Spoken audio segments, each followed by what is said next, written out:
Okay. Do you personally have any company shares or stock in ByteDance or Douyin? Congressman, if you don't mind, I would like to keep my personal assets private. Is TikTok the company your only source of employment compensation? Where's your other source of income outside of TikTok? It's my only source of compensation. Do you have any financial debts or obligations to ByteDance, Douyin, or any other ByteDance affiliated entity? Personally? No, I do not. Does your management team receive separate salary, compensation, or benefits from ByteDance? We receive salaries from the entities that we are employed in, but we do share in the employee stock option plan that is available from the ByteDance top company. So your primary salary comes from TikTok, but you have other compensation that comes directly from ByteDance? You can characterize it as that, yes. Does your management team have company shares or stock in ByteDance or Douyin? Yes, some of our employees are compensated in shares in ByteDance. Does TikTok share technological resources with Douyin? Are the two technology systems or IT systems interconnected in any way? There are, as with many companies, some shared resources on some services, but it doesn't include anything that involves US user data, Congressman, is in Project Texas, as we talked about, stored by default in American soil by an American company. But currently there is shared technology or interconnected IT systems. Congressman, with respect, I have to get back to you. This could be a very broad question. Like, for example, we could all be using Microsoft Windows. Yeah, if you could get back with details on that, I'd appreciate it. Can Douyin personnel or employees access TikTok user data? Not after Project Texas, this is not allowed.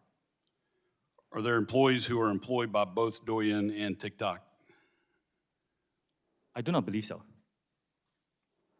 Okay, and so I don't believe so. Is that it? I mean, again, I'll allow you to come back in a written response if you could give me a definitive answer. I will go back and check to be very sure. Okay, thank you. I'm also concerned about an issue that our chairwoman brought up about an apparent pattern of misinformation or misrepresentation from your company in regards to the amount and extent of data that you're collecting, as well as how much has been accessed from inside China. There are dozens of public reports that conclude individuals in the People's Republic of China have been accessing data on US users, directly contradicting several public statements by TikTok employees. And I'm referencing Project Raven, which was first reported on by Forbes last October. Their investigation revealed, I'm sorry, I'm about out of time. Do you want to respond to that? Yes, Congressman. We do not condone the effort by certain former employees to access US TikTok user data in an attempt to identify the source of leaked confidential information. We condemn these actions. After learning about them, we found a highly reputable law firm that thoroughly investigated the incident. We took swift disciplinary action against employees who were found to be involved and are implementing measures to make sure this doesn't happen again.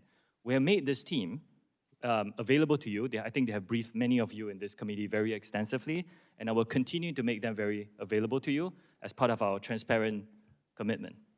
Thank you. My time's expired. I yield back. Gentleman yields back. Chair recognizes the lady from Illinois, Ms. Shurkowski, for 5 minutes. Thank you. So today, in the Wall Street Journal, they said, today,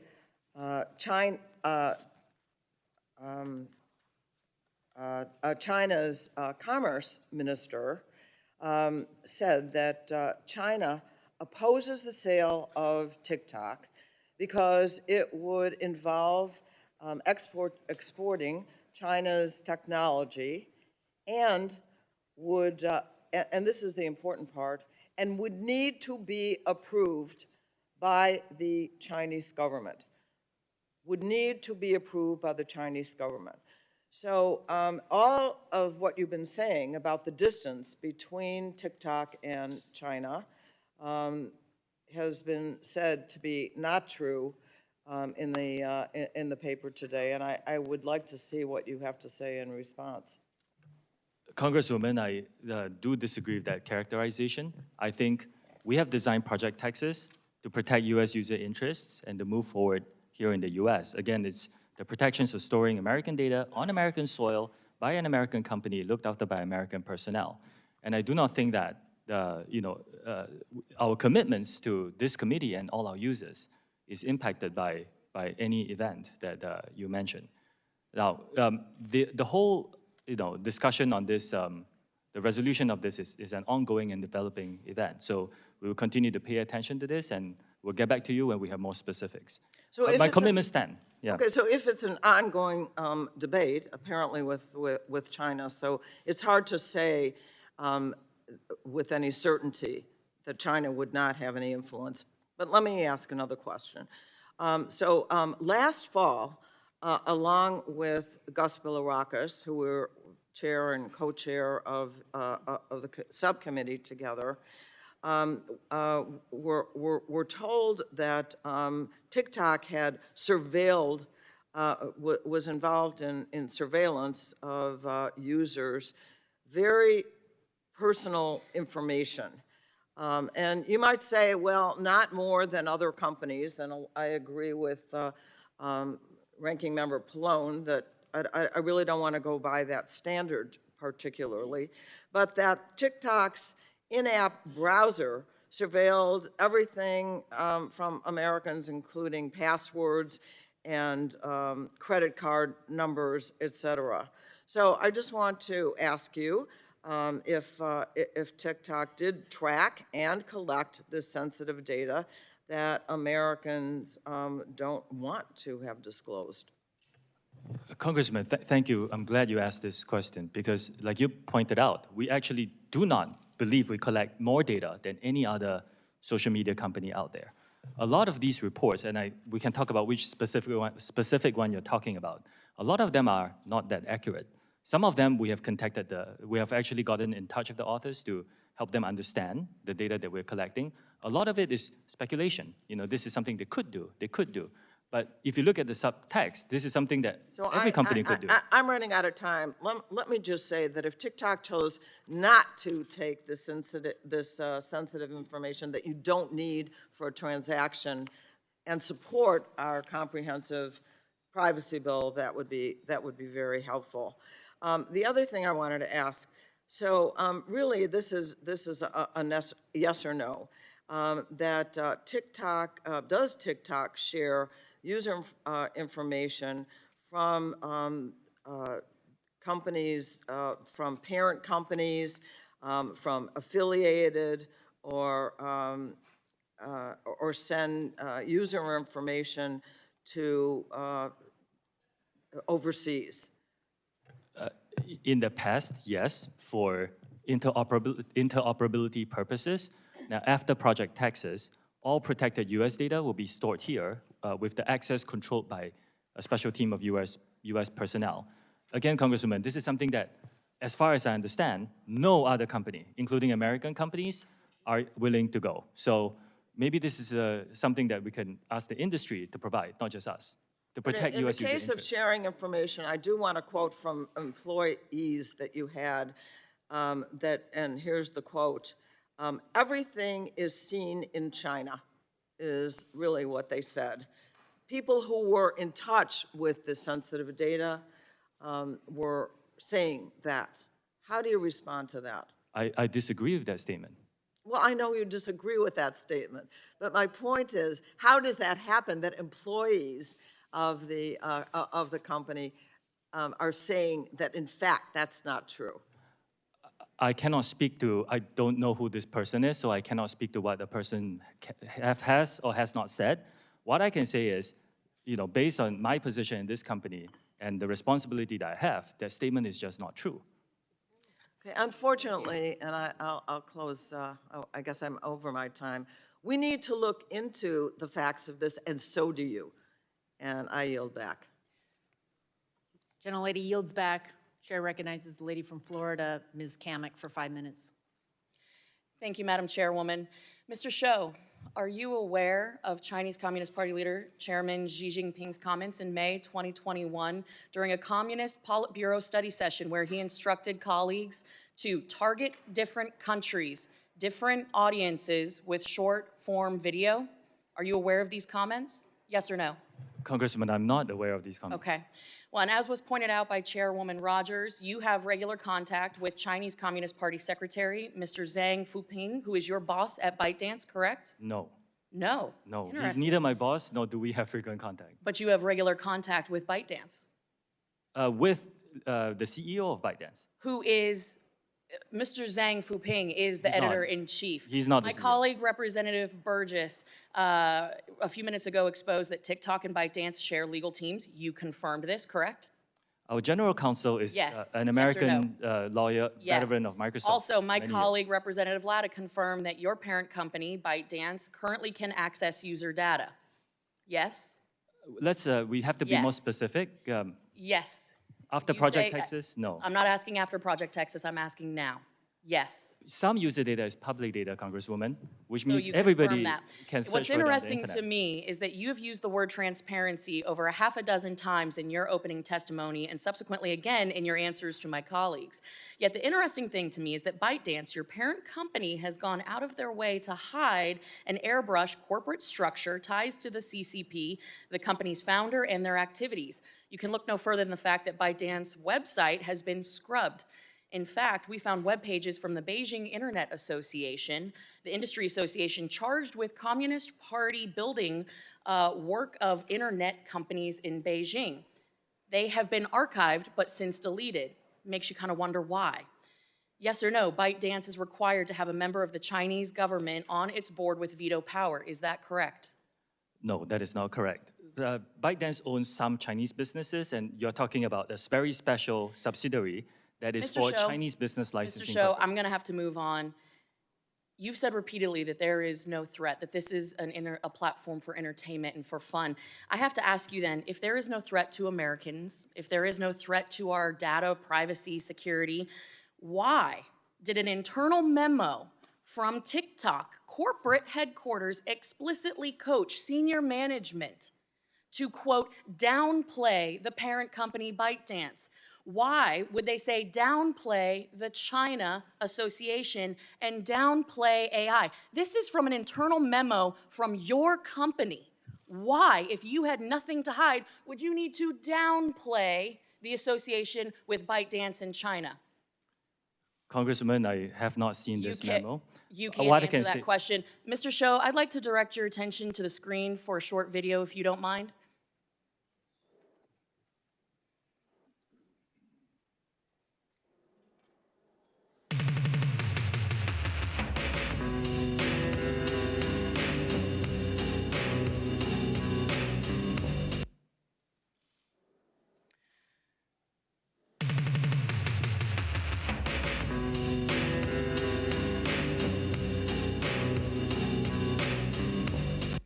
Mr. Shou, that video was posted 41 days ago. As you can see, it is captioned me as F at the House Energy and Commerce Committee on March 23rd of this year. This video was posted before this hearing was publicly noticed.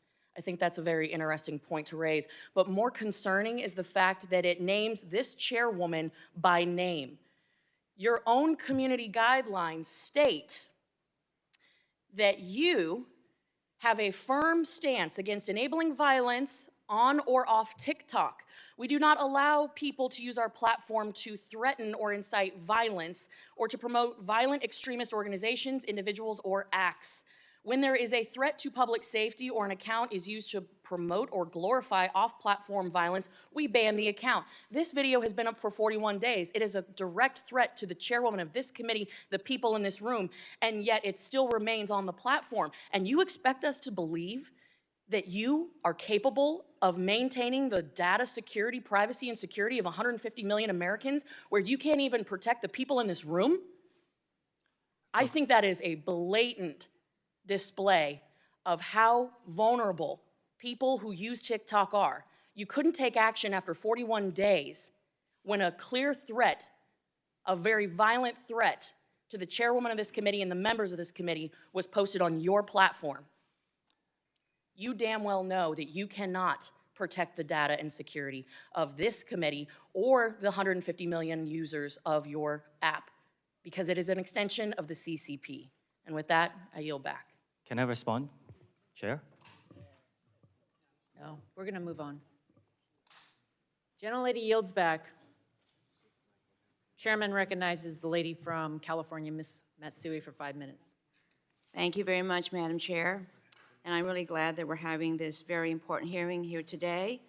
And let me just say, make no mistake, the Chinese government represents a real and immediate threat.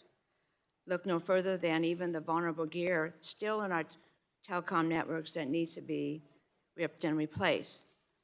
But we can't lose sight of the important internet governance issues TikTok and other social media companies represent. I'm especially committed to demanding transparency from large platforms about the algorithms that shape our online interactions, especially for teenagers and young users. And that's why I introduced the Algorithmic Justice and Online Platform Transparency Act to bring greater visibility into this ecosystem.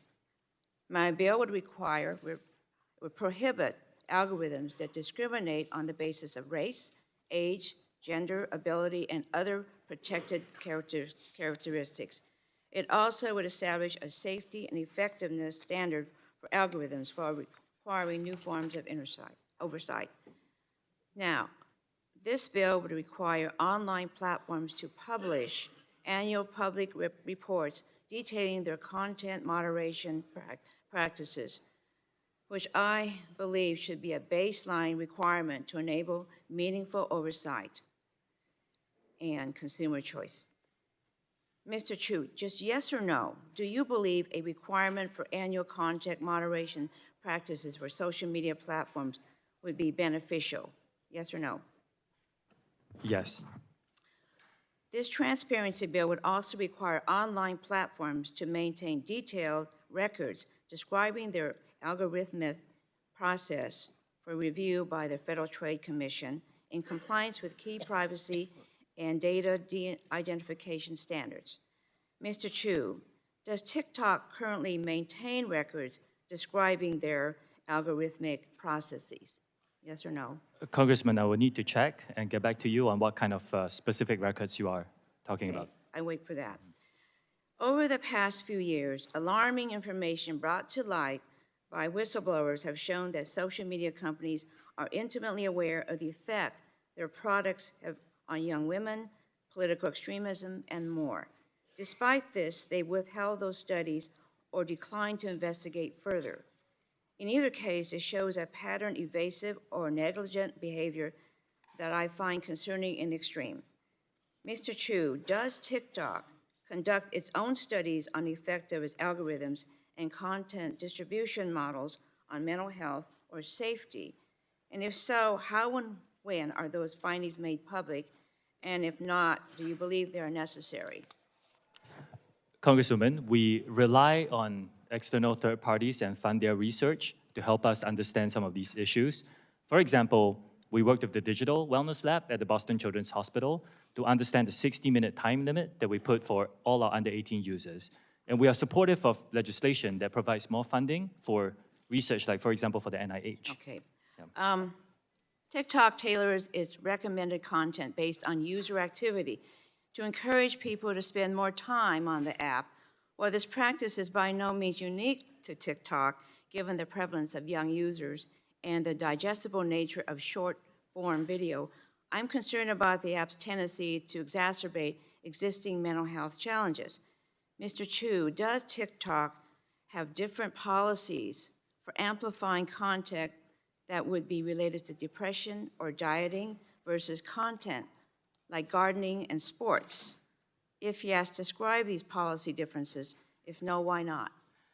Congressman, thank you for that. This is a great question. The answer is yes. We are trying out some policies together with experts to understand certain contents that are not inherently harmful, like extreme fitness, for example, but shouldn't be seen too much.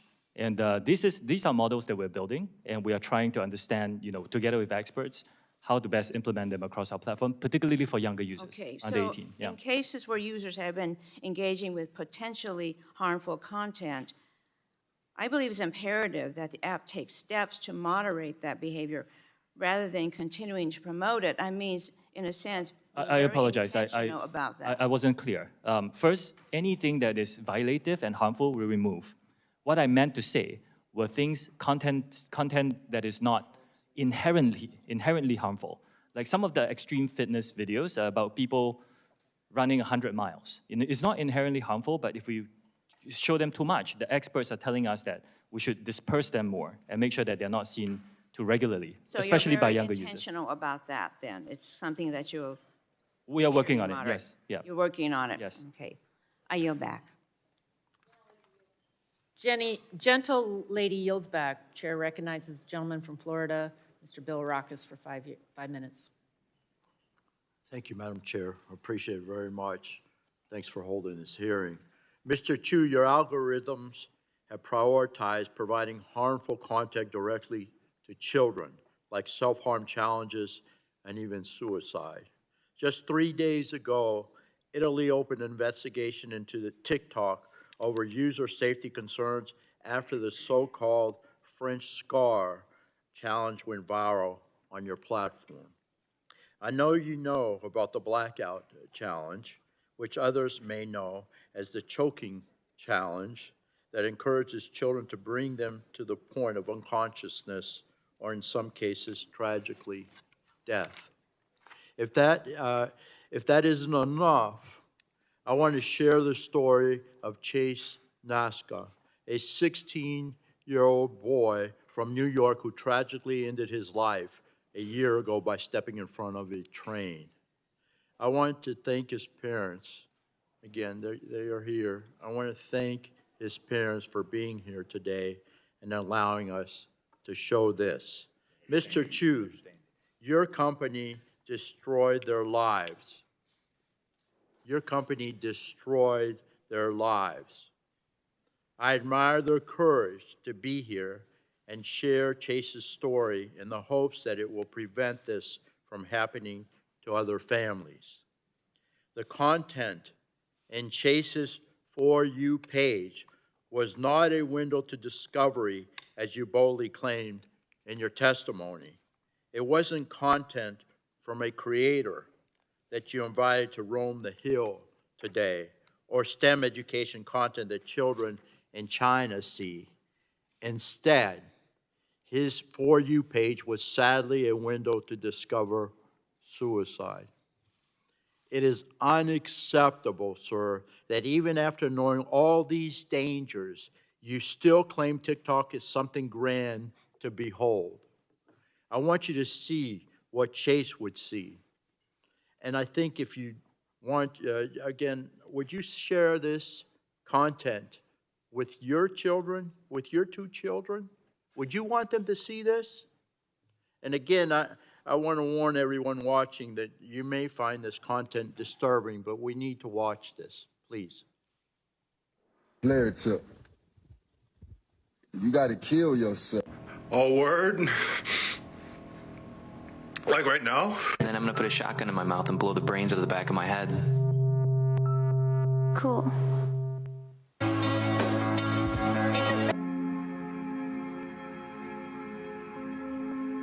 This is a cute story. My brother, who is addicted to painkillers, blew his head off on the State Street Bridge. Bam! Now hold on, it gets better. No letter, no goodbye, nothing. Got a question. If I died, would you miss me? Mr. Chew, please. Your technology is literally leading to death.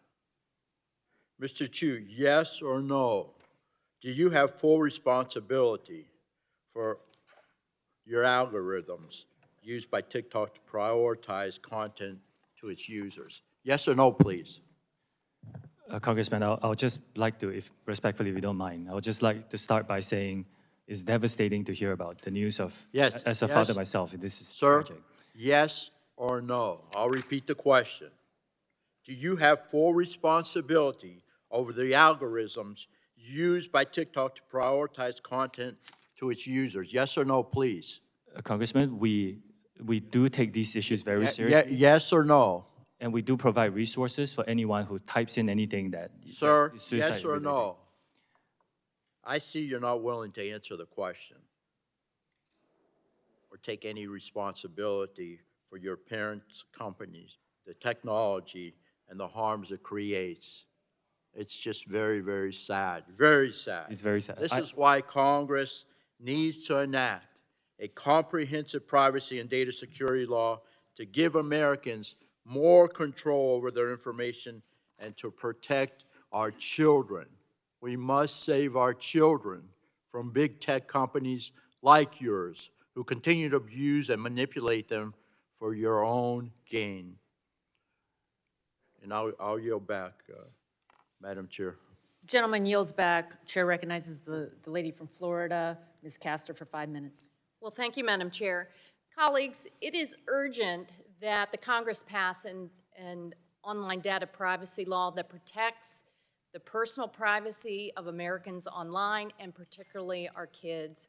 While this hearing shines a light on TikTok, this hearing also should serve as a call to action for the Congress to act now to protect Americans from surveillance, tracking, personal data gathering, and addictive algorithmic operations that serve up harmful content and has a corrosive effect on our kids' mental and physical well-being. For many years, I've sounded the alarm in this committee of how big tech platforms like TikTok and Facebook and Instagram incessantly surveil, track, gather personal private information, and use it along with data brokers to target and influence our behavior. This is a much broader issue than TikTok in China. There are other malign actors across the world who gather data to use it as an element of social control and influence peddling and worse. And as I detailed in this committee last year when we passed our online privacy law, the harms to children are very serious and demand swift action. Big tech platforms profit immensely from keeping children addicted. They do not care about the privacy, safety, and health of our kids.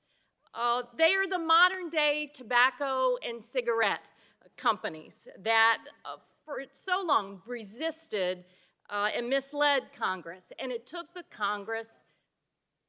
action by the Congress to actually protect our kids and to outlaw smoking by young people. In early 2020, based upon the growing body of evidence to harm to kids online, I introduced the Kids Privacy Act and the Kids Act.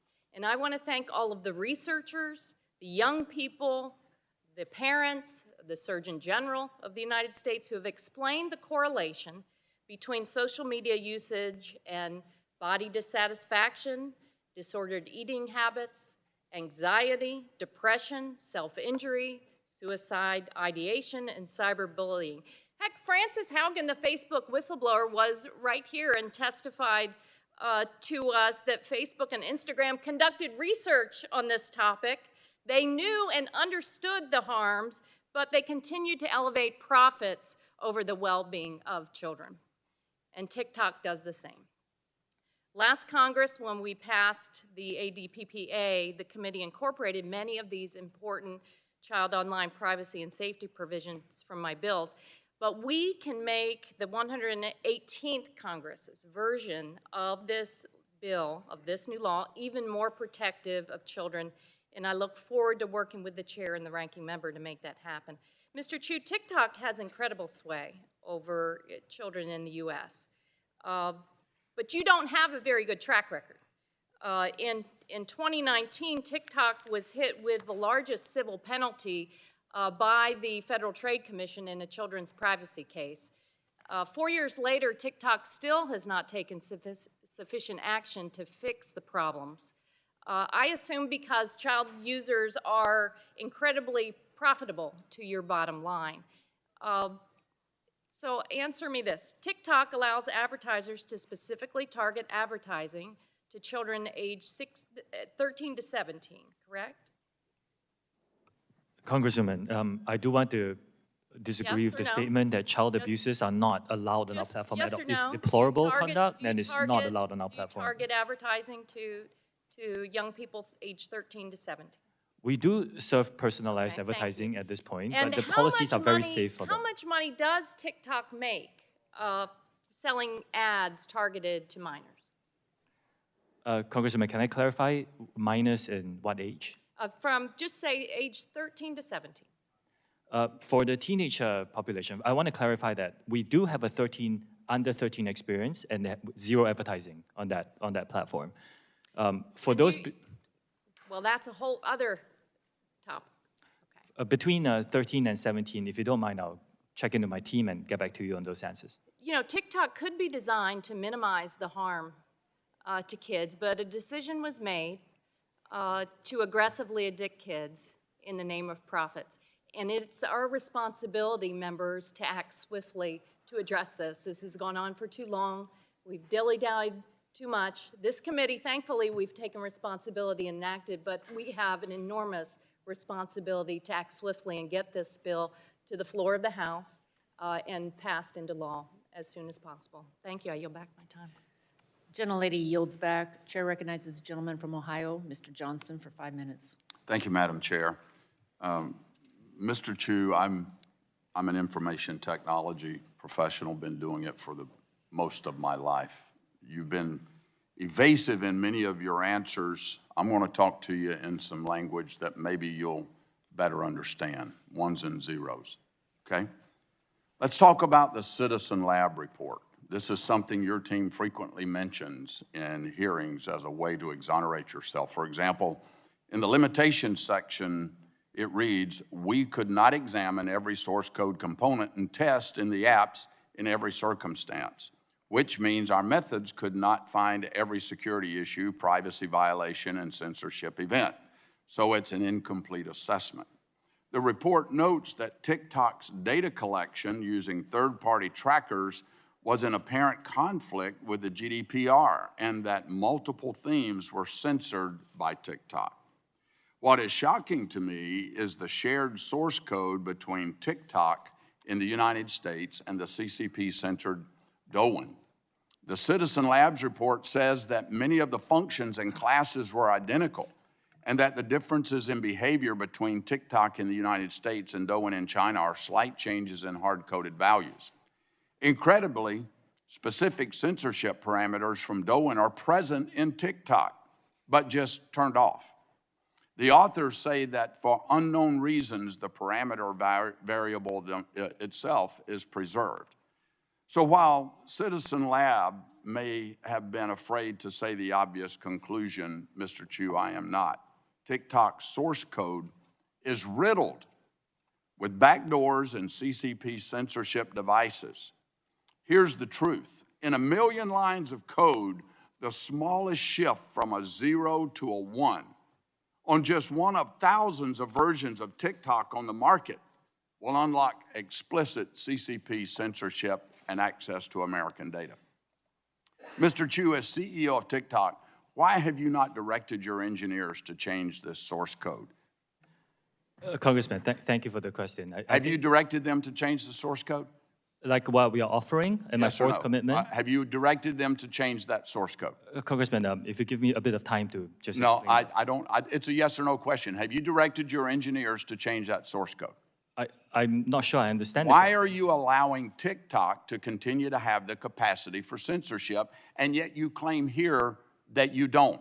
Let me remind you of something. Do you realize that making false and misleading statements to Congress is a federal crime? Yes, I do. Okay. So have you directed your engineers to change that source code? I am giving third-party access monitoring by experts. And Congressman, you are an expert on this. You could agree with me that no other company TikTok does source this. code is the same as Douyin? What percentage? I can get back to you on the specifics. Okay, I'd appreciate that. Where was the source code for TikTok developed? Was it developed in China or in the United States? It's a global collaborative effort, like a lot Was of it code for a lot of developed companies. was it developed in China? Some of it? Some of it is. Okay, at ByteDance. When it's compiled in the compilation process, can bytecode be manipulated? We've talked a lot about source code. What about the byte code, the ones and zeros that actually execute on the device? Can it be manipulated? Yes. Congressman, to give you comfort, that's why we're giving third-party monitors. Yes, As an expert, I think you can agree that very few companies I've got offer the to do this. report here by Citizen Lab. I want to read you something from Ron Diebert. Specifically, in your written testimony to Congress, you stated on page 9, Citizen Lab found that there was no overt data transmission by TikTok to the Chinese government and that TikTok did not contact any servers within China. You implied that Citizen Lab exonerated TikTok from any information sharing with China. Well, the director of Citizen Lab saw this and issued a statement correcting the record yesterday. And I'm quoting Ron Diebert, the director of the lab. I am disappointed that TikTok executives continue citing the Citizen Lab's research in their statements to government as somehow exculpatory. I've called them out on this in the past, and it's unfortunate that I have to do it again, unquote. He goes on to say, and I quote, we even speculated about possible mechanisms through which the Chinese government might use unconventional techniques to obtain TikTok user data via pressure on ByteDance, end of quote. Mr. Chew, you sent Congress written testimony citing this lab as a support of your claim that China cannot access user data, U.S. user data. And now this lab has come out to say, we never said that. That's misleading. Mr. Chew, I hope you understand what that is. That's misleading. Mr. Chew, this is yet another instance of TikTok attempting to mislead Americans about what their technology is capable of and who has access to their information. Madam Chair, I'd like to respond to that very quickly, Ron Diebert and the Citizens Lab into the record. Without objections? With so that, I ordered. yield back. Gentleman yields back. Chair yields to the gentleman from Maryland. Mr. Sarbanes, 5 minutes.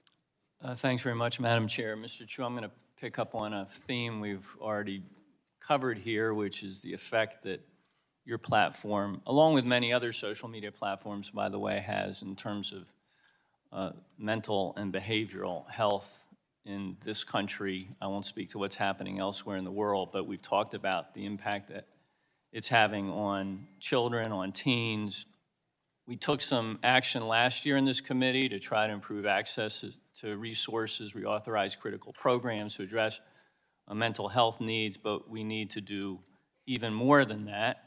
And we got to address what the big tech companies like TikTok are doing, because those are platforms that expose children, teens to additional risks. The more time that middle and high schoolers spend on social media, the evidence is the more likely they are to experience depression and anxiety. And this is particularly troubling since apparently 16% of American teenagers report that they use TikTok, quote, almost constantly. That's, I think, about 5 million teenagers in this country that are on TikTok all the time. And we know that big tech, including TikTok, uses design features that can manipulate users, including children and teens, to keep them engaged, designed to feed them a never-ending stream of content, keep their attention for hours on end, which includes capitalizing on the desire for others' approval through like features, preying on the fear of missing out through push notifications and so forth. Again, you're part of an industry that's set up to do this. You, in some sense, don't appear to be able to help yourselves in reaching out and finding that new user and then holding on to them. TikTok itself has acknowledged that these features and others, like the endless scroll feature, can have an outsized effect on teens. And we've been discussing today how your app only intensifies that harm by amplifying dangerous content and misinformation. I don't want to be too paternalistic here because we have young people in the audience. We've got TikTok users that are watching this hearing, and I'm sure they have their own ideas about how this technology is being managed by TikTok and other social media platforms. They like to access the platforms, and they should be able to do that safely, so it's certainly in their interest, and they can drive this conversation, I think, perfectly well, but it's not a fair fight, is it? I mean, the algorithms are on one side of the screen, the human brain is on the other side of the screen, drowning in these algorithms, in many instances at an age where the brain's not even fully developed yet. So those addictive impulses are being sort of perfected by the technology. And again, it leaves the users sort of helpless in the face of that. Are you looking at ways to redesign core features like the ones I mentioned to be less manipulative, and addictive for users? And can you commit to making some of those modifications here today? Congressman, thank you. We do want to be leading in terms of safety of our users, particularly for teenagers. We were the first to launch a 60-minute watch limit. Yeah, let's talk about the 60-minute launch. And I'm very glad to see people, others in our industry follow. For many of your recommendations, we'll study them very seriously. Yeah. We actually have a series of features. Like, for example, if you're under 16, you cannot use a direct messaging feature because we want to protect those younger users. If you're under 16, you cannot go viral by default. If you're under 18, you cannot go live. And let me go back to the 60-minute limit because my understanding is that teens can pretty easily bypass the notification to continue using the app if they want to. I mean, let's face it, our teens are smarter than we are by half. And they know how to use the technology, and they can get around these limits if they want to. Are you measuring how many teens continue to exceed the 60 minutes of time on that app? We understand. Any sense how that's working? We understand those concerns. Our intention is to have the teens and their parents have these conversations about what is the appropriate amount of time for social media. That's why we give the parents what we call family pairing. Let me ask you this question before I run out of time. If you concluded that putting some reasonable limits in place and trying to find a way to enforce them would lead some percentage of your users to leave TikTok and go somewhere else, is that something that you're prepared to accept? Yes. Really? Well, I'd love to get the research on how these limits are being implemented, how they're being bypassed, and the things that you're taking, the measures you're taking to address those issues going forward. Please bring that information back to our committee as we move forward. I'll be happy to. I yield back. Gentleman yields. Chair recognizes the gentleman from Kentucky, Mr. Guthrie, for 5 minutes. Thank you, Madam Chair, for yielding. I appreciate the time. Mr. Chew, your terms of service specifically state that TikTok does, and I quote, not allow the depiction, promotion, or trade of drugs or other controlled substances. Despite this content being against your terms of service, and I've brought this up with other service providers, but despite this content being against your terms of service, content on your platform related to illicit drugs like fentanyl, drug trafficking, and other illicit activity is pervasive and racks up hundreds of thousands of views. For example, in 2020, the Benadryl challenge resulted in the death of an American teenager. And we heard of another challenge earlier today that brought a death of a teenager. While you were at ByteDance, if you were the CFO for ByteDance, did doing allow related illicit drug trafficking or challenges resulting in death or injury to kids? Congressman, I represent TikTok here today. I can tell you that TikTok does not allow illegal drugs content on our platform. Did it in China? I believe they don't allow this, but I will need to check. I don't run their business. I can tell you TikTok does not allow this. Because what we're concerned about, and my guess, it would DUN allow for 41 days a threat against a member of the Chinese Communist Party to stand on their site for 41 days?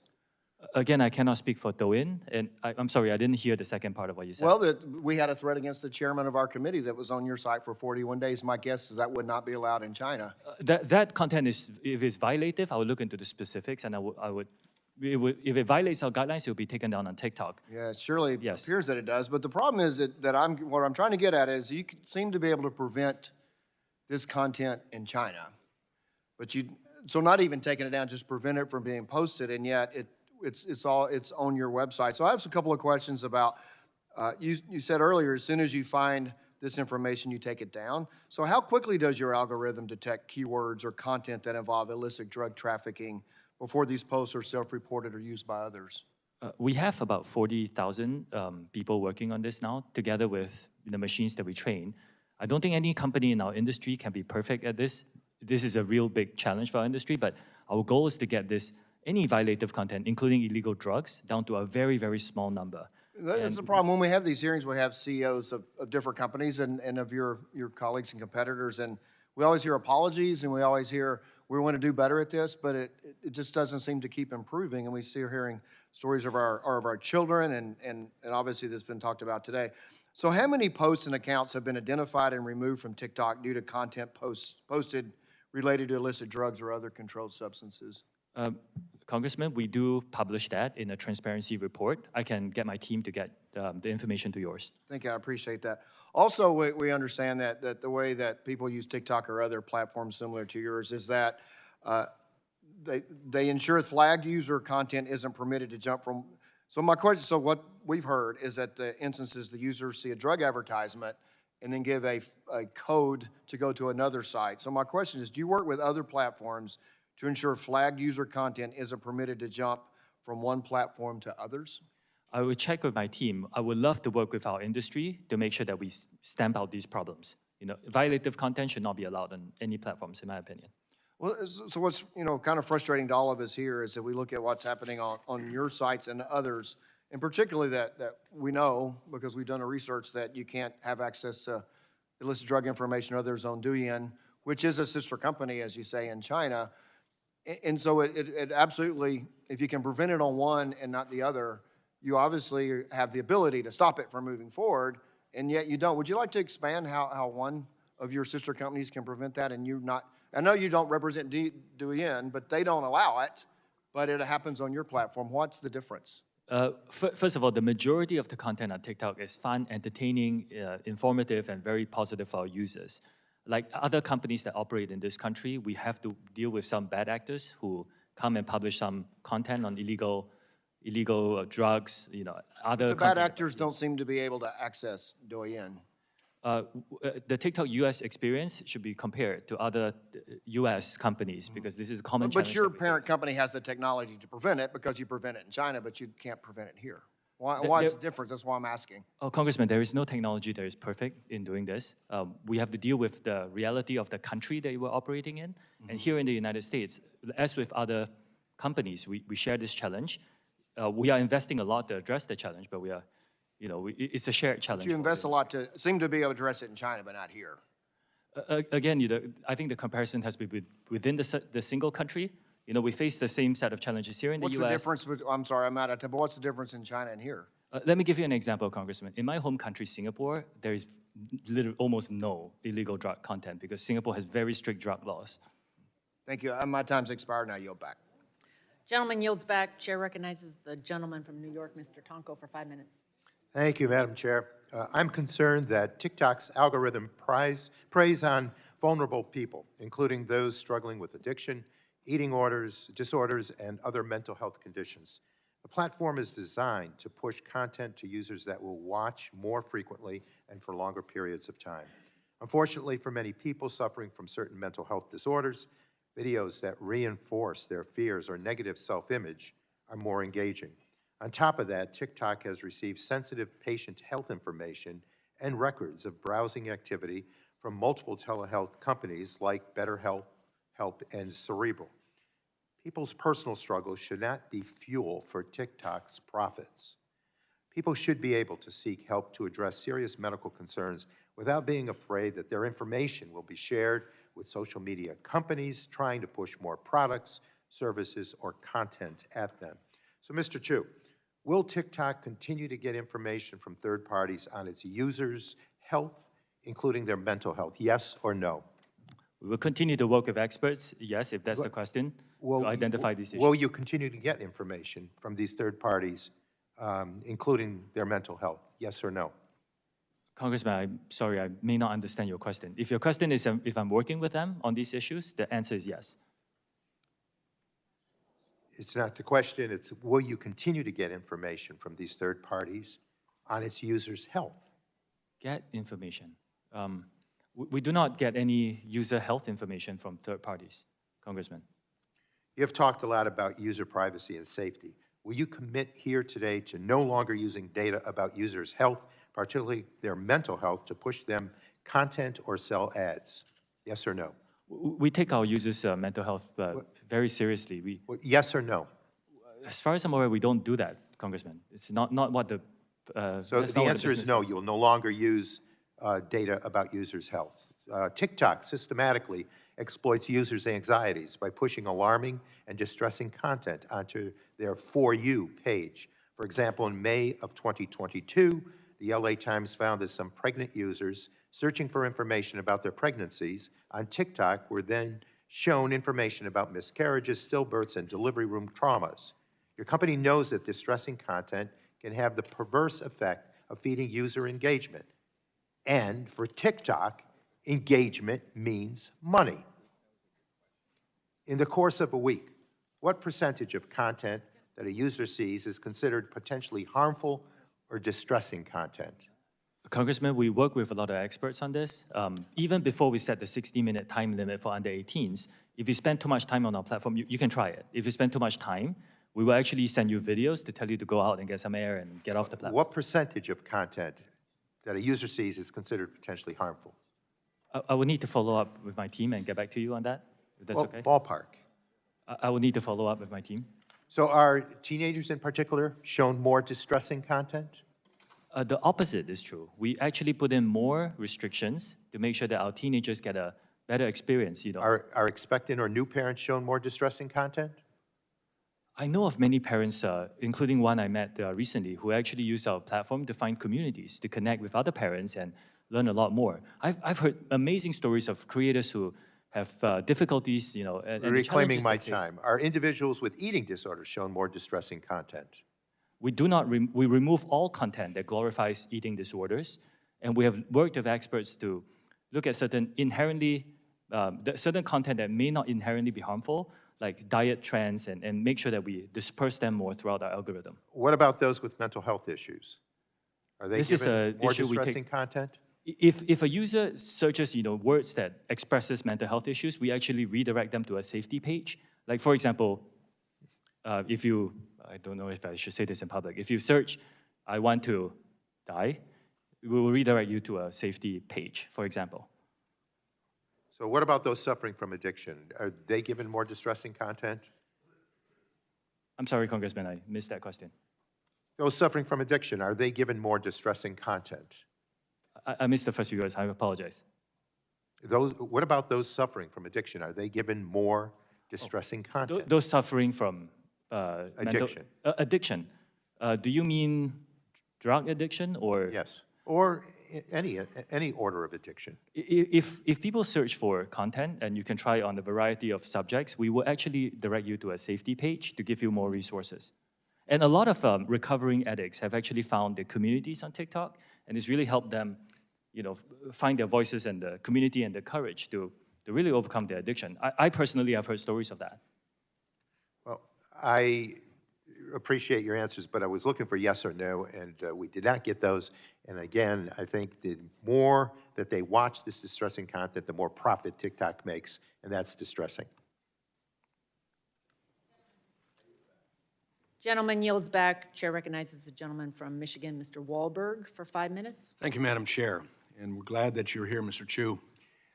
As Chair Rogers and Representative Burgess mentioned this morning, the Wall Street Journal reported that China will firmly oppose any forced sale or divestiture of TikTok.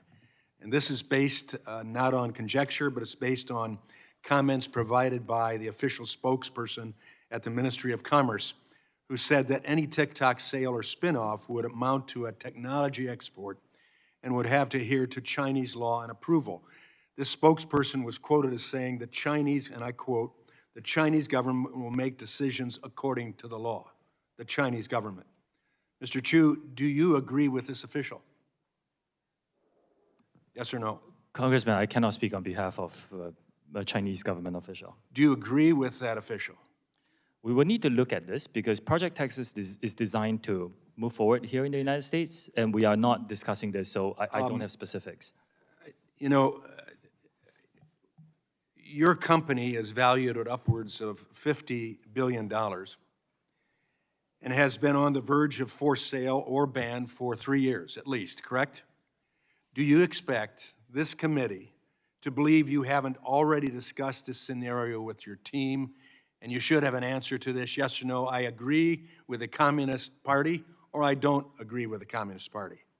So, I guess I would say at that point, you disagree with the Communist Party. Explain your discrepancy. Congressman, for 2 years, we spent $1.5 billion US to build Project Texas. This is after very extensive discussions with relevant folks. Project Texas is just something expanded for the future. We're talking about now. We're talking about what you're doing now, what your expectations are now, what your relationship is with the Communist Party, which is our major concern of what the impact that will be with a country. Let me rephrase that. With a Communist Party that doesn't care about America and sees us as standing in their way for superpower. That's our concern, and for you to have direct relationship, direct ownership with ByteDance, and to not have a characterization or an agreement or disagreement that you say explicitly with this party policy, it's hard for us to believe what you're saying. Let me move on. Following up on what Mr. Latta asked about data accessed by Chinese engineers. In responding to Mr. Latta, you talked about where American user data would be stored in the future. But the question was about access today. Storage in the future versus access today. This is total redirection. This blows up any trust we could desire to develop. So to be clear, Mr. Chew, today, do ByteDance employees in Beijing have access to American data? Congressman, we have been very open about this. We have relied on global interoperability. You have access to American data. Congressman, I'm answering your question if you give me just a bit of time. We rely on global interoperability, and we have employees in China. So yes, the Chinese engineers do have access to global data. You have access to global data. We have heard. Not storage. No, storage has always been in Virginia and Singapore. The physical service. You have no access to storage, to American data today. That's not what I said. I said.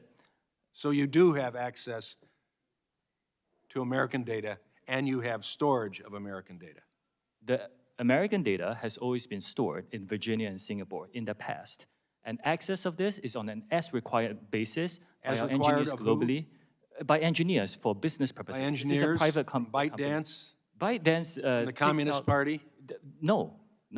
Why? How can you say that? This is a access. private business. This is a private business, and is like many other businesses, many other American companies, we rely on the global workforce. So the global workforce that includes ByteDance, which is connected directly to the Chinese Communist Party, that is a characterization that we disagree with. Now, in the future... That's not what we can disagree with. That's a fact. It's not, unfortunately. With the CEO of ByteDance and your relationship to them. Congressman, respectfully, in my opening statement, I said this is a private company. It's owned 60% by global investors. 3 out of the 5 board members on ByteDance are Americans. This is a private business. And you report directly to ByteDance with the CEO who is a member of the Communist Party. Let me move on. He's not. I think we got the answer. Sadly, at this point. I believe my time has expired, so I yield back.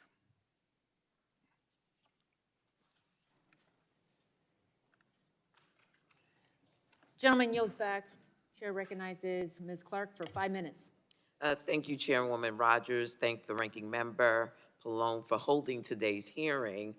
Throughout this hearing, I also want to thank our witness for being here to testify on what are very important issues before us today. Throughout this hearing, my colleagues have outlined the potential threat posed by the security of Americans' data by TikTok being affiliated and some would say owned by a Chinese company. Foreign adversaries having direct access to Americans' data as well as the ability to influence this content Americans see on a prolific social media platform represents an unprecedented threat to American security and to our democracy.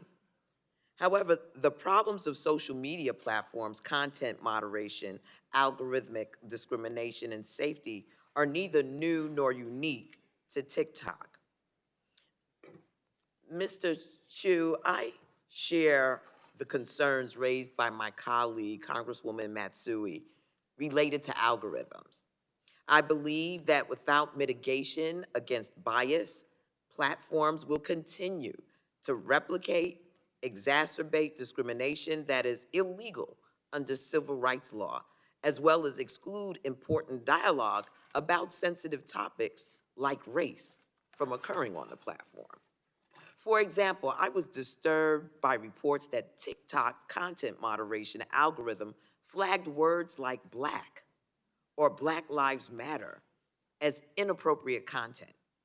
So my first question, Mr. Chew, is do you agree that platforms like TikTok should be subject to regular audits or transparency requirements to identify whether policies have a disparate impact on communities that are protected classes, like race, religion, national origin, or gender?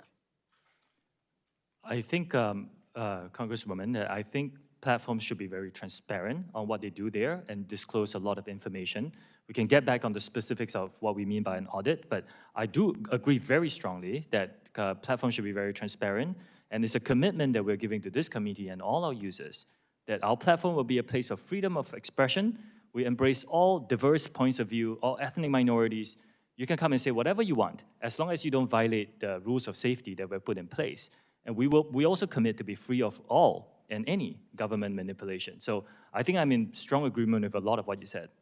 Well, thank you. My bill, the Algorithmic Accountability Act, would require platforms to be transparent about their algorithms, measure disparate impact, and require risk mitigation.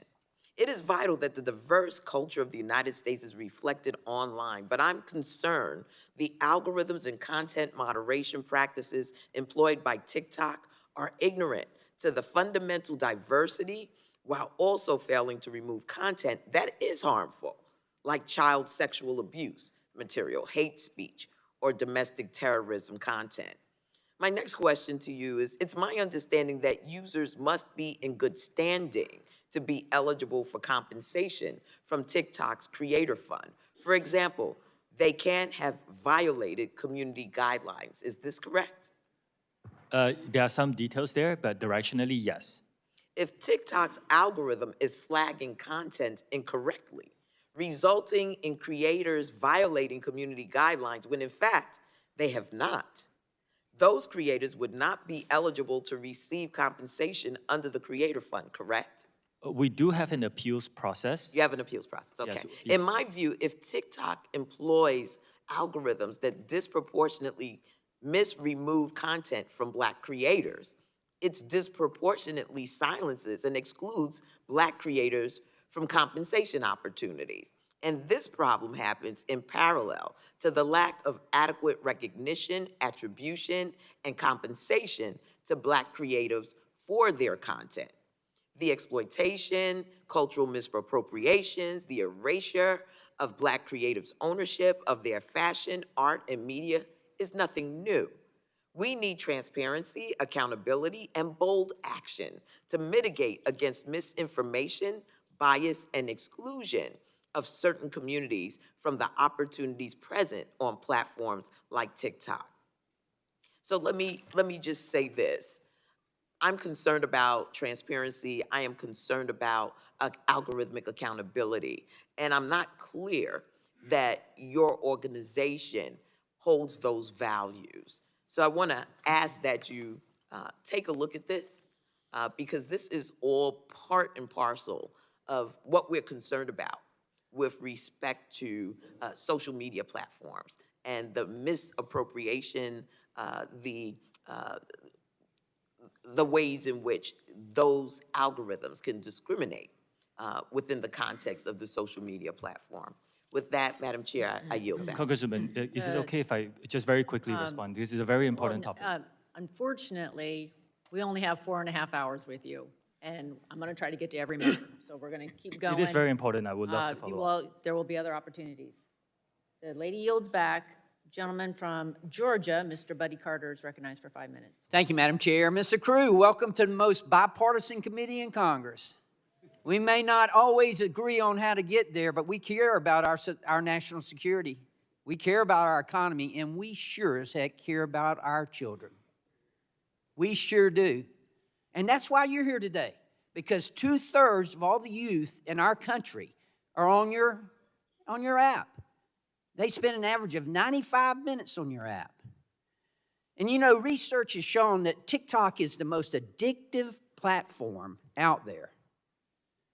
And the reason for that, as we've been told, is because it has the most advanced algorithm. And the Chinese Communist Party knows this, and I don't speak for everyone, but there are those on this committee, including myself, who believe that the Chinese Communist Party is engaged in psychological warfare through TikTok to deliberately influence U.S. children.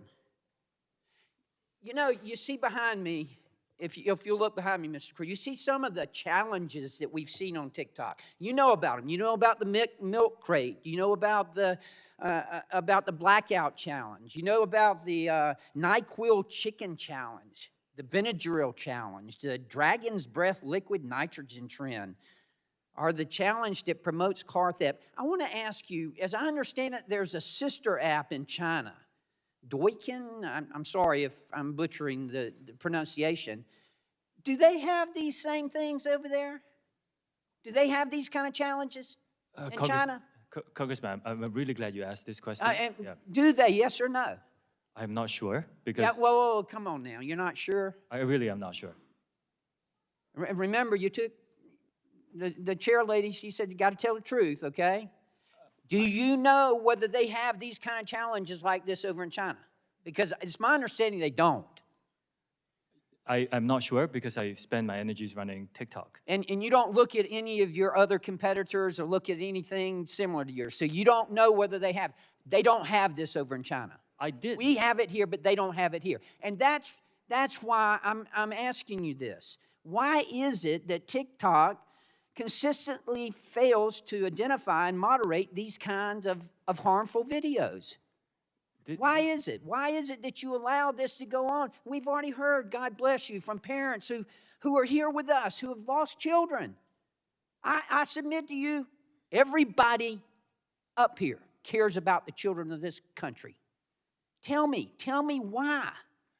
This is a real industry challenge, and we're working No, very it's hard. not industry. This is TikTok. We're talking about TikTok. We're talking about why is it that you can't control this? And although I believe in giving credit where credit's due, I want to thank you. It's my understanding that the video that threatened the life of the chairwoman has been removed. Thank you for doing that. Sorry we had to bring it to your attention here, but it's been removed. Tell me why this goes on. This is an industry challenge for all of us here operating in this country. So much for industry challenge. I want to shift gears real quick. I want to talk about biometric matrix, and I want to talk specifically, can you tell me right now, can you say with 100% certainty that TikTok does not use the phone's camera to determine whether the content that elicits a pupil dilation should be amplified by the algorithm? Can you tell me that? We do not collect body, face, or voice data to identify our users. We do not. You don't? No. The only face data that you will get, that we collect, is when you use the filters to have, say, sunglasses on your face, we need to know where your eyes are.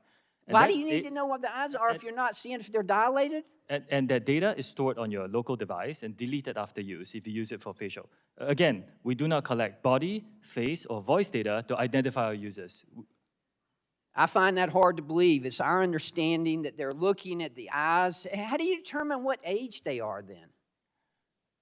We rely on age gating as our key age assurance. Age gating, which is when you ask the user what age they are. We have also developed some tools where we look at their public profile to go through the videos that they post to see whether... Well, that's creepy. Tell me more about that. It's public. So if you post a video, you choose that video to go public, that's how you get people to see your video. We look at those to see if it matches up the age that you talked about.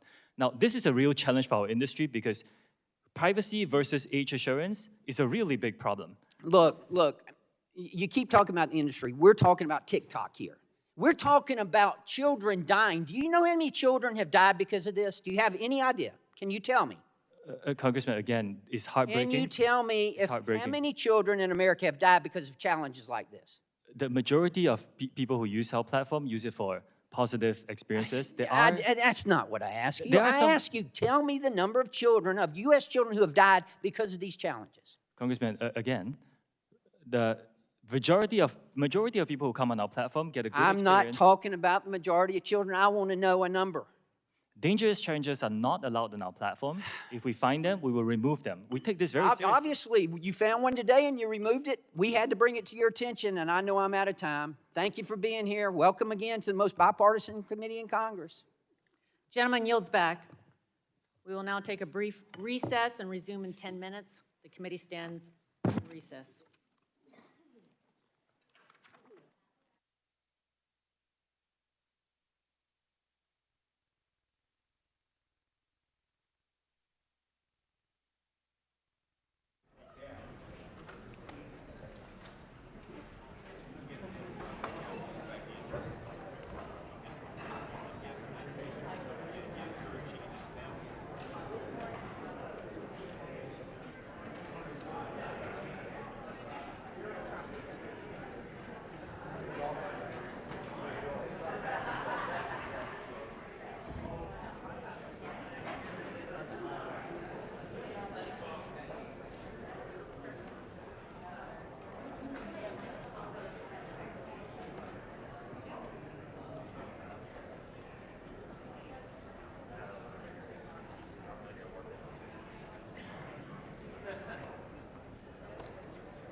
Chair recognizes gentleman from California, Mr. Cardenas, for 5 minutes. Cardenas, sorry. That's good.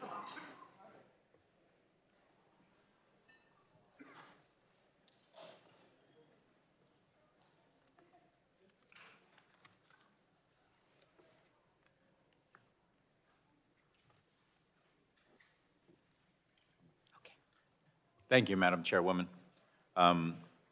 I appreciate this opportunity for this committee to have this important hearing regarding TikTok and its effect on the American people, especially the American children, and the potential effect, not potential, but the effects that it has had and may have in the future when it comes to our democracy and misinformation and disinformation that permeates on TikTok. It's unfortunate that I think most Americans or most parents think that TikTok is this innocent little thing where kids get on there and they do a little dance or something like that. But TikTok is much, much more, as some of my colleagues, and I thank them for bringing up some of these serious issues, literally life and death issues that TikTok is right in the middle of. And also, what I'd like the witness to acknowledge is that it appears that Ms. Kamek, my colleague, brought up those two posters, and since then, TikTok has taken them down since then, not before then. Are you aware of that, Mr. Chew? I was briefed during the break that they are taken down, Congressman. Okay. How do you feel about the fact that it was up for apparently 40-some days, 41 days, and yet in the middle of this hearing, it was brought directly to your attention, and as a result, it has been taken down so quickly?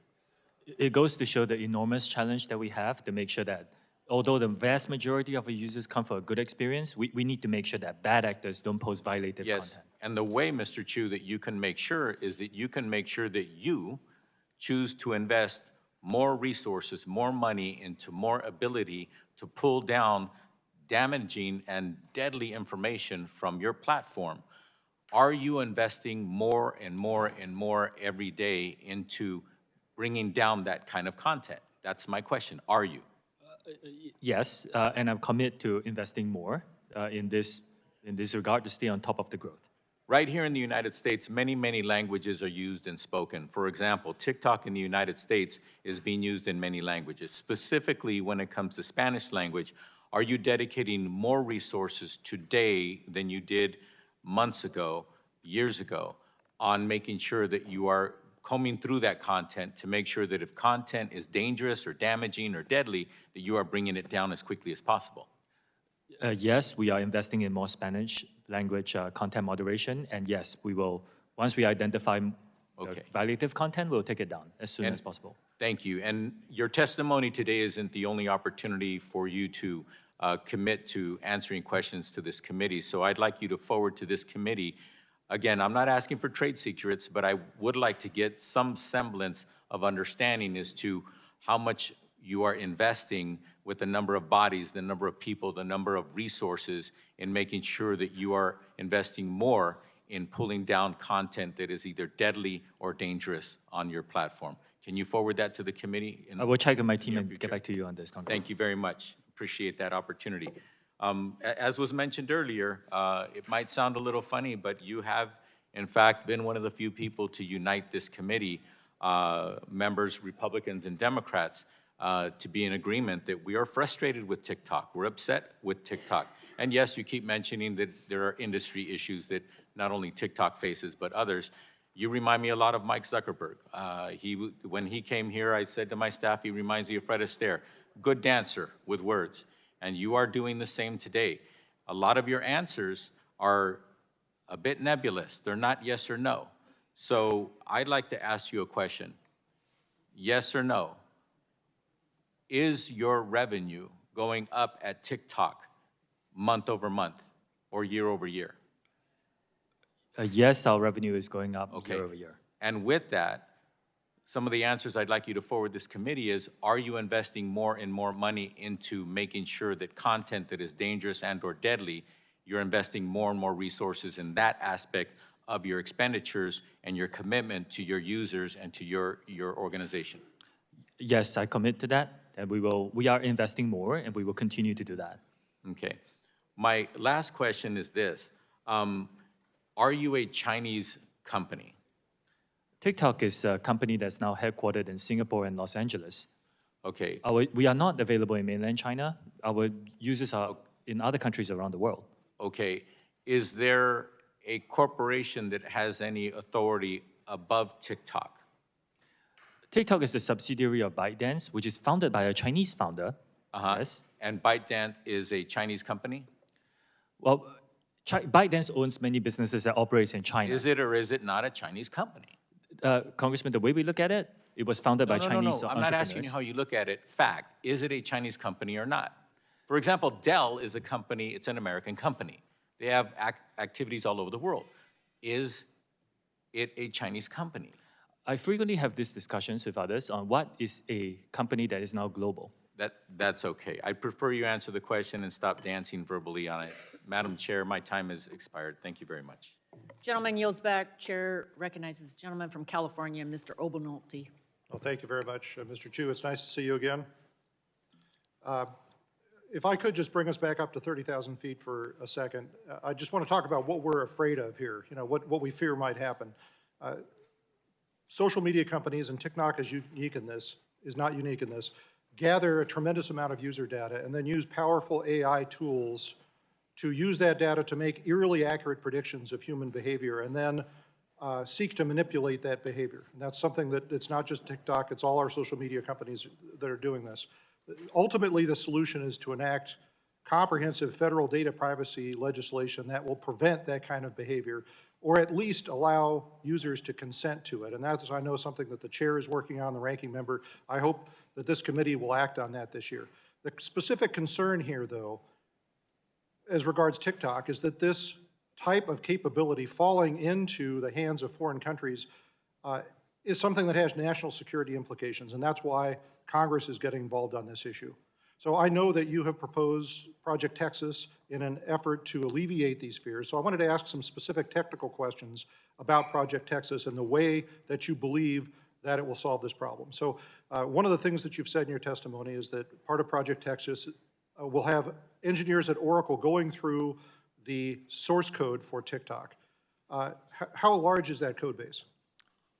Well, it's not small, but it's not just Oracle, Congressman. We are also inviting other third-party monitors. We're in the process of figuring out who the best Sure. So we're talking millions, tens of millions of lines of code? How big is the base? It is significant, but it's something that we believe can be done. And again, I want to say that I have not heard of another company, American or not, that has allowed for this to happen. But I mean, you're kind of in a unique position having to answer these concerns of Congress. So are they going through the code for just the app or the app and the server code? I can get back to you on the technical details, but it's comprehensive, including the software that powers a lot of the software that powers the experience. And how long will that review take? I need to get back to you on the timeline, but we are progressing quite well on Project Texas, and whenever we hit a milestone, I commit to be very transparent about it. Okay. So I'm wondering, because I'm also concerned as a software engineer about the process in which new code is introduced into the code base. Do you use a software configuration management system at TikTok? The way we plan for new code to be done is that even before the code becomes live, it has to be reviewed. The changes have to be reviewed by the you're third-party talking monitors. about a code review. That was good. That was another question I had for you. So the code review, is it done with a team of engineers or just with a single engineer? Oh, it's going to be a team effort. Okay. Yeah. And that's going to be done at Oracle or elsewhere? It's going to be done in one of our transparency centers so that we still need to make sure that the code itself is secure. And, Okay. yeah. What I'm hearing you say is that even though the code might be written by someone not in the United States, before the code is integrated, it'll be reviewed in a code review by a team of engineers within the United States? That's the plan. Okay, and this, back to the question about the software configuration management system, how do you manage the integration of that code change into the rest of the TikTok code base? The long and short of it is we have built a team of American personnel with security credentials. The person who leads the team used to work for the Secret Service, No, I for understand, example. but I mean, there's a software solution for integrating those code changes into the code base. What solution is that? I will Use need a to check commercial and one? get back to you on the details. Okay, well, Yeah. specifically what I'd like to know is to make sure that this isn't something that TikTok has created custom, which many companies do, because that would mean that you'd have to review the source code for that as well for security. How do you protect against threats like a malicious actor being hired not by TikTok, but by Oracle, for example, or by USDS? The approach that most companies take for these things is to have several layers of monitoring to make sure that everything that somebody has reviewed, there's a secondary review, so that one malicious actor is not able to create the damage that the malicious actor can do. But you rightly pointed out, these kind of problems are industry-wide problems. Right. Every company has to deal with them. Okay, well, let me ask a specific question about that. I mean, in thinking about if I were a malicious actor, a software engineer on one of your projects, how I would go about writing a malicious code. I wouldn't put it right there and say, hey, I'm malicious. I would put unrelated lines of code in different sections of the code that work together to do something malicious. How do you think that could get caught? Again, we have to rely on third-party experts to help us with that. I think there are enough experts who can catch a lot of these things. The work on security globally, on all data security, is never perfect. Yeah, I understand. But we can have a lot of oversight to keep it safer than any other experience. I appreciate the effort. My concern, Mr. Chew, is I don't believe it is technically possible to accomplish what TikTok says it will accomplish through Project Texas. I just think that there are too many back doors through that process to allow that to be possible, and I think a malicious actor would succeed in inserting malicious code in there if they wanted to. But I see we're out of time. I hope we get an opportunity to talk some more about this. I yield back, Madam Chair. Gentleman yields back. Chair recognizes the gentlelady from Michigan, Mrs. Dingle. For 5 minutes. Thank you, Chairman Rogers and Ranking Member Pallone for holding this hearing, and to Mr. Chew for testifying here today. Your good news, you're halfway through with me. As screen time increases, so do inherent risks. And with the proliferation and popularity of new social media platforms, so does the potential reach of dangerous, provocative, and often harmful content. And my fear, the abuse of collected data. As a representative from the state of Michigan, I can speak from experience on how social media has been used to target members of the Michigan delegation, including a plot to kidnap our governor, and how it can be weaponized to perpetuate harms towards individuals and communities. And you saw firsthand how it targeted the chair of this committee. Today, many of my colleagues on both sides of the aisle have raised legitimate concerns about protecting children online, misinformation, and securing our data. Concerns that I share, and has been said by many of my colleagues, are bipartisanly shared. I think in many ways, these myriad of issues highlight the need for comprehensive data privacy legislation that would ensure the safety and integrity of every American's data on every social media platform and mitigate potential harms. One important area of concern I have regarding data collection is geolocation data and how it can be abused. I've seen it abused. I have seen women die because it has been abused. This subject has dangerous implications for survivors of domestic violence, people seeking medical care, and protecting children from potential predators. Mr. Chew, in your testimony, you wrote that current versions of the app do not collect precise or approximate GPS information from U.S. users. Yes or no answers, please. Mr. Chew, have any prior versions of TikTok's app collected precise GPS information from U.S. users? Yes or no? Yes, from back in 2020, about 3 years ago. Are there currently TikTok users who still hold old versions of the app that collect precise GPS information from U.S. users? Yes or no? There could be, but that's a small percentage today. Still dangerous.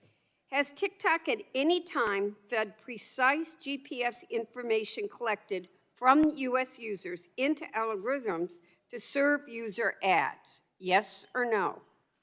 I will need to check on the details because we do not currently collect that. So I need to check on the details. Yeah, I'm sure there's a yes there. But has TikTok at any time fed precise GPS information collected from U.S. users into algorithms? I know I'm having talk today to make inferences about users. Yes or no?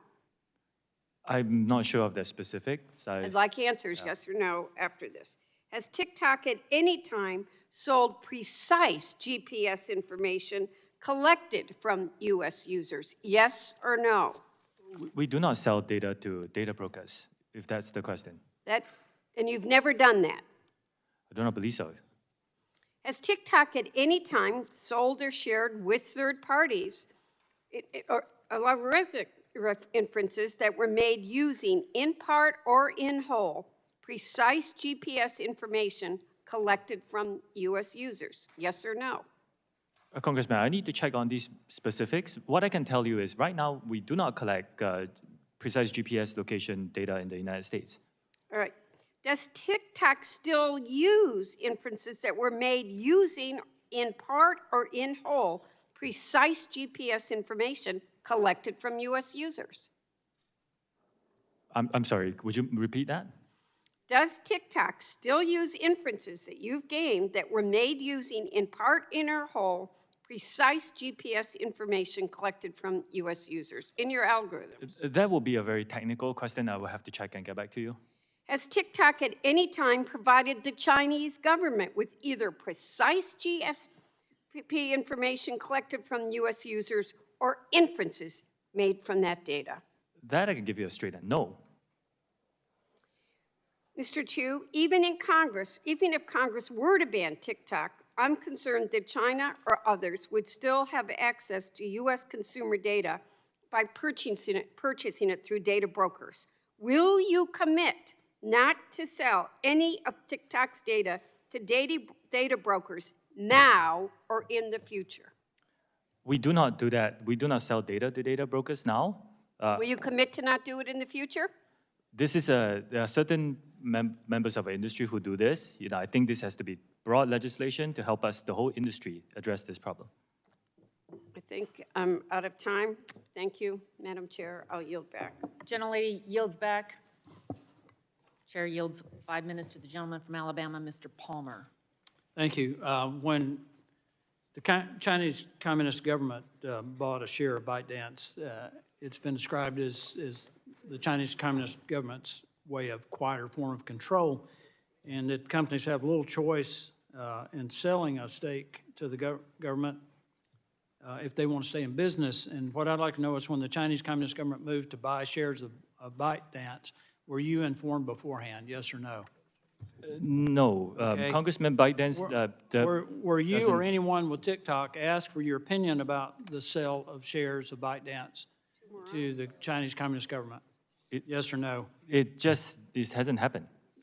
Did you or anyone employed by or affiliated with TikTok state any objections or concerns about the possibility of the Chinese Communist government, once they had shares in ByteDance, exercising control over content, using your platform for conducting misinformation campaigns, or restrictions ensuring nothing is posted that reflects badly on the Chinese Communist government, or for surveillance and data collection for use against anyone? Did any of you or anyone affiliated with TikTok raise any concerns about that? Congressman, we do not collect, we do not promote. I didn't ask you that. We do not promote. Or no. Did you raise any concerns about it? Because that's why we're here. But we do not promote or remove any content at the behalf of the Chinese government. Did you communicate in any form or fashion with the directors of ByteDance that there might be concerns about government control over content? Yes or no? You either did or you didn't? Congressman, You I didn't. just want to make this clear. We Let me do ask not you remove this. or promote content at the request of the Chinese TikTok government. insiders have already said that the company is tightly controlled by ByteDance. It even gets down to the hours they work. So obviously, you didn't say anything. There's a serious concern by Chinese companies, privately held companies, about doing anything against what the Chinese Communist government wants. I want to ask you this. Does TikTok screen against manipulative content from child predators, yes or no? Do we screen Do you against? screen against them? Yeah, we do. This How about child predator. How about drug cartels? Drug cartels, child predatory content. This is all You had a violative drug of that. cartel that was engaged in a police chase with Spanish authorities, and they posted it on TikTok and got over 1 million views. Why wasn't that taken down? And are you doing it with human traffickers or terrorists? I mean, do you withhold content from nations that might be committing crimes against humanity? Yes or no? Congressman, our platform is Yes a place or of no? freedom of Yes or expression, no? and users I know come you, here. you and, talk about that, but yes or no, do you screen against content from nations that commit crimes against humanity? Congressman, our users come and Yes or express, no? Our Yes or users no? come and present No, any points of views you that don't. they want, and it's a commitment to keep this Let me free ask from you this. interference Michael from any Beckerman, government. who is your vice president and head of public policy for the Americas, right? Is he part of the team that helped you prepare for this meeting, yes or no? Can I clarify who you mean? Michael Beckerman. Yes, he is. Okay, where is he at this moment? I'm sorry? Where's Mr. Beckerman at this moment? He's probably here. No, you know he's here. He's sitting right behind you. I want to know why, when Mr. Beckerman was on with Jake Tapper on CNN and asked repeatedly to condemn Chinese Communist government's treatment of the Uyghurs, when that treatment has been classified by the United States as a genocide, when a UN report classifies it as a crime against humanity, why, after multiple questions, Mr. Beckerman refused to address that? Are you afraid of the Chinese Communist government? No, because you can find that concerned content that- on our platform. Any content that our users want Well, why to couldn't express your their vice views on this president of issue is public freely policy, available on the our guy platform. who is head of public policy for the Americas, and on an American television news channel, why couldn't he condemn that? I think it's very important to look at our platform, and if you use and open our app I'm not and talking about search your for any platform. I'm asking content, about your personnel now, because personnel is policy. Everybody in this room understands that, except maybe you. Personnel is policy. Let me just conclude with this. And I hate to bring this up, because this is part of the stuff that I've studied, but deception is fundamental to the Chinese Communist Party's political, intelligence, and military strategy. And you have repeatedly used the word transparency throughout this hearing, and every time you've said it, what I've heard is deception. I yield back. Gentleman yields back. Chair recognizes gentleman from Texas, Mr. Vesey, for 5 minutes. Thank you, Madam Chair. I got to tell you, Mr. Chew, as a father of a 16-year-old that likes social media, a lot of your evasiveness today in answering many of these questions really disturbs me, because I can tell you that the teenagers of today, they really don't want to be on Facebook. They want your platform, and you were asked to come before this committee to testify about many things, and a lot of us are worried about our kids' personal data. As the co-chair of the Congressional Voting Rights Caucus, I also worry that TikTok is the world's most powerful and extensive propaganda machine, allowing the Chinese Communist Party to use TikTok's platform to influence public opinion and undermine the integrity of our democratic elections. And I have a report called "TikTok and Facebook Failed to Detect Election Disinformation in the U.S. While YouTube Succeeds." And this report was published by the nonprofit Global Witness and the Cybersecurity for Democracy team at NYU. And the purpose of the study was to test platforms like TikTok and whether or not they can detect and take down false political ads targeted at U.S. voters, young voters, ahead of last year's midterm elections. And according to this report, 90% of election disinformation ads tested were approved by your platform. Again, that is 90% of ads containing false and misleading election misinformation went undetected on TikTok. And just to add some color to the type of misleading ads that were approved by TikTok, this included ads that were live on TikTok that said the wrong election day and actually encouraged people to vote twice. You do know that voting twice is a felony. Mr. Chew, you do know that it's legal to vote twice. Congressman, any misinformation that comes around a political election is something we take very seriously. Let me, I'm particularly troubled about this type of information because it can run rampant on TikTok. And given that TikTok, again, y'all are appealing to a very young and diverse user base, that is exactly the people that we've seen targeted time and time again with voter suppression campaigns run by malicious actors. Mr. Chew, do you agree with me that it is completely unacceptable that 90% of these ads were undetected on your platform? And can you detail for us right now TikTok's policy regarding election misinformation and paid political ads, and how the company monitors such information, and how you plan to get that number down to 0? Whilst TikTok is a place for our users to come and express their points of views freely, we do take misinformation, dangerous misinformation, particularly around an election, very seriously. And we will work with third-party experts to identify misinformation. You call allowing 90% of false content, political content, on your platform to be taken, you define that as being taken seriously? I need to look into the specifics. I'm not sure where the number came from, but I can tell you, Congressman, that we are the only platform that I know of that doesn't actually take political ads. We don't accept money. I don't think other platforms can say that. Mr. Chew, can you detail how you responded to that report? Did you respond to that report that I just mentioned? I need to look at the specifics of the report, Congressman, and I can get back to you on that. All right. Mr. Chew, I want to shift to Project Texas. I know that we've discussed this initiative throughout today's hearing, but I want to dive deeper into your notion that promises about Project Texas should give us any confidence in TikTok's ability to localize U.S. data and discontinue access to that data to ByteDance employees in China. Why? Because we've already had a TikTok executive appear before Congress and give sworn testimony about the comfort that we should take in TikTok's U.S.-based resources. Well, TikTok data security practices were being scrutinized by the U.S. government, and unfortunately, we've since found out from journalists and recorded conversations that those assurances were worthless. In your testimony, you also mentioned that Oracle has already begun inspecting TikTok's source code and has access to the platform's recommendation algorithm. Why should this give the American public any great assurances, particularly given that Oracle now owns a stake in TikTok and stands to gain monetarily the more revenue that TikTok and its algorithm generates?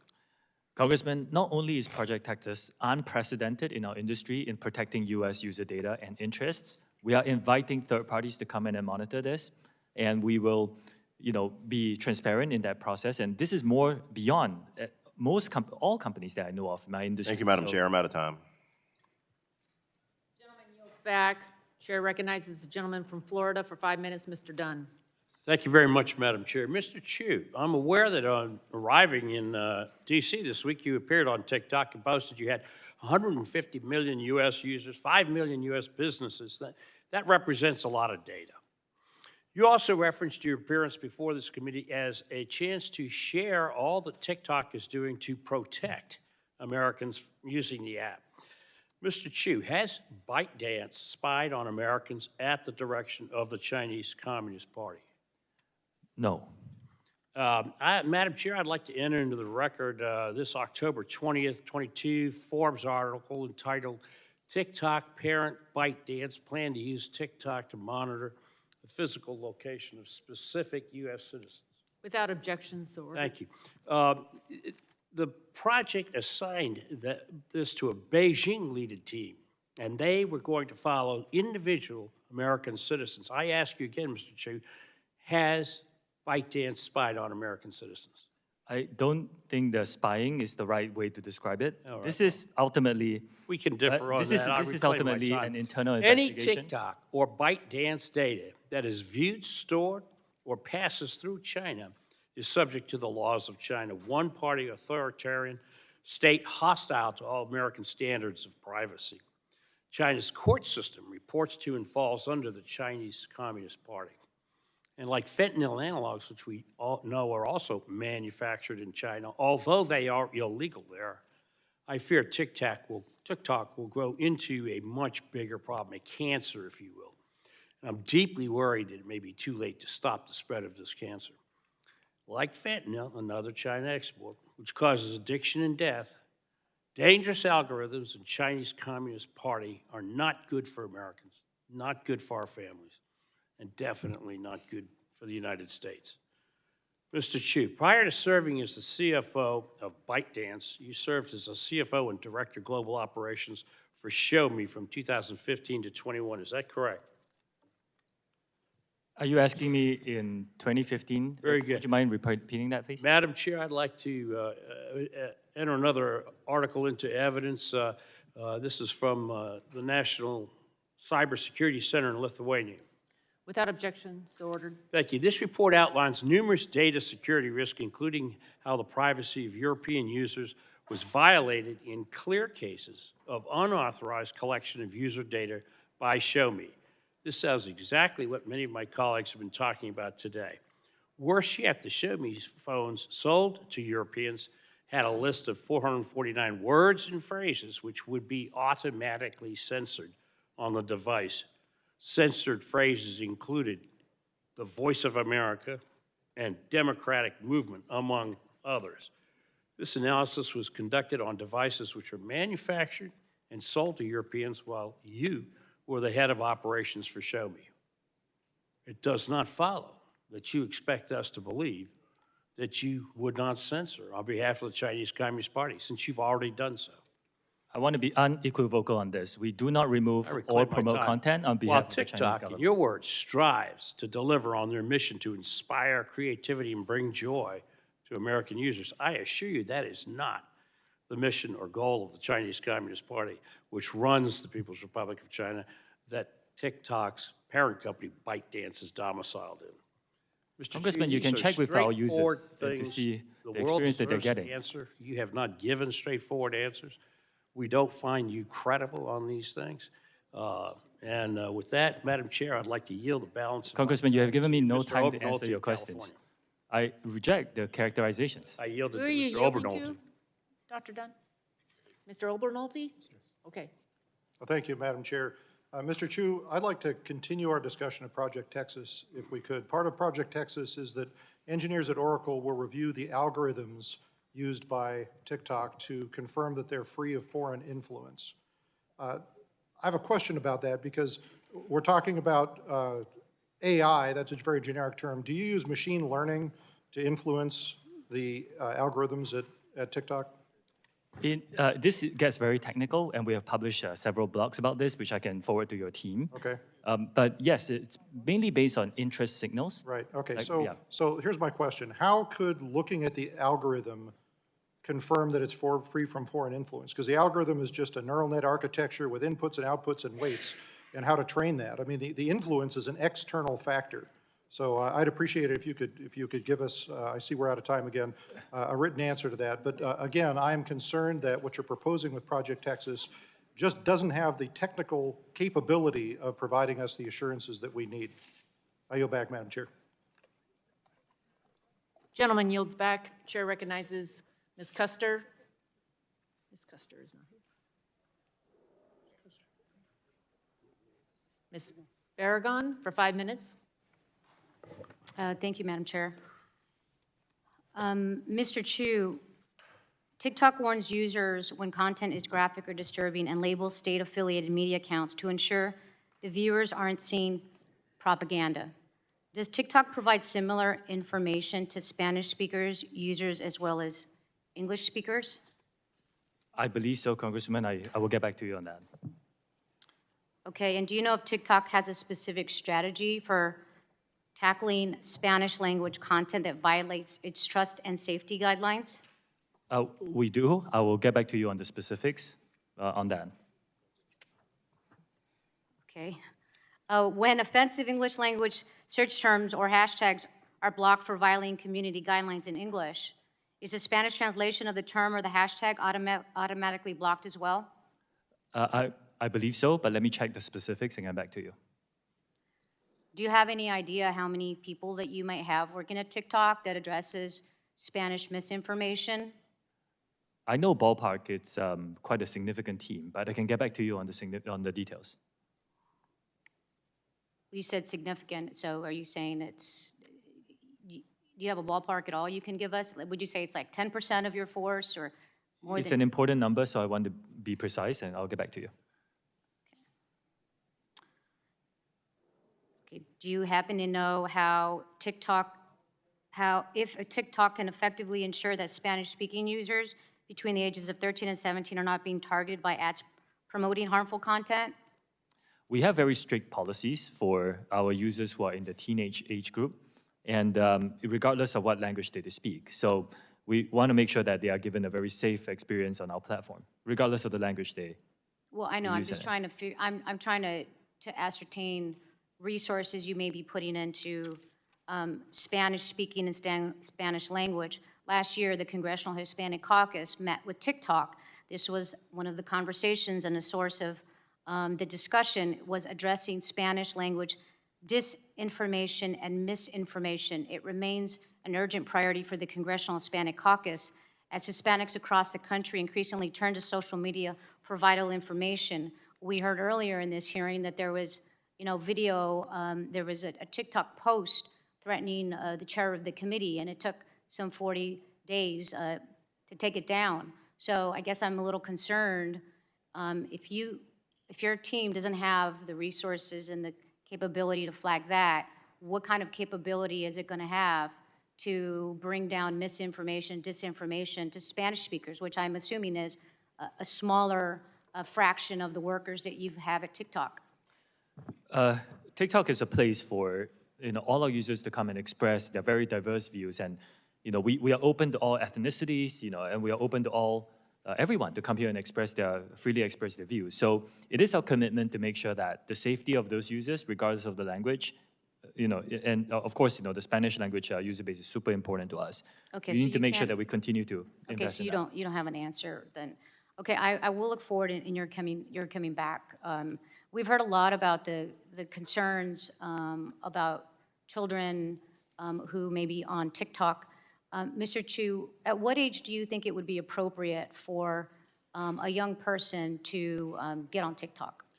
We have 3 different experiences here in the United States. There is an experience for under 13s, which is highly restricted. I'm asking what you think would be the appropriate age to have a child get on TikTok. Our approach is to give differentiated experiences for different age groups and let the parents have these conversations with their children to decide what's best for their family. So you think that there is a sufficient safety mechanism for an 8-year-old to be able to access TikTok? An 8-year-old's experience on TikTok will be so highly restricted that every single piece of content he or she will see will be vetted by Common Sense, our third-party child safety expert, and the 8-year-old will not be able to post, and the 8-year-old will not be able to see any personalized feed and 0 advertising in that experience. So I believe, yes, it is the appropriate experience for an 8-year-old. Well, then why don't you let your 8-year-old child on TikTok? I have seen these news articles. I would like to address that. My kids live in Singapore, and in Singapore, we do not have the under 13 experience. If they lived here in the United States, I'll let them use the under 13 experience. Okay, so you're saying it's because of the country you live in, it doesn't have the same mechanisms. Is there a reason you don't have those same mechanisms everywhere? In principle, we want to provide a good experience for our users in general. We don't want to monetize from people who are under 13. In the US, we are COPPA compliant, and as part of that, we were deemed as I want to get these specifics right. We were deemed as a particular type of audience, mixed audience app. I want to make sure that that's right.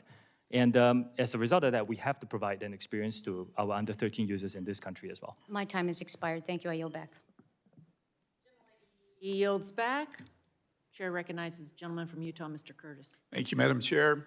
Mr. Chew, my children are getting ready to run a marathon, and I noted during this hearing that they'll be running for about the same amount of time that you'll be sitting in that chair today.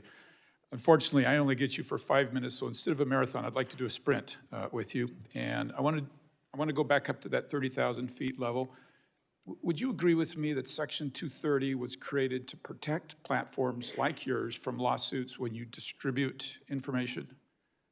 Don't overcomplicate it, just like 30,000 feet. Yeah. Yeah.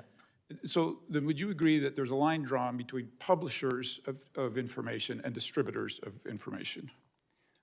Specifically in the Section 230 language? I think 230 is a very complex topic. I understand, but remember, we're at 30,000 feet. So in short, your platform distributes content that other people's publish. One of the early challengers to Section 230 was when AOL refused to take down a post of somebody that had inappropriately put associated a phone number with the Oklahoma City bombings. The courts ruled that AOL was not liable for that post because of Section 230. Now, I want you to do a hypothetical with me because I'm going to use the absurd to try to make a point here. Let's suppose hypothetically that AOL, instead of just posting that, actually wanted to magnify that voice, and so they took out an ad in the Wall Street Journal linking that phone number with the Oklahoma City bombing. And let's suppose they didn't stop there, but they went further, and they took out a Super Bowl ad linking that phone number with the Oklahoma City bombing. And let's suppose, hypothetically, they didn't stop there. They sent a flyer to every home in America linking that phone number to the bombing.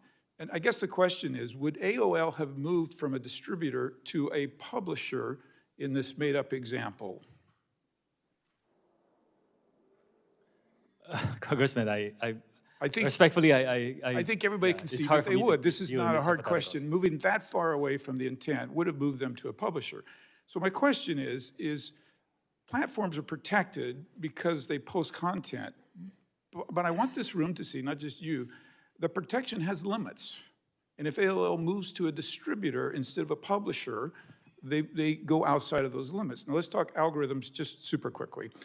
We've thrown that word around a lot today. Let me here again go 30,000 feet, and we'll use another platform so it's not sensitive. But Pinterest, I like to go on Pinterest. My wife and I are building a home, working on the yard right now. If you went on my Pinterest page, you would see swing sets and things made for my grandkids. Now, another hypothetical, let's suppose that there's some devious intent inside Pinterest, and they decide they want to influence John Curtis with these algorithms, and they want me to believe it's the end of the world. And all of a sudden now I'm buying bomb shelters instead of swing sets for my kids. Have they become a publisher and should not be protected from Section 230? And if you don't feel, I'm pretty sure the room understands that they have crossed this line, and you can tell me if you think they have or not. Congressman, I will have to study that specific example and get back to you. It's a hypothetical, but you can see at some point they've crossed the line and they have become a publisher and a distributor. So we've touched on this today, but I want to be super specific. Is it possible that TikTok had enough data, could get enough data on me that you could use artificial intelligence and your algorithms and machine learning to write an algorithm that could persuade me to change how I view a policy issue?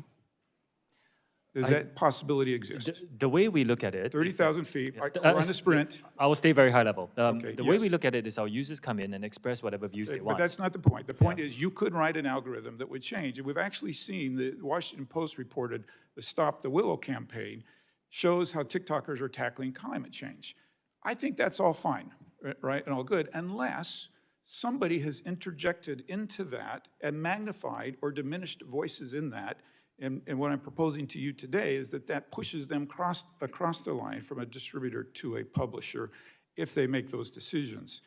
Now, serious allegations have been made against your platform and others, many of them here today, and you're not new to these allegations.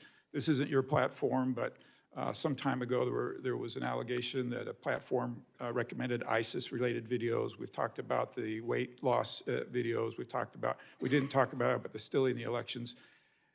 Whatever the motivation, I'm trying to point out that as you move from a publisher, as you manipulate this data with algorithms, that you step out from the protections of Section 230. Do you see that logic? This is a very complex I understand it's very complex, but you see the logic. In your mind, has TikTok ever stepped across the line from a distributor to a publisher?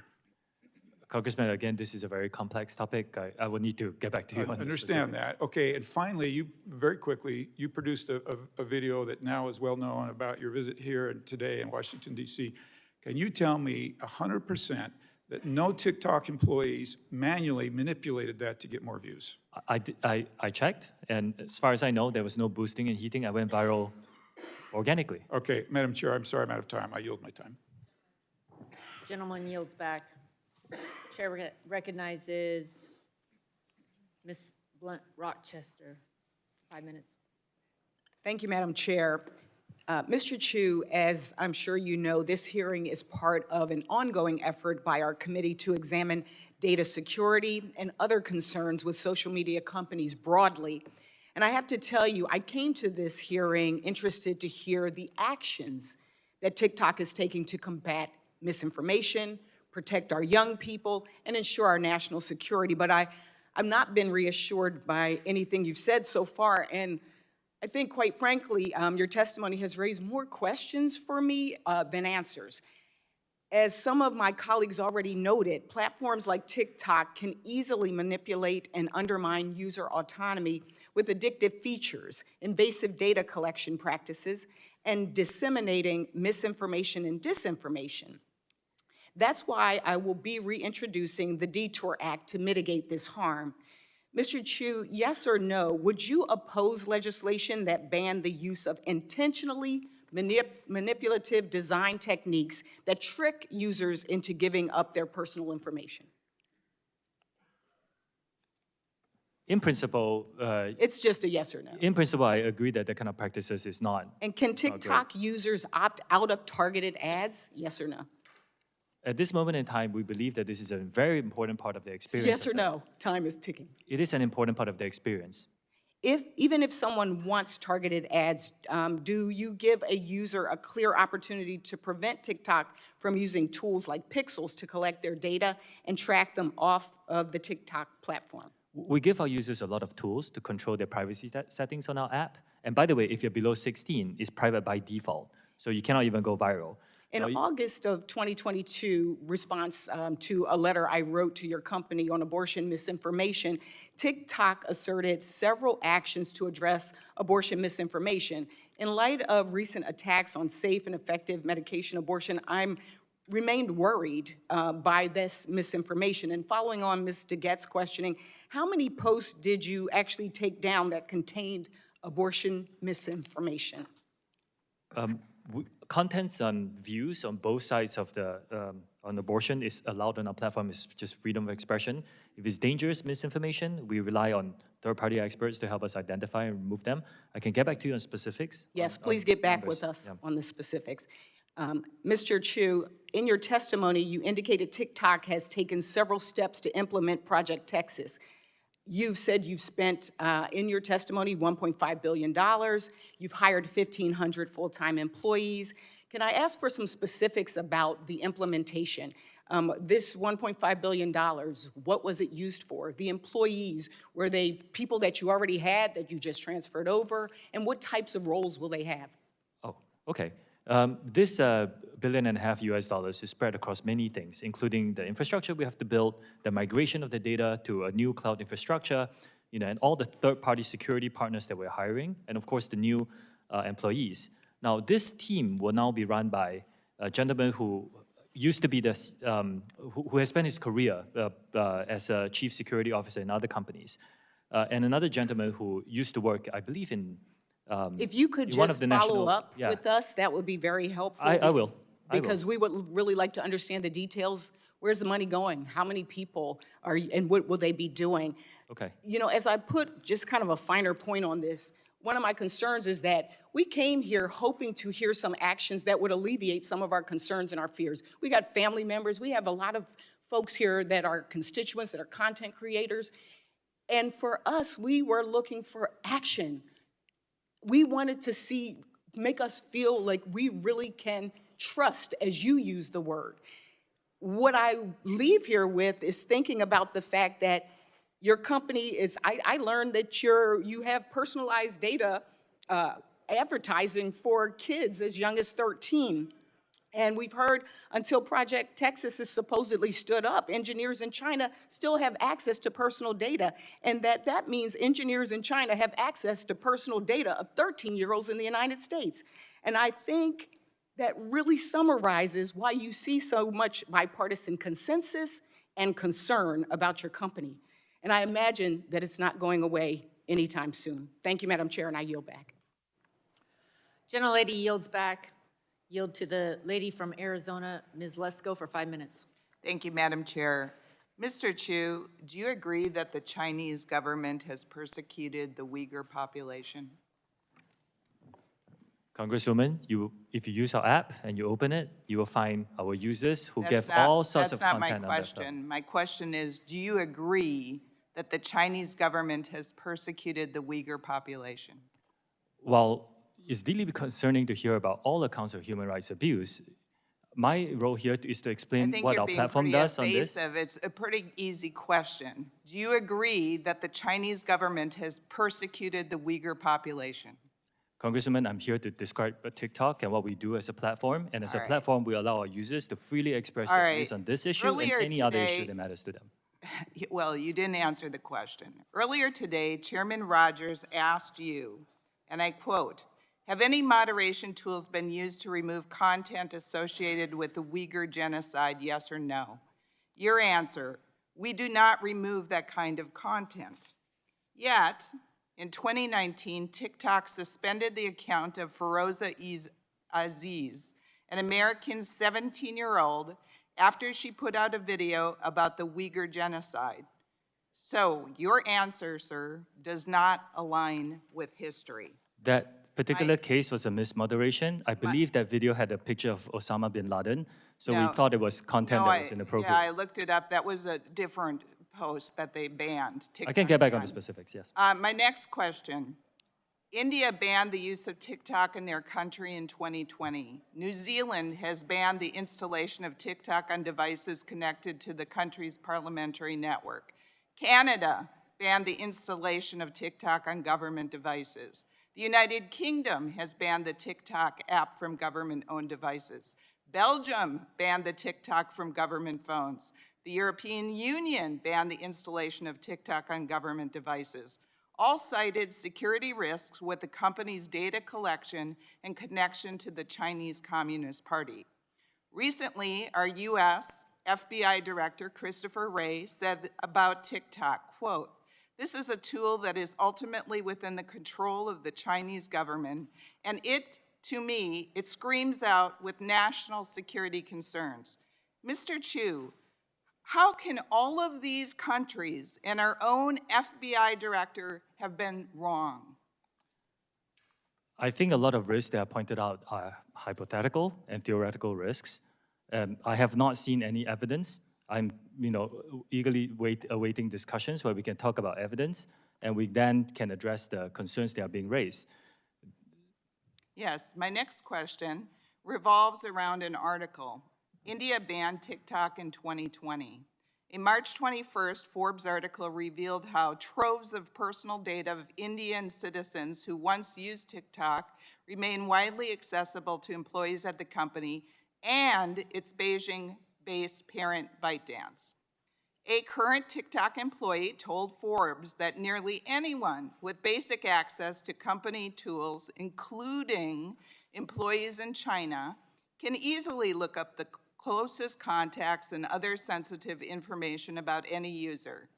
This current TikTok employee also said, quote, "If you want to start a movement, if you want to divide people, if you want to do any of the operation to influence the public on the app, you can just use that information to target those groups." Why would Mr. Chew, why would a current TikTok employee say this if it wasn't true? This is a recent article. I have asked my team to look into it. As far as I know, we have rigorous data access protocols. There's really no such thing where anybody can get access to tools. All right. So I disagree with a lot of the conclusions of that. Madam Chair, I request unanimous consent that the Forbes March 21st, 2023 article be added to the record. Without objection. And I would like to turn over the rest of my time to Mr. Abernoldi. Thank you, Madam Chair. Mr. Chew, I'd like to continue asking the question that we ran out of time last time. So as part of Project Texas, you're going to have engineers at Oracle review the algorithms, the machine learning algorithms that TikTok uses to ensure that they're free from foreign influence. But as you and I were discussing, reviewing the algorithms doesn't do anything. The algorithms were simple. That's not where the secret sauce is. The secret sauce is in the data used to train them and the outcomes that you're asking them to predict. Would you agree with that? No, I actually believe that with third-party monitoring, you can identify a lot of the motivation of the code. And with enough third-party expert, you can identify a lot of what the code is designed to do. But how would you verify that you couldn't ask the algorithm for a different outcome than the one that the rest of the source code is asking for? The algorithm will be trained with this, again, it's very technical, but it will be trained based on weights, for example, and those are things that we can verify. You know, what weights are you putting on likes? If you could give us a written response to that, I'd appreciate it, because I'm interested. Thank you, Madam Chair. I yield back. Lady yields back, gentleman, lady yields back. Chair recognizes for 5 minutes, gentleman from Florida, Mr. Soto. Thank you, Madam Chair. The genie's really out of the bottle on this now, so to speak. 150 million Americans are now on TikTok. That's almost half of America. They're expressing themselves in art and music, poetry, short film, comedy, among other creative expressions, and many of them are inspiring, talented young people. But we also on the committee recognize there's a darker side to it, right? Violence, adult themes, drug and alcohol, sexualization, suicide, all major issues on TikTok, but also Twitter, Facebook, YouTube, and other social media platforms. So the solution, as I see it, is to regulate TikTok and other social media platforms. And that job, Mr. Chew, as you know, really falls to us. There are real concerns, bipartisan common ground we've already had. We had a federal device ban that was voted on bipartisan in the omnibus. And I co-introduced a bill with my dear friend, Representative Kamek, about notices of that federal ban. Madam Chair, I think the first key is privacy. We have to pass the comprehensive legislation that got out of this community but eluded us in the last Congress. I'm really hoping we can get that done, and I'm really excited about hearing that from folks. The other thing is that TikTok needs to be an American company with American values and end its ties to the Chinese Communist Party. This is something that'll be critical as we look and go forward. And then 3, we all agree we have to protect our kids. The committee should consider banning the use for children under 13 of not just TikTok, but all social media platforms, or at least empower parents. In addition, have rules of the road for teens that are 13 to 17 so that families can do what's right for their families. So for privacy, that's on us. Internet privacy is on us. As far as being an American company, Mr. Chew, as you know, the Committee on Foreign Investment in the United States at the Department of Treasury reviews foreign investment that affects national security. Right now, they've negotiated with your company about this Oracle setup that you've talked about, servers in an American company in America, in Texas, and then Oracle would monitor the algorithms. But pressure is mounting. So, Mr. Chew, would TikTok be prepared to divest from ByteDance and Chinese Communist Party ties if the Department of Treasury instructed you all to do so? Congressman, I said in my opening statement, I think we need to address the problem of privacy. I agree with you. I don't think ownership is the issue here. With a lot of respect, American social companies don't have a good track record with data privacy and user security. I mean, look at Facebook and Cambridge Analytica, just one example. So I do think that, you know, it is not about the ownership. It is a lot about making sure we have Project Texas, making sure that we're protecting and firewalling US user data from unwanted foreign access, giving third parties to come in to have a look at this, and making sure that everybody is comfortable. We're giving transparency and third-party monitoring, and that's what we're doing for Project Texas. Well, I would at least encourage you all to start having the dialogue, should that be where the president and the Congress ends up going.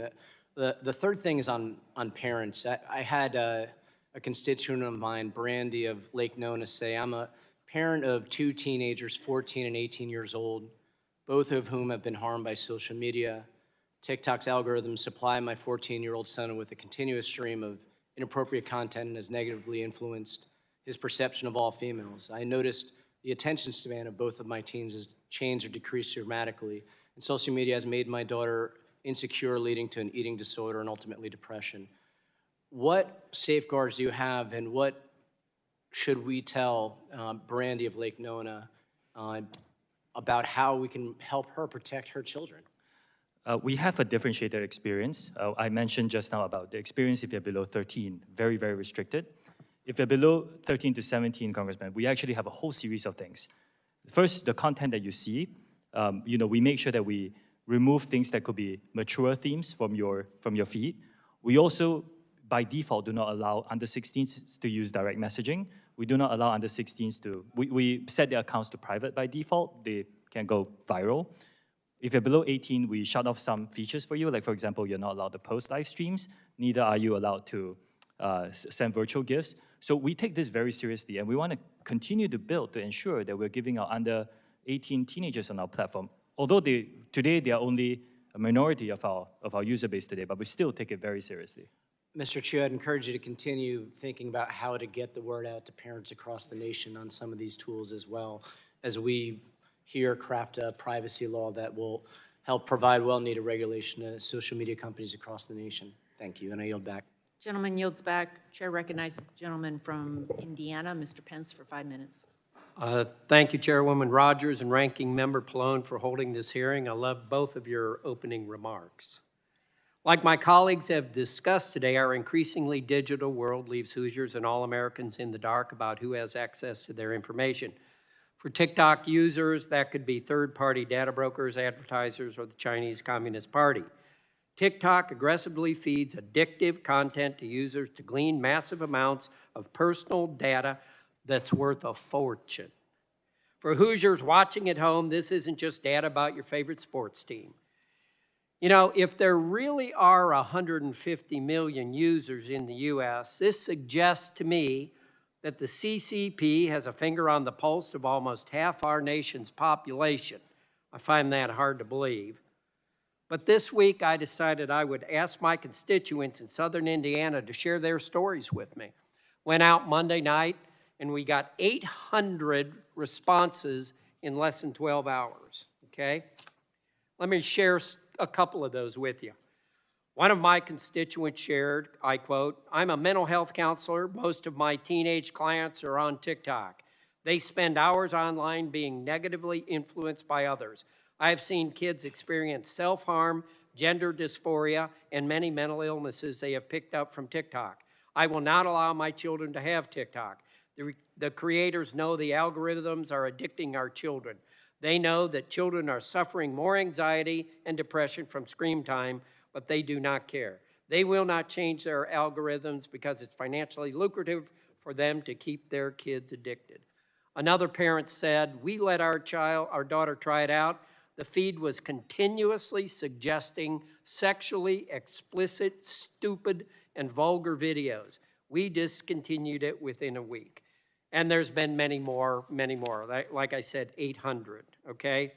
In your testimony, Mr. Chew, you walked through a number of supposed actions taken by your company to create a safe environment and empower parents to oversee content shown to their children.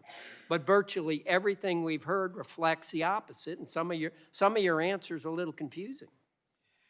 You know, all of those sitting here and maybe watching on C-SPAN, this is the 32nd hearing we have held about privacy and big tech. Each hearing I've been part of, we've heard the same stories about our constituents' experience and the same promises for big tech to do better. The truth of the matter is this disgusting and dangerous content littered across your platform is not justifiable and it's uncontrollable. Americans' data is not safe and big tech is doing nothing to protect it. Putting aside the dangers of the CCP involvement, and after these 32 hearings, I believe it's actually time to change the narrative, change the focus, and change the outcome by talking about the money you're making at TikTok. Mr. Chew, I have a question. How much revenue is generated per user? Congressman, we Private company, and you're private not going to company, tell me. yes. Does each user receive a comparable benefit for the amount of profit their data brings to your company? We do share some revenue with some creators who produce, say, 1 minute plus informative Thanks. content. When am I going to get paid for the data that you are selling, or you're getting revenue from advertisers? When am I going to get paid for the data you're getting from my children, my grandchildren, my neighbors? I think that's the only way to get your attention, is talk about the money you're making, and maybe that'll get you all to do what you're supposed to do. I respect and understand your opinion. The vast majority of our users have a great experience. I sent a video recently as well. I got hundreds of thousands of comments. But what am I getting? It's a great experience. What about these 800 bad experiences that people in the Indiana 6th District have been getting? We will look into them, and a lot You're of going to look into it, but this is a 30-second big tech hearing, and you're always going to look at it. Frankly, I think you're all stalling is what you're doing. You're just trying to buy time while you're making the $18 billion, perhaps, whatever you're making. The majority of our users have a great experience on our platform. It is our duty to keep it safe. I agree with you. That's why our commitment is to make sure that safety is a priority for us. I think it's your duty to pay attention to what you're doing, and maybe you paying people for the information that you're getting from her is a way to get that done. Thank you. Yield back. Gentleman yields back. Chair recognizes gentlelady from Washington, Ms. Schreier, for 5 minutes. Thank you for being here, Mr. Chew. I'm really concerned about everything that we are hearing in this conversation today, and I appreciate your good intentions, but the actions are really falling short. As a pediatrician and the parent of a teenager, I'm particularly concerned about how social media generally, and TikTok specifically, is affecting our kids and teens. We just heard a lot about this from testimony from a psychologist. Last year, the American Academy of Pediatrics sounded the alarm about our children's mental health crisis. And as a pediatrician, I know this has been going on for more than a decade. In fact, it tracks perfectly with social media engagement. And during the pandemic, teens who are missing out on in-person interactions turned even more to social media to connect with friends. Social media is designed to be addicting. That's the business model. And your platform is the most addictive of all. And this endless, mindless scrolling takes teens away from human relationships. And here's what's important. It keeps teens awake all night, well past their bedtime, at a time in their lives when sleep is critical for brain and physical development. In fact, sleep deprivation alone, ignoring even content alone, can cause depression, anxiety, social withdrawal, inattention, poor coping skills, and academic failure. So, Mr. Chew, I just want to follow up a little bit on what my colleague, Mr. Sarbanes, was discussing. It is your business model to keep eyes on the app, to keep it addictive. I know you likely have experts who have advised you on how to design this to keep those eyes on your platform for the longest possible time. So I want to know if you have psychologists or other health experts on staff looking at screen time, hours of use, and sleep. We worked with the Digital Wellness Lab, Congresswoman, and at the Boston Children's Hospital, and we came up with a 60-minute default limit for any users under 18. We were the first to do it in our industry. That is an opt-out, and I can tell you, they're going to immediately opt out. It is addictive. It's We also give tools. Asking a chain smoker not to take the next cigarette. It is not going to happen. And by the way, so first I have a question, then I'll go back to Boston Children's. Mr. Sarbanes asked earlier, what is the percentage of teens who actually adhere to the 60-minute limit? I would need to check on those numbers and get back to you on specifics. I'd appreciate those numbers. Yes. I'm guessing it is an incredibly low percentage who actually heed that. Now, as far as Boston Children's goes, I know you're referring to them as a source for these ideas about go outside, get some air, take some time out. But I can tell you as a pediatrician, I'm guessing their suggestions were a little stronger than that. And so I'm wondering what is the next step? What are you doing when you find out that almost nobody is really opting out after 60 minutes to take this burden off of the kids and off of the parents and change your algorithms to make them not so hooked? We give our parents, as you pointed out, the family pairing tool, and in that tool, if you pair it with your teenager's phone, you can actually set a restriction, how many minutes. And we believe it's very important for parents to have these conversations with their teenagers, so to decide what's best for their family. I also, Congresswoman, a lot of people come to our platform to have a really informative experience. Like I said, there were 116 billion pieces of content on STEM, and we're creating a feed dedicated to that. Book Talk has 115 billion. We've also heard today that well over 20% of the information is misinformation. We heard that about medical remedies that are not really remedies. We've heard it about mental health topics. I mean, this becomes very dangerous, especially when people who are not trained to think very critically are being given information and thinking that it's true. And you've said many times that the destructive information isn't available to kids, but it is. Like, we keep seeing examples here. And so I'm just wondering, what are you gonna do with the algorithms? I mean, just because you're removing something that says anorexia, bulimia, or eating disorder, that doesn't do it. If you show girls repeatedly skinny bodies and advice on how to cook meals that are less than 300 calories, that's dangerous. We have worked with, first of all, anything that glorifies eating disorders, we remove that from our platform. It's violative. We're working with experts now. It's a challenging problem for our industry, but we are actually identifying some of these themes that you're talking about and trying to build models where that kind of content is not chained up for the younger users. So it's something we take very seriously too. We're seeing eating disorders in elementary age kids now, and I need you to expedite that process as much as possible because parents out there are worried, and I'm worried as a pediatrician. Parents can't take themselves off of these platforms. Kids, there's no way they're gonna take themselves off, and we need you to do your part. It may affect your bottom line, but it could save this generation. I share your concerns and I commit to doing more. Gentlelady yields back. Chair recognizes the gentleman from Pennsylvania, Mr. Joyce. Thank you, Chair Rogers and Ranking Member Pallone, for holding this hearing. According to an August 2022 article in the New York Times, TikTok's in-app web browser can track every individual keystroke made by a user.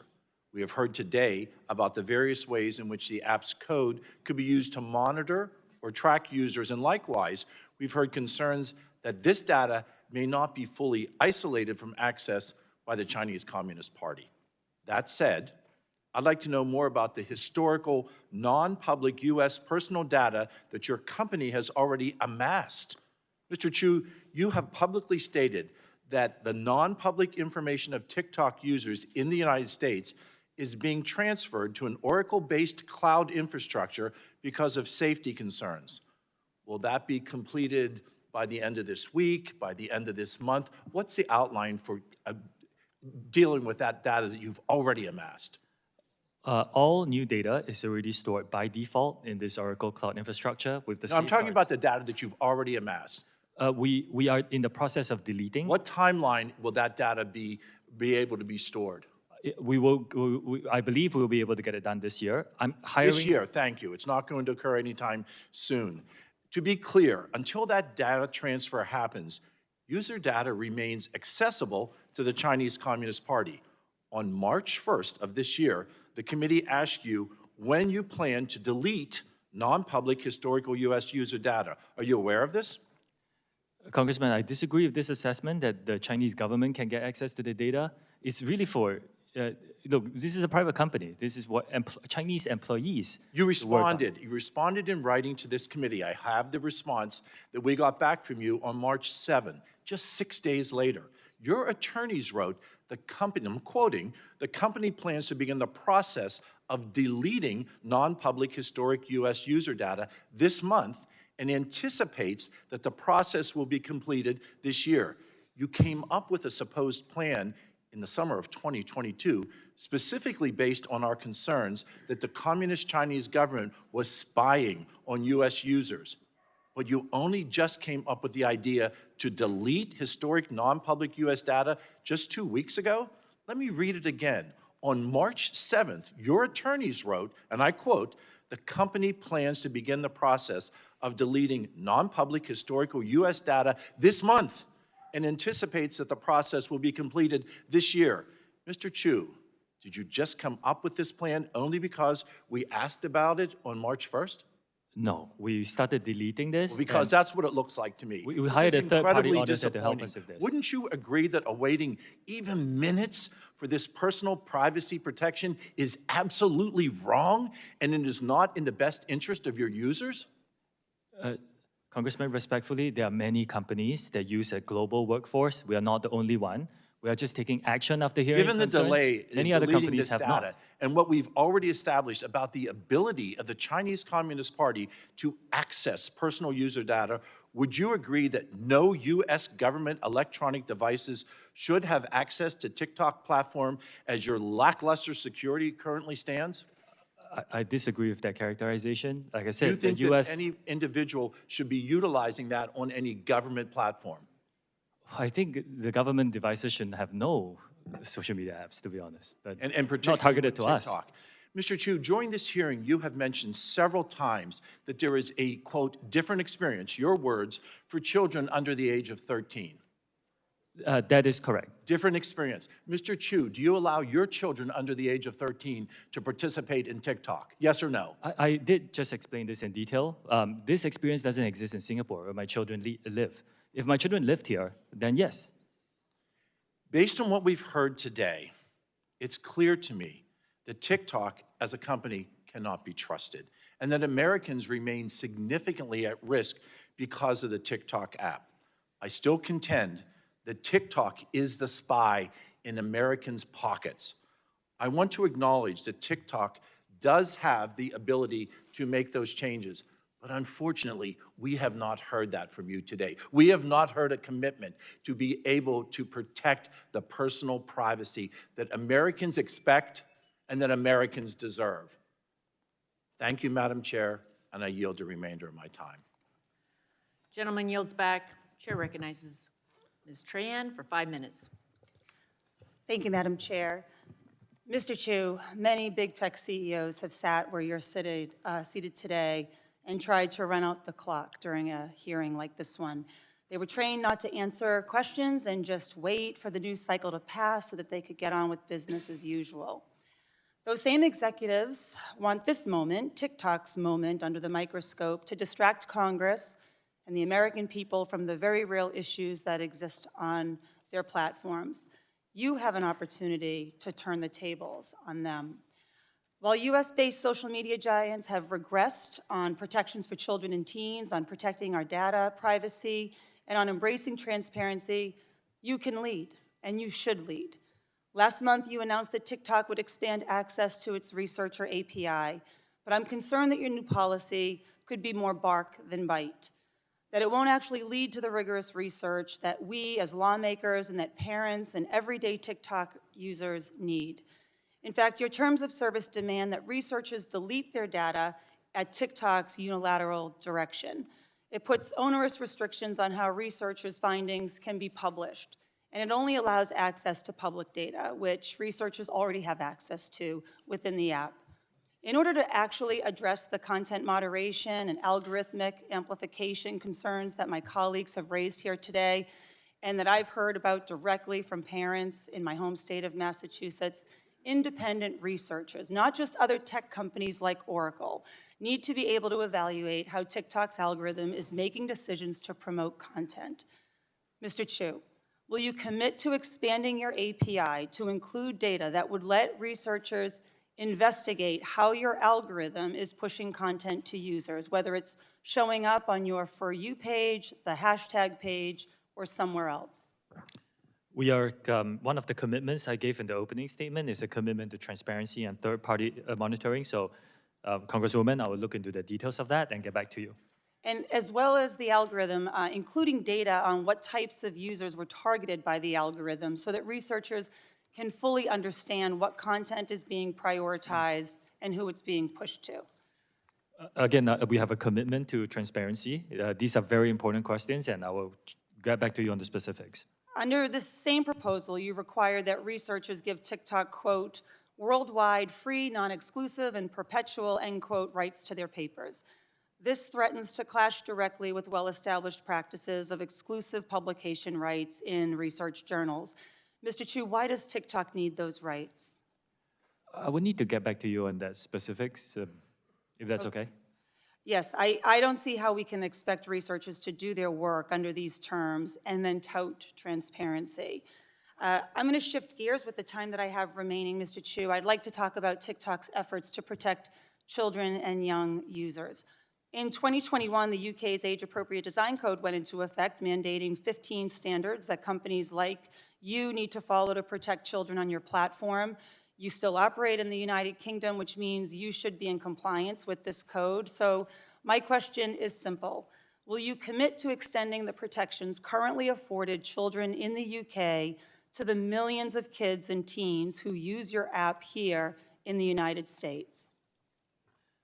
We take the safety of the younger users on our platform very seriously. This is a good way to prove it. Every country is a little bit different in context, and let me look at the specifics and bring some of the best practices across the world.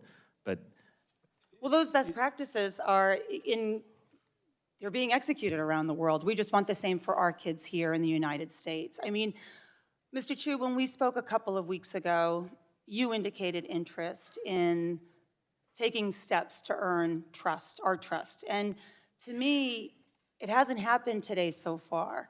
But rather you've ducked behind industry standards and comparables to your competitors, which we know are woefully insufficient.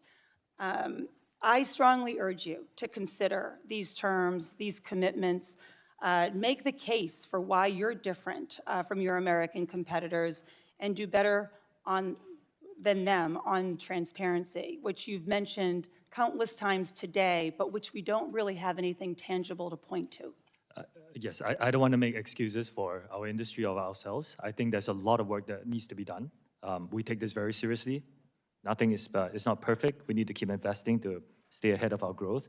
So I agree that we need to prioritize safety and continue to do that as part of our company. And well, I'll look forward to getting back your comments and your commitments and those updated terms of service when you write back to the committee. Thank you, Madam Chair. I yield back. Gentlelady yields back. Chair recognizes the gentleman from North Dakota, Mr. Armstrong, for 5 minutes. Thank you, Madam Chair.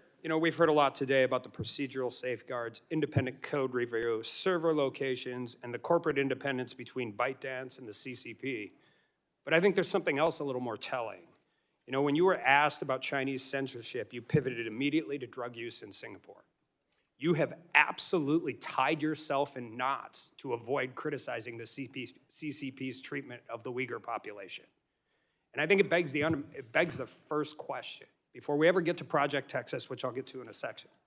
If the CCP demanded that ByteDance hand over all of the data that they had on US users in their possession, and ByteDance refused, I wonder what would happen. I wonder if Jack Ma might have an opinion on that, and I wonder if he'd be allowed to give it. But let's talk about Project Texas for a second. Project Texas envisions a new US-based TikTok subsidiary. You have stated that this arrangement is unprecedented. I'd argue the reason it's unprecedented is because it requires continual oversight and monitoring by the US of a private business because it poses a national security threat. The new subsidiary's board would report to and be approved by CFIUS. CFIUS will also specify hiring requirements as well as interact with Oracle as it performs its data role. That is an extraordinary corporate governance structure. I have questions whether it complies with corporate law and fiduciary duty to shareholders. Yet the core concern is that the proposes unparalleled integration with the US government with a private company, which will require significant government resources.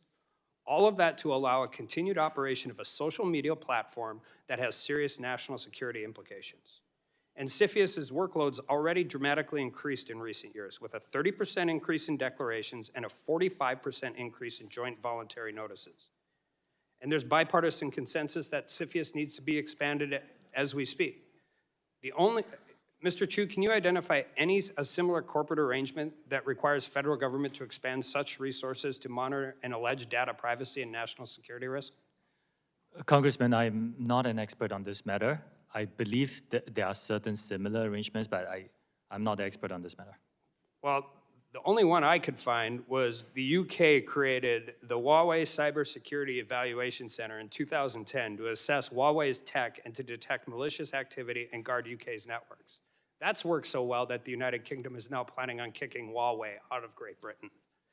You stated that TikTok has invested $1.5 billion in Project Texas. Are you aware of any discussions or proposals that entail TikTok funding or offsetting the costs of CFIUS role? Those discussions are, I need to get back on the specifics, but I can tell you, yes, we did spend approximately $1.5 billion on our side. You spent $1.5 billion on Project Texas. But do you have any, I mean, you agree that if CFIUS takes on this role, they're going to need a massive influx of dollars in human resources, right? I cannot speak on behalf of CFIUS, Congressman. Should the U.S. government expend such resources to create this extraordinary arrangement for TikTok, especially considering alleged data privacy and national security risks? Congressman, I cannot speak on behalf of the United Well, but States. Project Texas doesn't work without CFIUS, right? Project Texas, as you guys have proposed it, does not work without CFIUS involvement. The idea behind Project Texas is the firewall of U.S. user data. Make sure it's stored by an American company, overseen by American personnel, and we will invite third-party monitors to monitor this. So that, in essence, at least as far as I know, is the majority of the cost, because it will rely on not just us building the infrastructure, but us, finding and hiring these third-party monitors who are vetted to come in and monitor this structure. You talked earlier about the shareholders' ownership of TikTok, and you said 60% is global investors, 20% is employees, and 20% is original founders. Are all those voting shares the same? No, the founder has weighted voting rights, as is common in our industry. So as far as a voting block of shares owned in ByteDance, do you know if the Chinese Communist Party, not Chinese government Communist Party officials, the Chinese Communist Party, do you know what their percentage of the actual voting block share of ByteDance is? The Chinese Communist Party doesn't have voting rights in ByteDance. Chinese Communist Party members is a different question. Do the founders control the voting block of ByteDance's shares? I do know that the founder himself is not a member of the Communist Party, but we don't know the political affiliation of our employees because that's not something we ask. Does the Chinese government know the political affiliation of their Chinese citizens? I cannot answer that question on their behalf. I yield back. Gentleman yields back. Yield to the gentle lady from New Hampshire, Ms. Custer. 5 minutes. Thank you, Madam Chair. Mr. Chew, I just want to say I agree with all of the comments of many of my colleagues today that we need to take a close look at whether TikTok poses a national security risk. For today, I'm going to focus my limited time on how TikTok can better protect its youngest users. And I think a number of us have identified as parents today and have serious concerns as we relayed to you. Just this week, I heard from a parent in my district in Nashua, New Hampshire, whose child was served harmful content on TikTok and has needed counseling as a result. This experience is not unique to this family, and it underscores the need for better child protections on your app. I'd like to dig further into TikTok's current safety and privacy controls for children.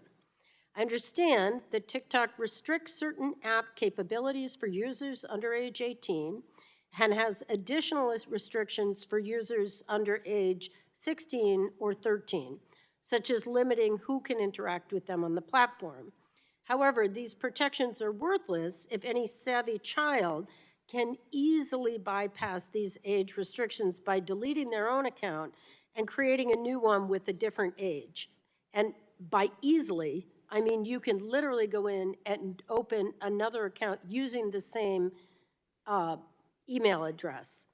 So I've been made aware by child safety groups, including Fair Play for Kids and Common Sense, that it is that simple for young users to bypass the age restrictions on TikTok.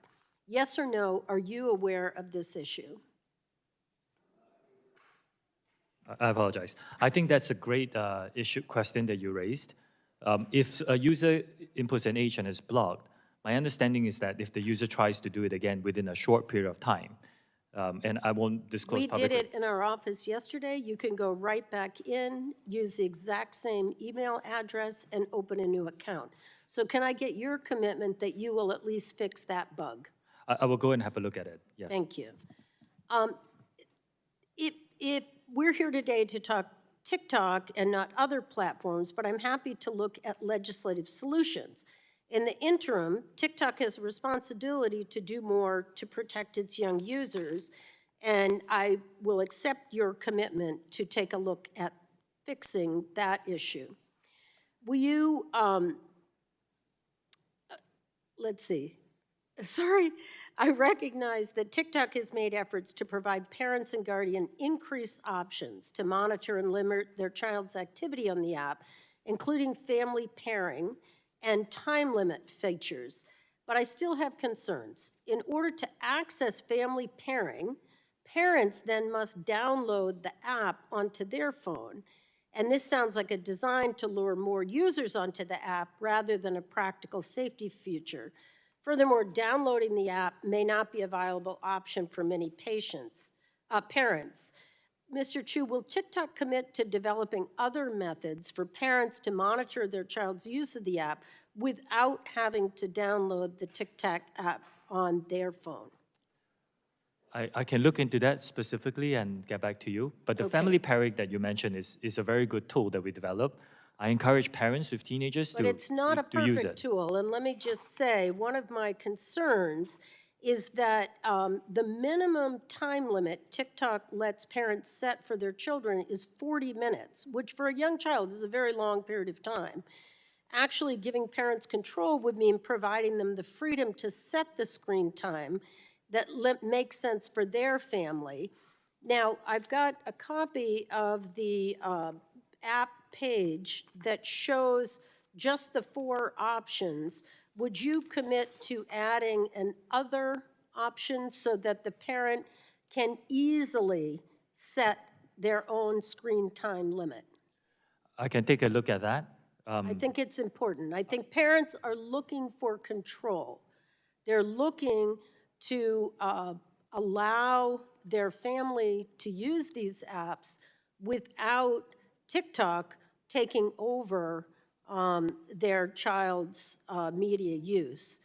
I've heard reports of users struggling to access the feature, and so I will look forward to hearing back from you on adding an other so that a parent can add a custom limit. So finally, I ask that you commit to report back to this committee and the American public on how TikTok addresses these safety issues and the steps that you are taking to default children's accounts to the most protective possible settings. And with that, Madam Chair, I yield back. Gentlelady yields back. Chair yields to the gentleman from Ohio. 5 minutes, Mr. Balderson. Thank you, Madam Chair. Thank you, Mr. Chen, for being here today. I would like to start by inserting into the record a report entitled TikTok, ByteDance, and Their Ties to the Chinese Communist Party, which was published by the Australian Parliament just over a week ago. If I could add that to the record, Without please. objection, so ordered. Thank you, Madam Chair. Mr. Chew, we know that your company's algorithm has been exposed for delivering videos to China that encourages them to develop eating disorders, promotes challenges that have caused children to accidentally commit suicide, glorifies the use of drugs and pornography. Despite the constant media coverage of this issue, your company continues to feed our children this dangerous and harmful content. Can you explain to parents back in my congressional district why it should be their burden and not TikTok's to set up the guardian parental controls for their children so that they do not view content which encourages eating disorders or committing suicide? Congressman, I take these issues very seriously. If the user is a teenage user on our platform, we actually have a differentiated experience, including certain models that we are building with experts to help identify certain content that's not inherently harmful, but could lead people to eating disorders. Anything that glorifies eating disorders is violative of our platform, and we remove that. And I want to assure you that I take this very, very seriously, this commitment. Mr. Curtis, my colleague, mentioned the use of heating tool on your platform to make specific videos go viral or get more views. Does TikTok use a culling tool where employees can manually limit the amplification of content that TikTok should hide, like content that promotes eating disorders, drug use, or suicide among children? The only promotion tool that we have is approved by the local teams, so in the US by the US team, and it's for commercial purposes like Taylor Swift. You know, I think when she onboarded, we, you know, So would heated that a be little a yes or no? I just want to make sure that I'm answering your question with specifics. If this tool exists, why isn't it being used to cool then the spread of dangerous content? I mean, why is it still happening? Dangerous content has that violates, we remove them. When we see them, we actually remove them from the platform. Okay. The fact of the matter here is that despite whatever action you take, that TikTok is taking to protect teens, your algorithm continues to promote harmful content. Wouldn't you agree that indicates there is something inherently wrong with the algorithm your platform employs? I do respectfully disagree with that. The algorithm drives a great user experience for many, many users. Well, I talked about STEM content. That has 116 billion views on our platform. One more example. Book Talk is a trend that happened on our platform. It's to encourage people to read. And globally, it has 115 billion views, and it's fantastic. I've heard people telling me that they are reading more because of Book Talk. So there is a lot of good and joy and positive that can be derived from the TikTok experience. Yes, there are some bad actors who come in and post violative content, and it's our job to remove them. But the overwhelming experience is a very positive one for our community. But if it's your job to remove them, it's been said many times here today about the 41 days that that video stood up with addressing the chairwoman. After this, I'm going to go and look into the specifics of that. All right, thank you. Madam Chair, I yield back. Gentleman yields back. Chair recognizes the lady from Texas, Ms. Fletcher, for 5 minutes. Thank you, Chairwoman McMorris-Rogers, and thanks to Ranking Member Pallone for holding today's hearing, and thank you, Mr. Chew, for appearing today. It's been a long day, but we're here to learn about a complex set of issues that relate to TikTok and how to address them. And I think that's what we're hearing from colleagues on both sides of the aisle today, is a real effort to grapple with the challenges that we see for national security and for the safety and protection of American citizens, especially our children and young adults. And we've already covered today a lot of the information about the extensive use of the app, the number of users who are children and young adults, but I think it bears repeating, as Mr. VC mentioned, that TikTok is the preferred platform of young Americans. And they use it for all kinds of creative and important things, and we have seen that. But there are also some dangerous things that we know it has and continues to be used for. And that also, that the data that's collected is posing additional dangers. And that's what we're here for. Most people using TikTok do not realize that TikTok is collecting data about their keystrokes or about their browsing history on other sites and so much more. And I agree with my colleagues that we need a comprehensive set of data privacy laws here in the country, and we've heard some very good ideas today. Mr. Chew, you've mentioned several times today that these are industry-wide issues, and I agree with you that there are industry-wide challenges here. But there are also some specific things relating to TikTok that I want to focus my questions on and really want to understand where there's a difference and how we can craft legislation that addresses the very real challenges that we've been hearing about today. As you know, states across the country have joined an ongoing investigation into possible violations of consumer protection laws by TikTok as they pertain to TikTok's effect on the mental health of American children and teenagers. As part of this investigation, states have requested to review internal TikTok communications that takes place on LARC. That's TikTok's primary instant messaging system. Is that right? Yes. Okay. And does every TikTok employee have a LARC account? It is very similar to companies that use Slack or any other instant messaging tool. But LARC is a proprietary instant messaging tool. It's not Slack.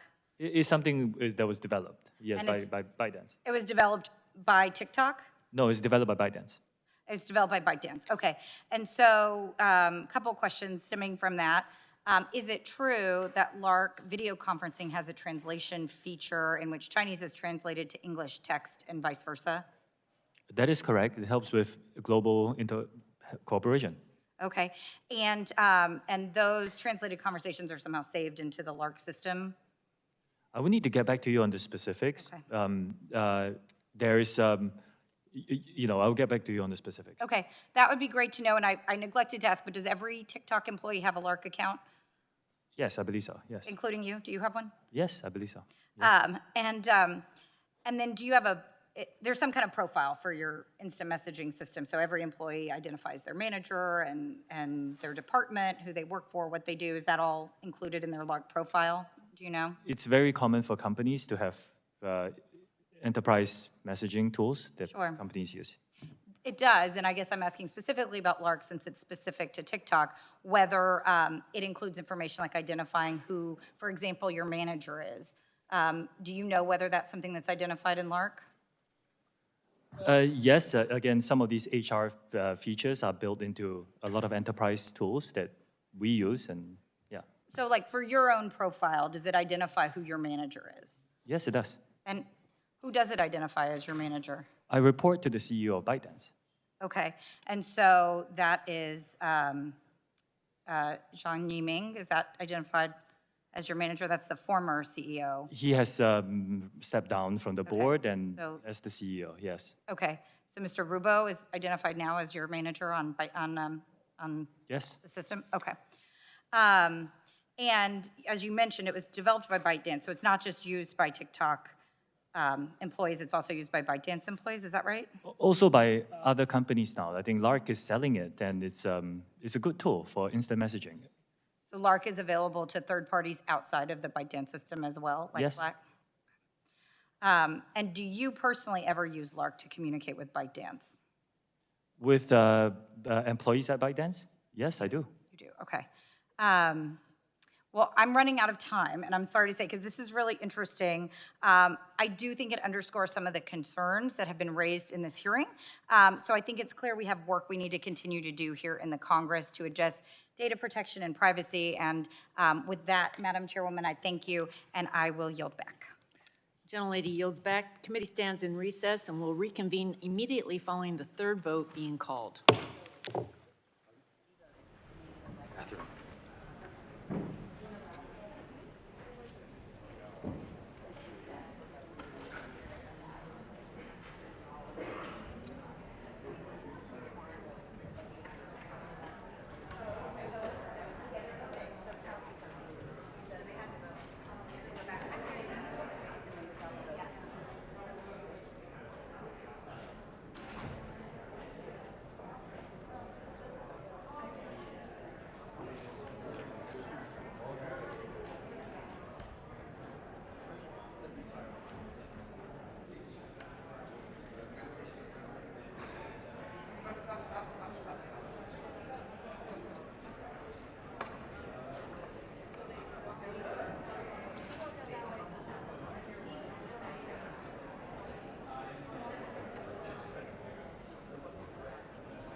Being here, Ms. Chew, I am one of 6 Texans on this committee. I'm over here. So when you invoke the name of Texas, you get my attention. Ms. Chew, when you were the CFO of ByteDance, did the Chinese government instruct you on how content was to be moderated on Douyin or TikTok, yes or no? Sorry, Congressman, would you mind repeating that question? When you were the CFO of ByteDance, did the Chinese government instruct you on how content to be moderated was to be moderated on Douyin or TikTok? I was not in charge of that. That's You were the not. CFO of Okay. ByteDance. We have a discrepancy there. Reports have shown that TikTok accounts managed by Media Links TV, a propaganda arm of the CCP, pushed divisive content before the recent midterm election. Mr. Shou, yes or no, to your knowledge, has the CCP coordinated or utilized TikTok to influence users through algorithms, state-paid content creation, or in any other capacity? No, they do not do that. We do not promote or remove any content on behalf of the Chinese government. You don't, but did the Chinese government, do you have any knowledge of that? We do not do, Congressman, we have only one process of removing content on our platform. Okay. And the process is done by our content moderation team headquartered in Ireland and Ireland and the US. And we will only remove content if it violates our guidelines, and that's something that we audit, or if there's a valid legal order. So, okay. Several reports, hearings, and leaked internal documents have indicated that TikTok has repeatedly censored or de-amplified content that is critical of Chinese Communist Party policies in the U.S. and abroad. Are you aware of those reports? I don't think that's accurate, Congressman. Are you aware of those reports? There could be some reports that say that, but that action itself is not Your something testimony here today is that you can keep up with stuff and make it as clean as possible, quote unquote. Are you aware of those reports? I want to make it very clear that there is content on TikTok that's great and fun. There is content that's critical of China, and it's not there. That's not what I'm saying. Are you aware of the reports citing that fact? Again, like I said, the fact is, if you go onto our platform, you will find content that is critical of China. Well, we're going to talk about that. Now, this committee is looking at reforming Section 230 of the Communications Decency Act, which has already been mentioned here today. Do you think that censoring history and historical facts and current events should be protected by Section 230's good faith requirement? Congressman, that is a more complex topic. I will need to speak to my team and get back to you on the specifics. Is your team behind you? It's my broader team. I will speak to them and I'll get back to you. It's always good to have folks behind you, isn't it? Not them. Oh, no. Oh, okay, I got you. Here are my concerns with TikTok. Your claims are hard to believe. It's no secret to us that TikTok is still under the thumb of CCP influence. And let's be honest, TikTok is indoctrinating our children with divisive, woke, and pro-CCP propaganda, all while threatening our national security with Chinese spyware. In fact, let me look at my notes here. You had an exchange with Anna Shou. In your exchange with Congresswoman Shou, you said that, quote, extreme fitness videos shouldn't be viewed too much. Do you remember that exchange here today? What extremist videos? With Anna Shou out of California. Any content that is has extremist content is not allowed on our platform. It will be, we identify them. Was that also true about the gun video that you saw today? Was that extreme content that should have been taken down? I would need to look at the specifics of the whole video. There was a bit of lag just now. We couldn't see the whole video. Okay, you know it threatened our committee chair here. That is unacceptable. Okay. And, so you're aware of that extreme video. And why did it take 40-plus days to get it down? Does it take literally an act of Congress? Should we plan to have a committee hearing every time, every day, every time there's something brought up so that we can limit the content on TikTok? Should Congress plan to do that, Mr. Shou? Congressman, we work very hard to remove violative content on our platform. Okay, well, let me move on. With Congressman Huston, he asked you about your wages and your stocks, and you said you prefer to keep that information private. Now you know how we feel about American public's information. We prefer to keep it private as well. We don't think TikTok does that. So, Madam Chair, my time is up. And if this committee gets its way, TikTok's time is up. Madam Chair, if I may, in my response to an earlier question. Gentlemen, I'm sorry, gentleman's time has expired, or, yeah. Chair recognizes Mr. Ruiz from California for 5 minutes. Thank you, Chair Rogers. I echo my colleagues' concerns about TikTok's impacts on the health and well-being of the American public. As a doctor and the ranking member of the Select Subcommittee on the Coronavirus Pandemic, I am troubled that TikTok is rife with medically inaccurate information, including dangerous misinformation and the intentional disinformation about COVID-19 and vaccines. TikTok's community guidelines state that the company will remove content or accounts that involve, quote, misleading information that causes significant harm, unquote. However, since the early stages of the pandemic, TikTok has been used as a platform for people pushing misinformation, disinformation, including by those casting doubt on the safety and efficacy of life-saving vaccines. And despite TikTok's pledge to address harmful misinformation, these videos are being viewed millions of times. For example, the Institute for Strategic Dialogue found that a sample of 124 TikTok videos containing vaccine misinformation were viewed 20 million times. And Media Matters found that a sample of 18 videos with COVID-19 misinformation were viewed over 57 million times. Here's another shocking study. The Journal of American Medical Informatics Association found that when searching hashtag, quote, coronavirus on TikTok, almost 30% of the videos that came up contained misinformation. Videos in that sample containing a high level of misinformation were viewed a median of 9.4 million times. Mr. Chew, why are these dangerous videos falling through the cracks of your company's efforts to enforce its own community guidelines and remove harmful misinformation? Before I answer that, in my response to an earlier question from Representative Dunn, Mr. Chew, you're in my time. Answer my question. I understand, but if I would like to clarify something. I'm clarified. I have 5 minutes Okay. in my time. You're in my time now. Answer my question. Yes, any dangerous misinformation we partner with third-party experts to be able to identify and help us with subject domain expertise. And with the expertise that we recognize, we rely on those to develop policies to recognize and remove content that could be. Your efforts have failed, and they're dangerous, okay? It's public health risks that you're putting millions of people's lives at risk for not being able to do a better job. And I'm concerned that TikTok's features make it users uniquely vulnerable to the spread of this misinformation. For example, TikTok makes it extremely easy to reuse audio and videos to create content, which allows misinformation to quickly spread through the platform. And TikTok's algorithm to recommend videos means that a user viewing one video containing misinformation can easily result in their quote-unquote For You page becoming filled with videos containing similar misinformation. This is a dangerous feedback loop. So is TikTok taking any action to modify these features so that they no longer facilitate the spread of this misinformation or this misinformation feedback loop? Congressman, again, like I said, any dangerous mis or disinformation, we work with third parties to recognize that, and it's proactively removed from our platform.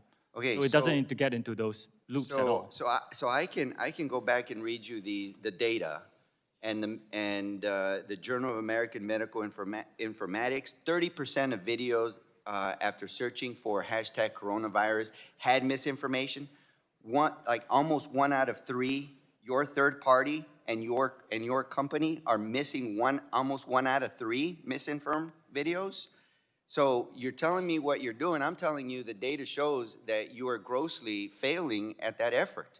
The other question I have for you is that TikTok is also in Spanish, and Spanish-speaking populations have been specifically targeted to misinformation when it comes to many aspects, especially medical misinformation. And as chair of the Congressional Hispanic Caucus, we reached out to you last Congress on this issue. So what is your intent, or how does your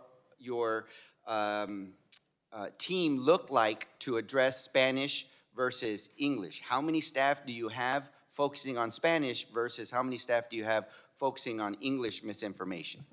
Congressman, I was, like I explained just now, the Spanish-speaking population is very important to our platform. We do have a lot of Spanish-speaking moderators, and we will continue to. So how many Spanish-speaking staff versus English-speaking staff for misinformation do you have? I can get back to you on the specifics, but dangerous misinformation is moderated regardless of language. Not to the degree that it needs to be.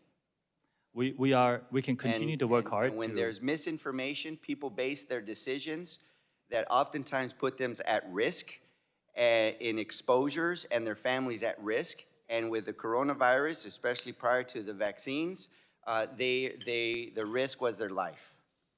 Thank you. Yield back. Madam Chair, I would like to clarify something. In the follow-up question to Representative Dunn's question just now, I misunderstood the follow-up about ByteDance spying on behalf of the Chinese government. My answer to that question should be a no, because it came very rapidly. I just want to clarify that. Gentleman's time has expired. Gentleman, or the chair recognizes the gentleman from Idaho, Mr. Fulcher, for 5 minutes. Thank you, Madam Chairman. Mr. Chew, we've been going a long time here by now, and a lot of questions have been answered, and a lot of them have not been answered. And primary thing I want to do is just share some thoughts of what I've seen, learned today, been exposed to. First of all, I've got to compliment you on having a product that's impressive. It is a very influential tool.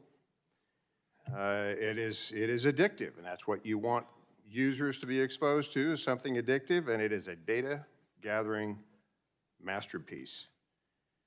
So clearly, it's got the potential to sell products, connected like-minded people with that artificial intelligence capability in a viral fashion, and perhaps spread information quicker, better than anything else that's been developed out there. Now, I'm just going to tell you, I'm not a subscriber, at least a willing subscriber. But probably in that database somewhere is my preferences with colors or foods or who I've spoken to or what I've said or my favorite newspapers. I don't know. But that's available to be sold or given to whomever or whatever. And the whatever is what bothers me. And I'll use myself as an example again. If, for whatever reason, I became a target in this, I became somebody you didn't like, and I know that'd be hard to believe because you gotta like me. But let's say you didn't, or a company didn't, or for whatever reason I became an app target. That artificial intelligence algorithm could be shared or spread selectively to a targeted audience that, with negative information that maybe has been paired up with that knowledge in that app to make me look really, really bad. Or to the converse. Same thing could be done to make me look really, really good. Here's the problem. It's someone else or some artificial intelligence algorithm that has inordinate power to subjectively combine strategic data with strategic audiences to shape whatever thoughts and news they want. And I've equipped it, not even knowing it. And that process could apply to anyone or anything. There's the danger. It could be the President of the United States. It could be their kids. It could be a company. It could be a political party. It could be a news outlet. Anything could be targeted for that selective viral spread of just some information. Mr. Chew, this may be genius, but that doesn't make it fair. It doesn't make it good, and it doesn't make it accountable. I wouldn't want my government to have that ability. I wouldn't want a company or a political party or my friend August here or my mother to have that capability. And I certainly don't want that to be accessible to anyone in China. Now, there's no question it's got immense value. And as proof of that, you're here. Because this hasn't been a fun day. I know that. Hasn't been a fun day for us either.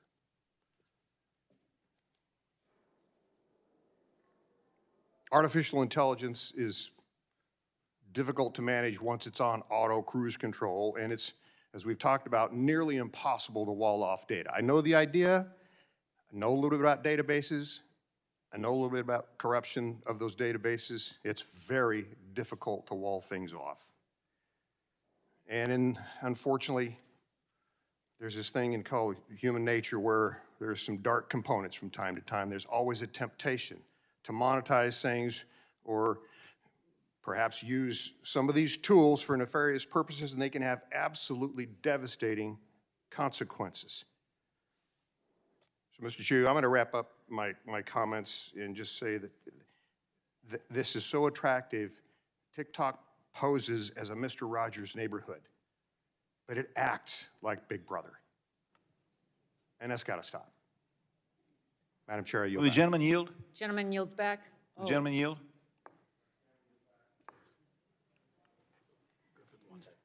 Oh, gentleman yields. Yield to Mr. Morgan Griffith.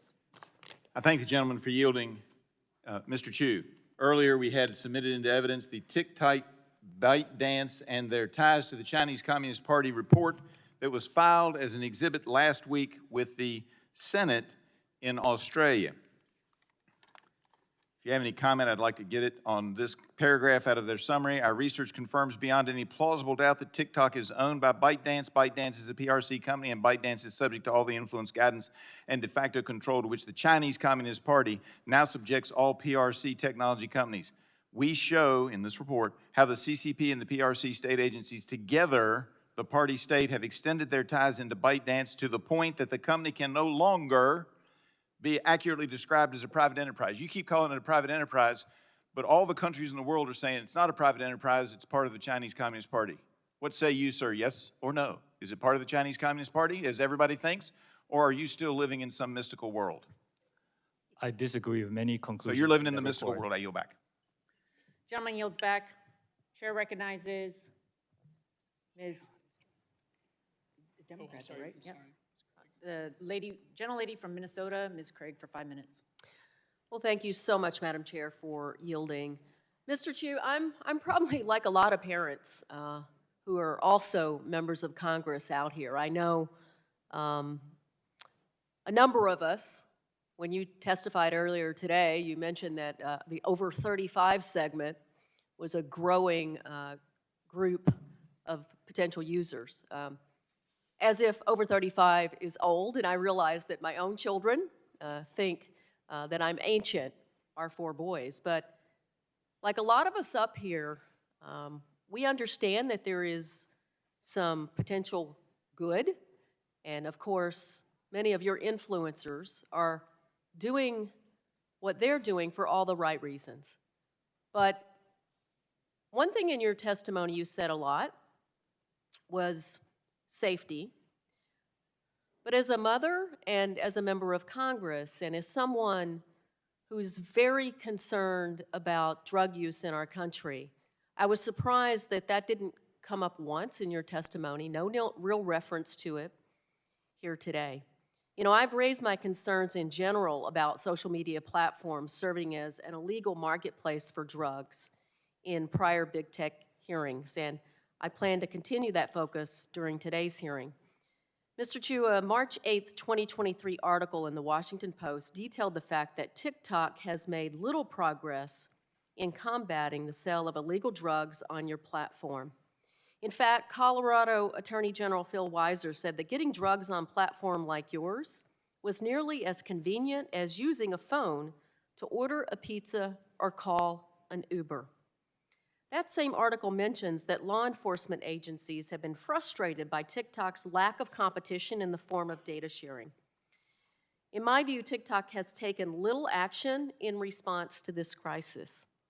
According to a May 2022 blog post from TikTok, you donated $125,000, or 0.001% of your 22 revenue, to an anti-drug effort on your platform in the form of ad credits. You also redirected #drugs, #fentanyl, and other obvious hashtags away from posts selling drugs to a community resources page, as if a teenager looking for drugs is going to look for them at hashtag drugs. Drug dealers have easily worked their way around this, using emojis and slang to communicate that they have drugs for sale. To this day, it is possible for anyone to log into your platform and acquire drugs, and the consequences of that can be fatal. What are you doing to move past these token efforts to prevent teenagers from accessing drugs on your platform? Look, as parents up here today, we may not understand everything about your platform. I'm not a tech guru. Many of us up here may not use exactly the right language, but we know when our kids are at risk, and our kids are at risk on your platform. So what are you going to do to move past these previous token efforts? Congresswoman, we do take illegal drugs content on our platform very seriously. It violates our guidelines to proactively identify and remove them. And as you pointed out, if anybody searches for any drugs on our platform, we do point them to resources to help them with that.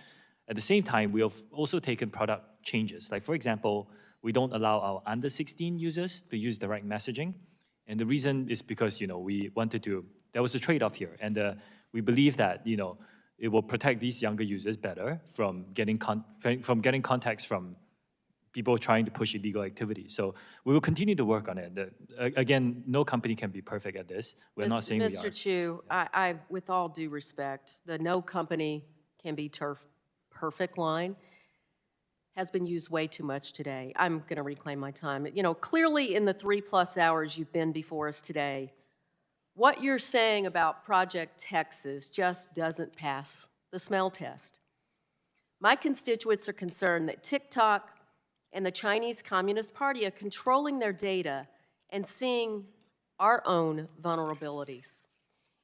If you were an American company, we could look at your 10K, we could see who your shareholders are. The answer you provided earlier today, you'd rather not tell us what your compensation is or how it's derived. Well, no American CEO would like to tell us that, but they have to because they're an American company. So what you're doing down in Texas, it's all well and good, but it is not enough for us to be convinced that our privacy is not at risk. So how can you say that you're protecting American users' privacy with the CCP being so heavily involved with ByteDance? It's not possible. China won't even carry your product. How is it that you can convince us that our privacy is not at risk? And more than that, our kids' privacy is not at risk in this country. In my opening statement,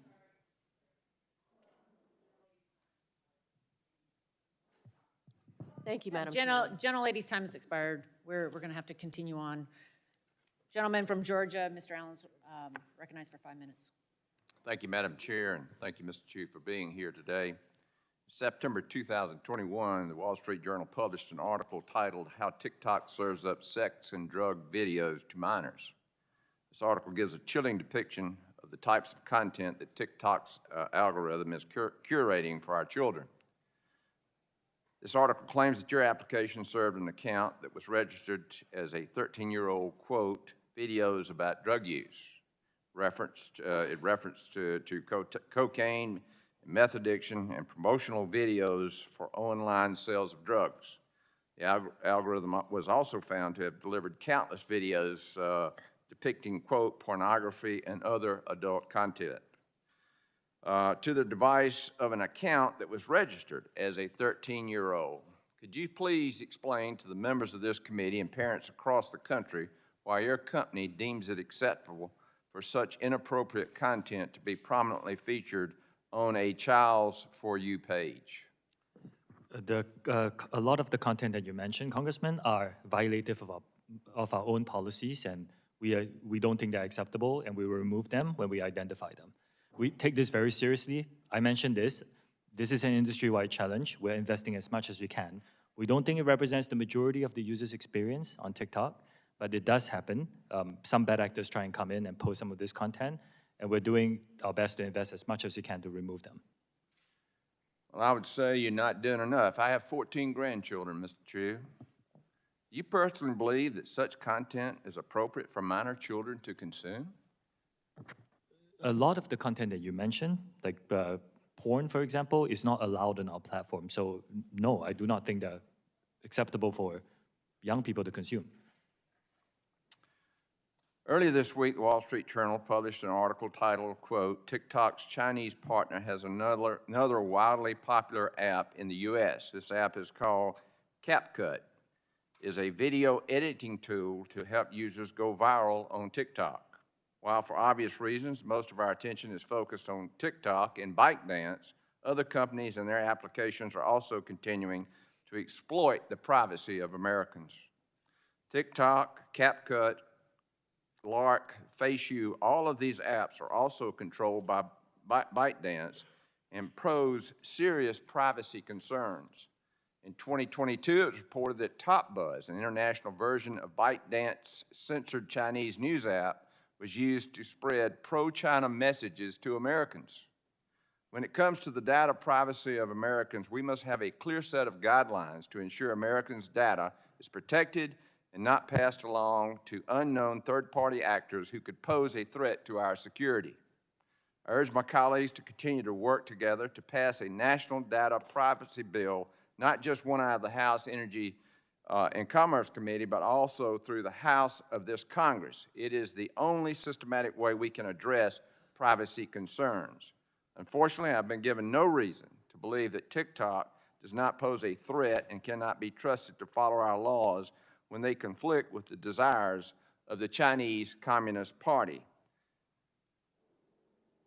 Your firewall that you're talking about, if you had a bad actor in your, what you call your Texas initiative, could get through that firewall and send any information that they wanted to send anywhere directly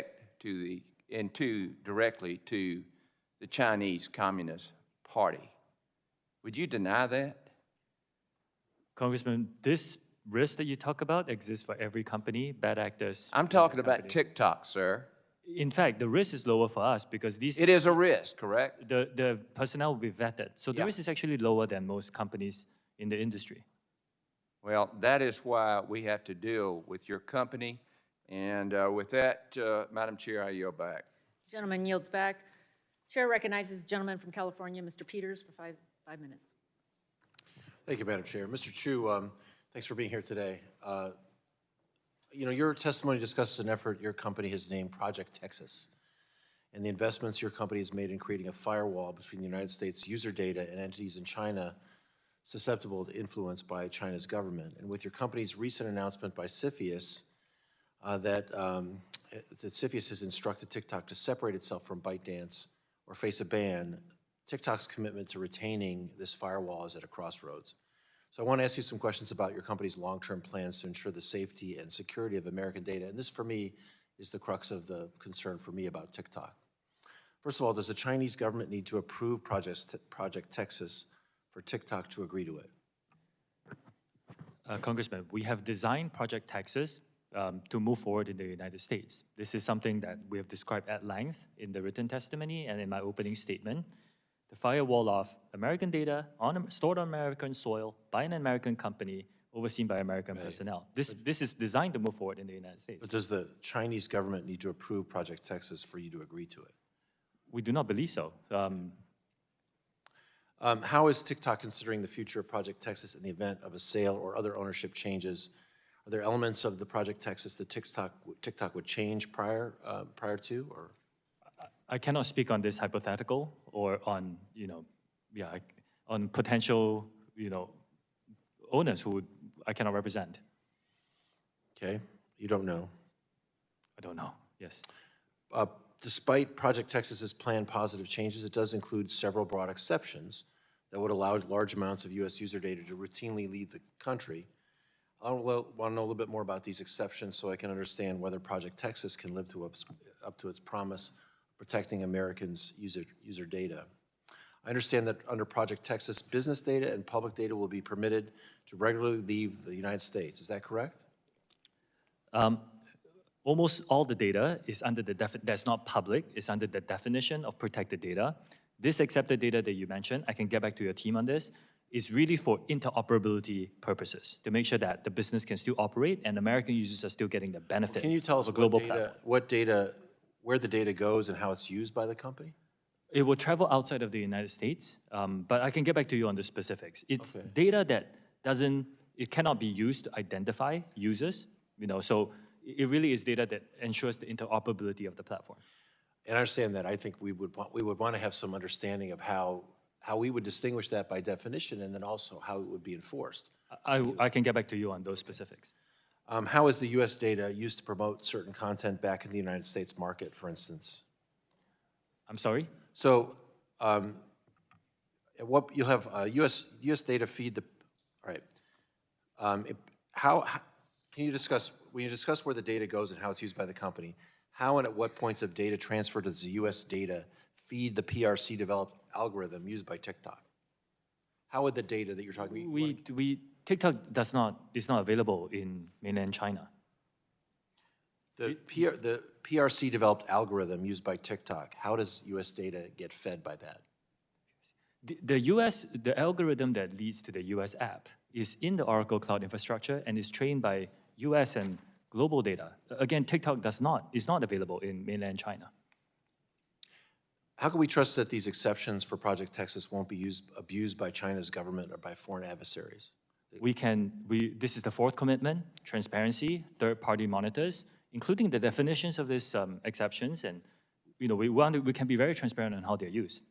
Okay, I guess my question will be that you want to get back to me in writing, that's fine, but how we would distinguish between the data for interoperability that you suggest needs to be shared with what data wouldn't be shared? It's again, it's first of all, public data is not part of the protected data definition, because public data is what users want to share globally. So if you post a video and you want someone in France to see it, just by definition, it has to leave the United States. Otherwise, the world cannot see it. Now, there are certain aggregated and anonymized data sets that's useful for interoperability, for advertising, for example. Right. And that is part of what we're talking about. Right. I can get back to you on the specifics, but I think we'd also want to know how it's anonymized and what oversight and enforcement we can count on. Okay, I can get back to you on specifics. Thank you. I yield back. Gentleman yields back. Gentleman from Texas, Mr. Pfluger, is recognized for 5 minutes.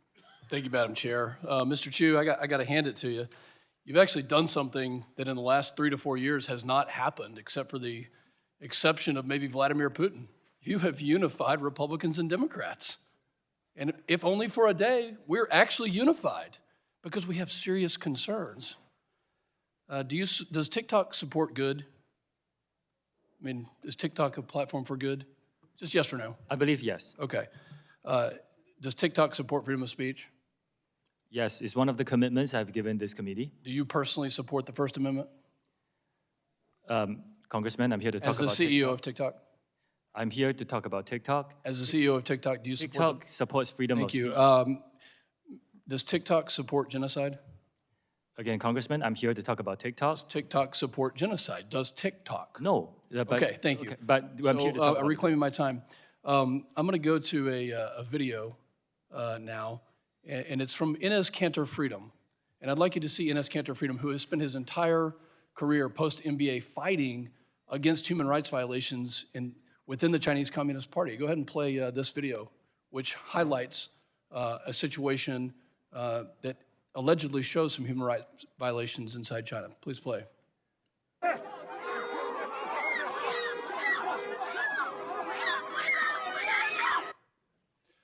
Mr. Chew, this was a video that was posted on TikTok by Enes Kanter Freedom. Are you familiar with this basketball player?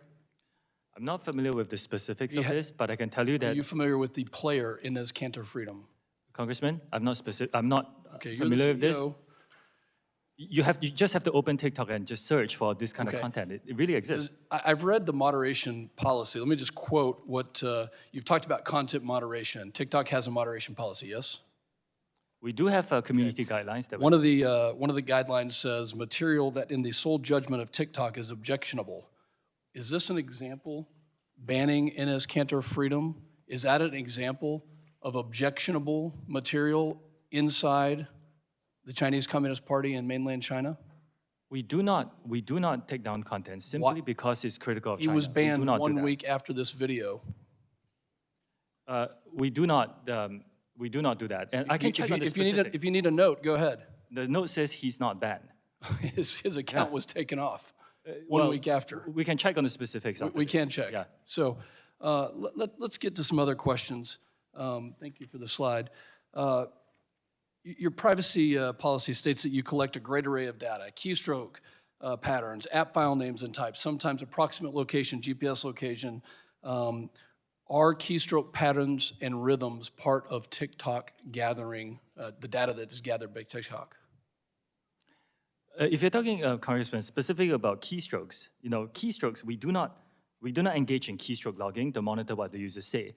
It's to identify bots. Okay. It's for security purposes, and this is a standard industry practice. You gather a lot of data, it's safe to say. We don't believe we gather more than any other social media company. TikTok gathers a lot of data because your value proposition, as you sat in my office and told me, was to connect people to each other around the world. You told me this in my office. So you gather data on what they like and what they don't like, and then you show them things that they don't know they like, but eventually they may.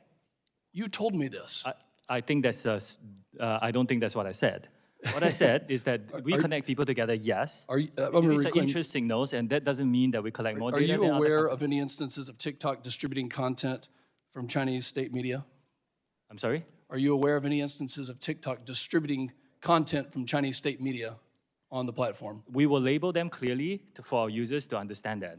Do you disagree with FBI Director Wray and NSA Director Nakasone when they said that the CCP could have the capability to manipulate data and send it to the United States? Do you disagree with their statement? Their statement says could. So do you disagree with that? No, I don't disagree with that. Okay, so it is possible that the CCP, under the auspices of ByteDance, which is your parent company, which you get paid from, has the ability to manipulate content that is being shared with 130 million Americans, yes? Congressman, I just want to make sure I'm understanding all these questions. I don't disagree with them that there are data risks in general. That's what I meant. There's a big data risk But because on us specifically, are there engineers located inside mainland China that work on TikTok? Not Douyin, but TikTok. we are not the only company that has that. Are there engineers inside mainland China currently working on the algorithm for TikTok? Congressman, like I said, As you told me in my office. There are other companies that, as I told you in your office, there are By other the way, companies I'm going to that do reclaim that. my time. Please rename your project. Texas is not the appropriate name. We stand for freedom and transparency, and we don't want your project. I yield back. Gentleman yields back. Gentlelady from Tennessee is recognized for 5 minutes, Mrs. Harshberger. Thank you, Madam Chair, and thank you, Mr. Chew, for being here today. Both President Trump and now President Biden have backed forcing TikTok to sell to an American company.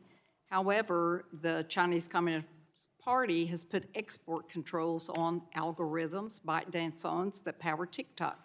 And of course, this has created a gauntlet of regulatory hurdles in China and the US that prevented the sale of TikTok. Now, as a longtime business owner, I want to tell you, Mr. Chew, that waiting until your hands are forced will only drive down the price of your app. And right now, both your hands are tied. And you're going to have to make a decision about whether you choose freedom from the CCP or you continue to be an agent of the CCP. And I'll tell you why I say it that way. As a former member of Homeland Security, I point blank asked FBI Director Wray, is TikTok a national security threat? And without hesitation, sir, he looked at me and said, yes, Congresswoman, it is. Now, how much data is ByteDance collecting through TikTok that's worth continuing to fight this regulatory gauntlet? Why not take the money and run like any other company would do? Congresswoman, we built Project Texas in order to safeguard, and we listened to the concerns that have been raised, and we're building something that's unprecedented, that no other company is offering to protect US user interests. And we believe it is rigorous and robust. And we are even offering third-party transparency and monitors to come in to verify this.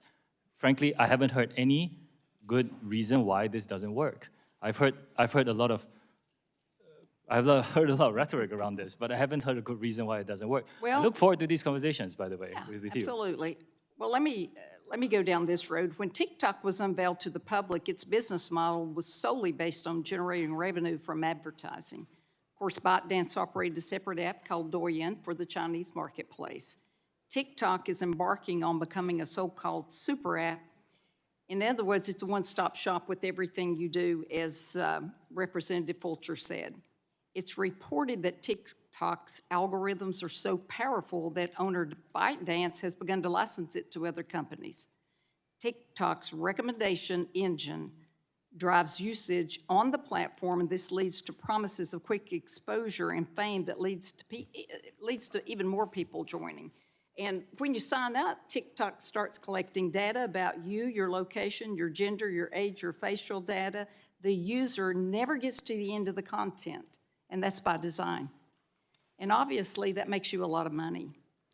Now, I know that the Chinese Communist Party is preventing ByteDance from selling TikTok due to export restrictions on the technology, and this causes me to question, how are you going to power TikTok with your Oracle servers located in the US with that Texas project, with ByteDance technology, if it can't leave China? How's that going to happen? I just want you to explain how it's going to happen.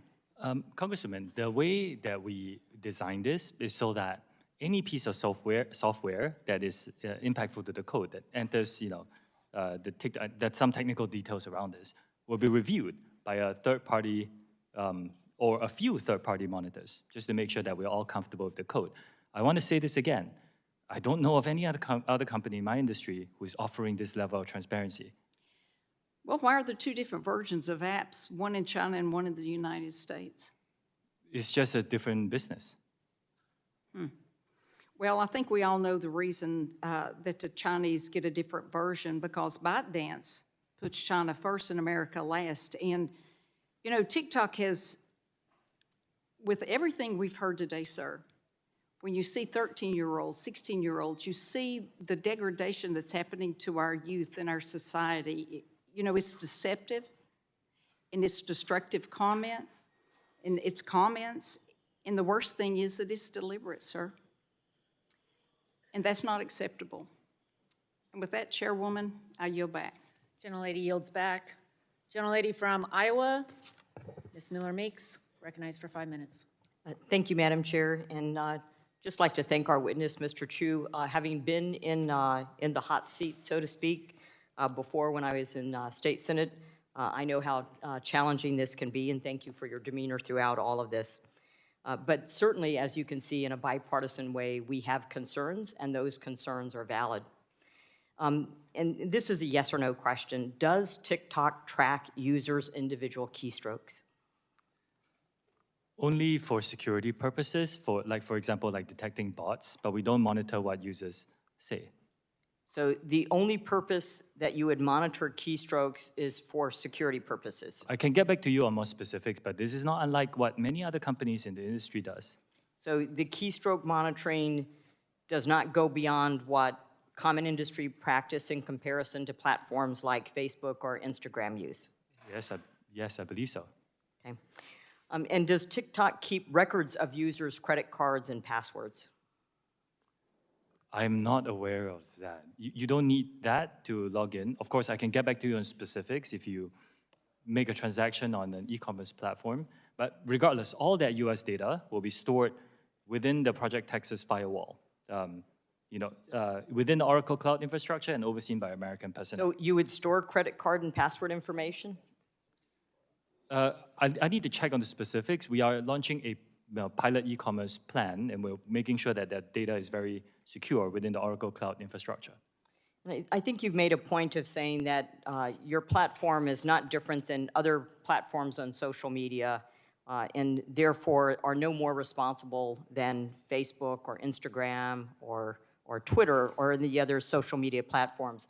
The concern, however, comes with where the technology is generated and whom it is owned by. And in the case of other companies, it is generated in the US, under US guidelines, under US privacy laws, with certain parameters versus generated through a parent company, ByteDance, which, as we know, is susceptible to the laws of the Chinese Communist Party, which has access to all of that data and information. And I understand that TikTok has just reinstated Enos Kanter's account recently. So our concern, and the question I have for you is, why would China or the Chinese Communist Party be opposed to a forced sale of TikTok? I cannot speak on behalf of the Chinese government. I can say that we designed Project Texas to take it forward here in the United States. And again, I believe it offers unprecedented protection for US user data. Yeah, I think the problem is when there is a lack of transparency, then that leads people to believe that there's something more nefarious and that there is, in fact, data that is captured, is stored, and poses a risk not only to children in the United States, but also poses a risk to national security. With that, I yield the rest of my time to my colleague, Jay Obernolte. I thank the gentlelady from Iowa for yielding. Mr. Chew, I'd like to continue our discussion about Project Texas and the technical details about what you're proposing to do. So you are migrating all storage of US user data to the Oracle Cloud infrastructure, and you think that that'll be done by the end of the year, was that right? Again, I can get back to you on the technical parts of it. The migration today, by default, all new US data is stored by default already. Sir, I'm just using what you said in your testimony in your opening here. It is stored there by default. What I said in my testimony is I'm deleting legacy data that sits in Virginia and Singapore. That's the difference. When this migration is complete, who will have access to that data? Right now, a team called TikTok US Data Security, led by American personnel, they have access to that. We have begun this operations already. Okay, but the app itself has access to the data, correct? Only through them. Any employees that have the data are through no, what them. I mean is, like, if I lose my iPhone and I reinstall the app and I put in my username and password, my app will reconnect to the mothership and download some of that data, my settings. That's not the way it works, no. That's not the way it works. It will go through the Oracle Cloud infrastructure and that team that looks after this. Yes, I realize that. So let me ask you this. What would prevent, then, someone with detailed technical knowledge of the way the app is constructed from creating an almost identical version of the app that could also access that data?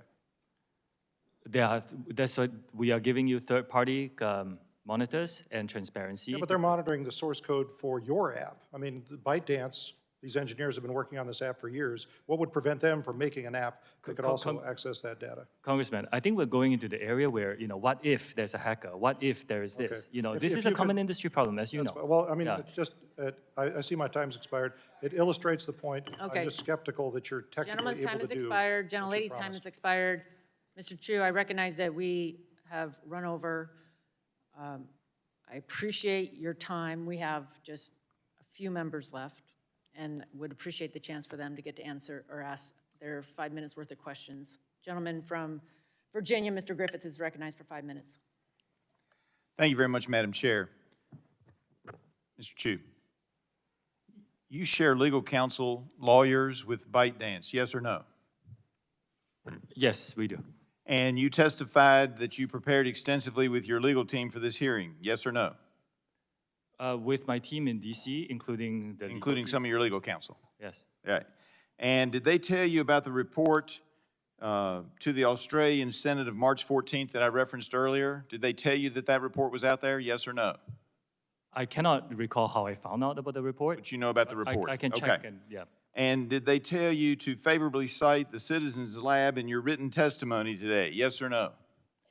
Congressman, I need to get back to you on specifics. They helped you with the preparation of your written statement, though, didn't they? A team prepares, yes. Yes. And did they tell you that the director of Citizen Lab says he has called out your company for misrepresenting their report repeatedly and did so as late as yesterday? Did they tell you about that, yes or no? Congressman, the Citizen Lab is saying they cannot prove a negative, which is what I've been trying to do for the last 4 hours. All right. But you cited it favorably as saying that it did positive things for you. That being said, let me ask you this. You keep talking about transparency. but you haven't been transparent with us here today. You were asked earlier by Mr. Hudson if you owned stock in ByteDance. You said you didn't want to reveal that. Well, we're trying to figure out what the ties are between ByteDance and TikTok. I'm not going to ask you how many shares you own, but do you own shares in ByteDance, sir? Yes, I do. All right, there you go. How about in TikTok?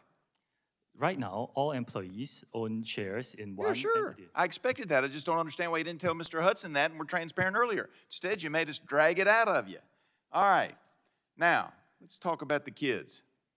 You told several of our folks that there was a 60-minute deadline.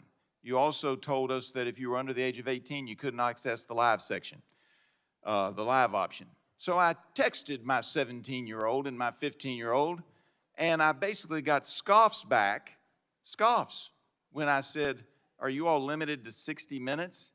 My older son said, well, there is a notice I get from time to time that says I shouldn't be on more than 60 minutes, but it never has kicked me off. And my younger son said, oh, I'm on as long as I want to be. So I'm just informing you, whoever told you, particularly if it was your legal team, that that's not accurate, that they're on for more than 60 minutes and they can access the live section. I believe it was Mr. Carter that you said they couldn't, under 18, access the live, being on live section. He's done it. So whatever it is you think you're doing, it ain't getting done. Now, let's talk about the law for a minute. You share legal team, but you keep talking about how you got a firewall between you and ByteDance. You can't have an effective firewall under the United States interpretation of such if you're sharing legal counsel, because anything that you say to your legal counsel, they can share internally. If you've got the same lawyers, now maybe you have two different teams of lawyers in the law firm, but that's not what you said to us today. You said you share lawyers. There is no firewall legally. I'm just telling you. So if you want to clean it up and be transparent, you need to do something about that. Wouldn't you agree, yes or no, that you need to do something about that? Congressman, I You'll look into it. Respectfully, You'll look into it. You've been looking into it all the time. All right, you told Dr. Burgess when asked if your employees, if your employees who were members of the Chinese Communist Party had access to TikTok data from the U.S., you said you didn't know who was a member of the Communist Party.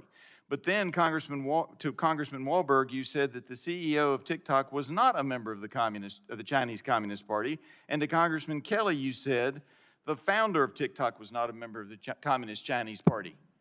Sir, either you know who is and isn't a member of the Chinese Communist Party or you don't. Which one is it? I submit that you know, and you just aren't giving us the straight story. Clearly, you know, but you denied that to Dr. Burgess. I can ask one or two people, but we have no policy to ask all the employees. I can ask one or two people, but who are in But it's reasonable to assume that with a significant number of members of the country of China being members of the Chinese Communist Party, logic would tell us, you're a logical man, I assume, logic would tell us that there are a fair number of your employees who are members of the Chinese Communist Party, at least a dozen or so, who have access to this data. Isn't that so? Again, like I said, I can ask one or two people. We don't have a policy to ask everybody. I said earlier, you're living in some kind of a cloud world, because either you know or you don't know. I yield back. Thank you, ma'am. Gentleman from South Carolina, Chair recognizes for 5 minutes, Mr. Duncan. Thank you, Madam Chair. I think what's been revealed today, there's not a degree of separation between ByteDance and TikTok. I'd like to enter in the record Heritage Foundation document, TikTok generation, a CCP official in every pocket. Without objections, so ordered. And I'd like to yield the balance of my time to Kelly Armstrong from North Dakota. Thank you, Madam Chair. Mr. Chew, the TikTok privacy policy details extensive data collection on users. One line states that we may collect information about you from other publicly available sources. What publicly available data is TikTok collecting and adding to the profiles of users? It will be publicly available, but I can get back to you on specifics. Okay, what is the purpose of obtaining even more data on your users beyond the data collected from the platform? We collect data. We want to give our users, by the way, a lot of transparency on what data we collect. We give them choices on the controls of their own privacy settings. And it really is to serve them a better experience. This is the reason why so many people love the app. It's a great experience. So how does the non-TikTok related data service relate to the service provided? I need to check the specifics and understand the question and get back to you. Okay. Do you think the average TikTok user knows that you are and understands that TikTok's data collection extends to information outside the use of the app? We do give transparent information on this, and like I said, I don't believe we collect more information than most of the social media platforms out there. Well, and the reason I ask this is because I'm going to go back into the corporate structure. You described that TikTok is a subsidiary of ByteDance. Mr. Griffith just said that you guys share the same lawyers. You have stated that your direct report is the CEO of ByteDance, but you've also stated that at certain levels, TikTok operates without direct daily control from ByteDance. You have used content moderation as an example for that. TikTok's privacy policy states that you may share user data within your corporate group. Does that corporate group include ByteDance? If you are talking about that one entity that has the share for Chinese media licensing purposes, I think it's called Beijing Douyin Services. If you're talking about that entity of the government share, the answer is, we have cut off, all access of U.S. data sets to that. So employees of the entity. But your user privacy, so your corporate group, ByteDance is part of your corporate group. ByteDance is the top company. So yeah, you're talking about the other entities within the group. So you just testified that you firewalled this. Does that statement, so you're saying the TikTok's executives that operate independently of ByteDance, but does that statement not hold for sharing of access to data? Well, I was talking about that one entity that has, many of you have raised some concerns, that's the entity that I'm talking about. The entity with the Chinese government's investment that is for the purpose of Chinese internet licensing for the Chinese business. Let me ask it a different way. What other entities have access to TikTok user data? Well, after Project Texas, we're going to move it so that only TikTok user data security has controlled the access of that data. Okay, so, and we could bring you back either after Project Texas is done, but right now, what other entities have access to TikTok's user data today? Only by requirement. It's really only by requirement. Certain employees may require some access of data to help build the product. But for US, we have moved it for Project Texas, and by the end of this year, it will be firewalled away. But this is your privacy policy today. Like, I understand what you're telling us, what's potentially going to happen in the future. I have concerns, again, about CFIUS and government involvement, private organization, all of that. I'm just saying, this is your user agreement today. So your user agreement says that you share access with your corporate group. You're telling me what's going to happen whenever Project Texas gets done. I'm asking you today, who has access to TikTok's user data?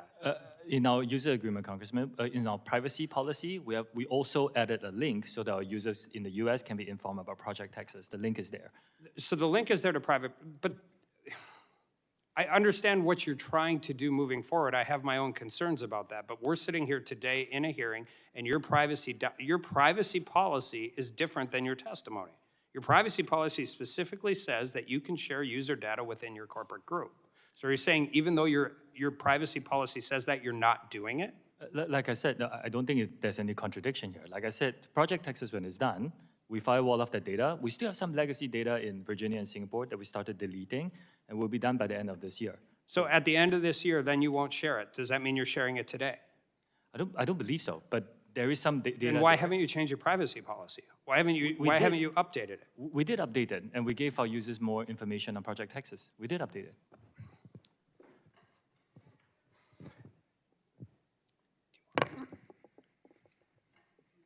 Oh, sorry.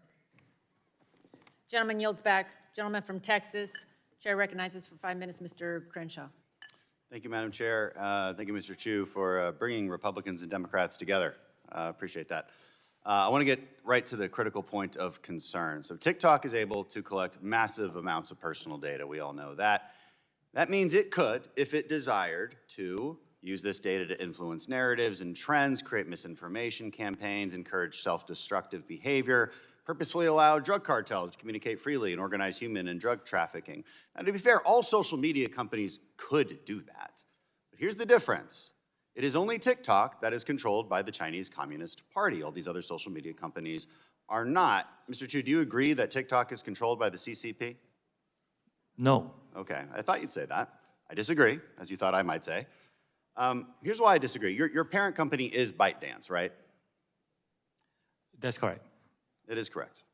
So many of the workers who work at ByteDance, they're Communist Party members, right?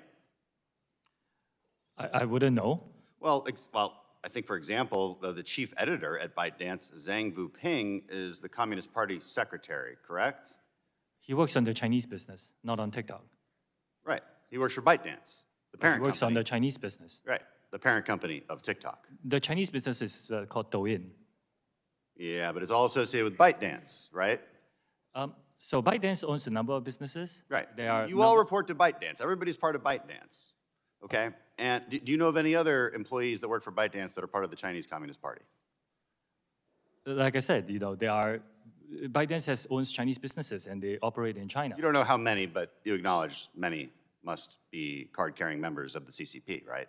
They're in the Chinese business, yes. Yeah, I mean, the CCP holds what's called a golden share in ByteDance that allows the CCP to control one board seat in ByteDance. That's publicly That's reported. not correct. It's not correct? It's been publicly reported. They admitted to it. You can, on our website, we have updated it so we can give people more transparent information on this. They have a share in a subsidiary that is only for the Chinese business. It has nothing to do with TikTok. And it's for the purposes of content licensing in China. So there's not an internal CCP committee, which is a regular thing that happens in China. They have a CCP committee internally inside the company. I run TikTok. I cannot represent the Chinese business. Talking about ByteDance. No arrangement in ByteDance? So Again, here's the main point of concern. China's 2017 national intelligence law states very clearly that, quote, any organization or citizen shall support, assist, and cooperate with state intelligence work in accordance with the law and maintain the secrecy of all knowledge of state intelligence work. In other words, ByteDance, and also your TikTok employees that live in China, they must cooperate with Chinese intelligence whenever they are called upon. And if they are called upon, they're bound to secrecy. That would include you. So, Mr. Chew, if the CCP tells ByteDance to turn over all data that TikTok has collected inside the U.S., even within Project Texas, do they have to do so, according to Chinese law? Congressman, first, I'm Singaporean. That's fine, but there are employees of yours and ByteDance's in China. We understand this concern. In my opening statement, we said, we hear these concerns, we didn't try to avoid them or trivialize them. We built something where we take that data and put it out of reach. This is what we did. We put it out of reach. Out of reach, but they own you. No, we put it out of reach by storing them. ByteDance owns TikTok. If ByteDance is and the CCP owns ByteDance because the CCP owns everybody in China. And so by law, they can make them do whatever they want, and they say that by law, you can't tell anyone about it. So they can make you hand over that data. Is that correct? The data is stored here in American soil by an American company overseen by American We thought that, but leaked audio from 80 internal TikTok meetings shows that U.S. user data has been repeatedly accessed from China when you said it hasn't been. And here's the other thing, following back on my colleague's line of questioning, in your own privacy policy, it says that you may share information within your so-called corporate group. Is ByteDance part of that corporate group? If you're talking about the share of the entity with the share, like I shared with the previous. Is ByteDance part of the corporate group? ByteDance as a holding company is part of the corporate group, yes. It's part of the corporate group. Yeah. Okay, so your own privacy policy says you have to share data with ByteDance. And if the CCP says, hey, ByteDance, you're going to do what we say, and you can't tell anyone about it because by law, according to that 2017 national intelligence law, they have to do it. That's our concern. Maybe you haven't done it yet, but my point is that you might have to. And that's where our concerns come from. I mean, over 300 TikTok employees have worked for China's state-run propaganda media. That's just from looking at their LinkedIn profiles. Okay, so and my last point is this. I want to say this to all the teenagers out there and TikTok influencers who think we're just old and out of touch and don't know what we're talking about, trying to take away your favorite app. You may not care that your data is being accessed now, but it will be one day when you do care about it. And here's the real problem. With data comes power. They can choose what you see and how you see it. They can make you believe things that are not true. They can encourage you to engage in behavior that will destroy your life. Even if it is not happening yet, it could in the future. The long-term goal of the Chinese Communist Party is the demise of the American power, and that starts with our youth. At any moment, they could demand that all of TikTok's data be used to design an AI algorithm with the sole purpose of promoting Chinese interests and destroying our society from within. You want to know why Democrats and Republicans have come together on this? That's why we are so concerned. Thank you, and I yield back. Gentleman yields back. I remind the members they have 10 business days to submit questions for the record, and I ask our witness to respond to the questions promptly. Pursuant to committee rules, I ask unanimous consent to enter the documents from the staff list into the record without objection. So ordered. Members should submit their questions by the close of business on April 6th. Without objection, the committee is adjourned.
Yikes, that's terrifying.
My name is Matthew Bergman. I'm the founding attorney of the Social Media Victims Law Center, and I represent the Nasca family in the wrongful death of Chase Nasca, who died on the 18th of February, 2022, after he stepped in front of a Long Island Railroad train.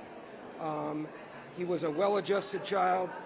He was a star athlete, an AP student, and his parents were completely flummoxed as to what would have caused him to stand in front of a railroad and take his life.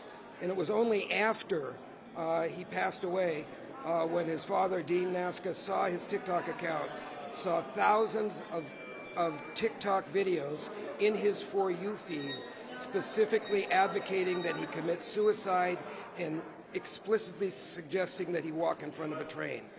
This was a death that was preventable. It was a death that resulted solely out of the hazardous algorithms that TikTok, that you heard about during the hearing today. We have filed an action in Suffolk County Supreme Court and intend to prosecute this to hold these companies accountable. There is nothing that can be done to bring Chase back. There is nothing, just as there is nothing that can be done to bring back the thousands of children that have been injured by TikTok, the hundreds of children who have died through TikTok, including through the Blackout Challenge.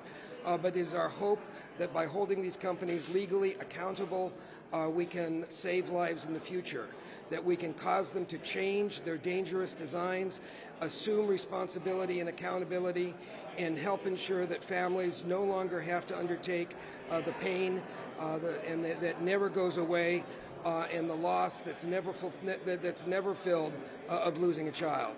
I'm happy to answer some questions if you have any, and the Nascas will answer a few. But if there are any questions, yeah.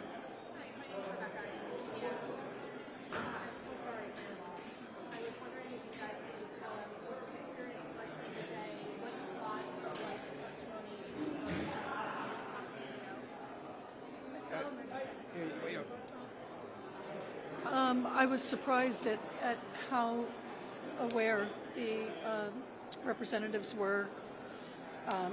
I didn't understand, or I wasn't aware that there was this much of it going on.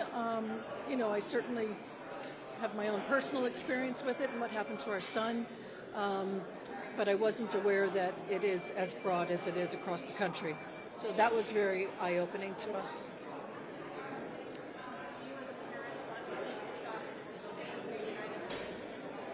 I would be happy with that, but if that's not going to happen, I would just like to see mainly the stopping of promoting these types of videos that my son was getting. It's horrific, and yeah, and it's obviously happened to a lot of other children as well.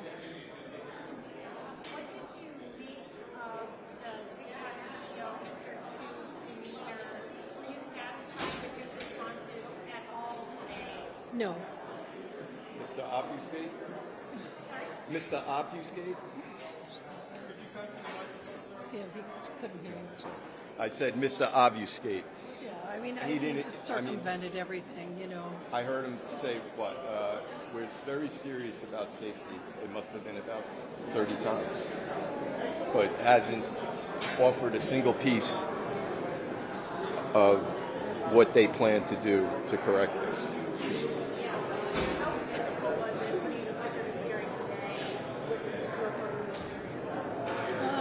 As difficult as every day is.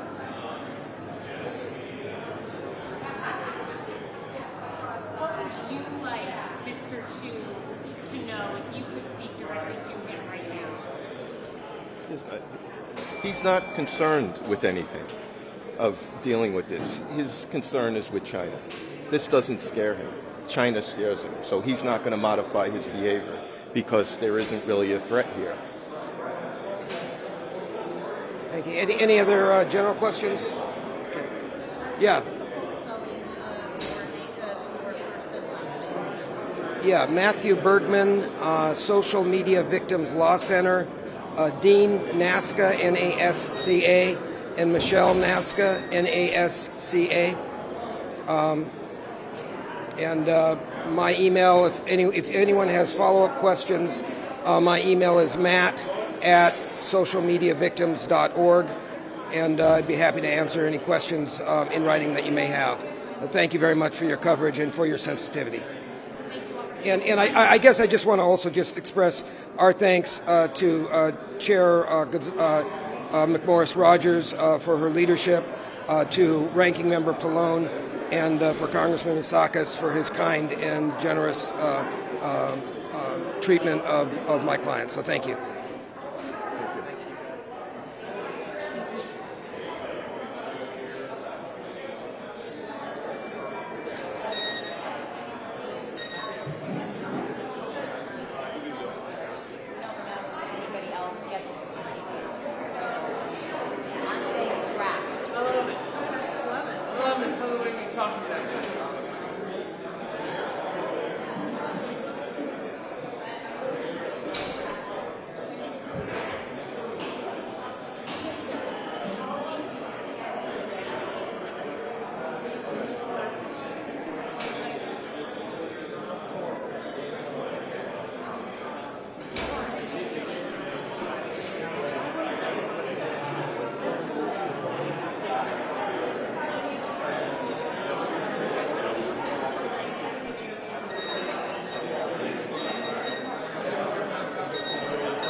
Testing.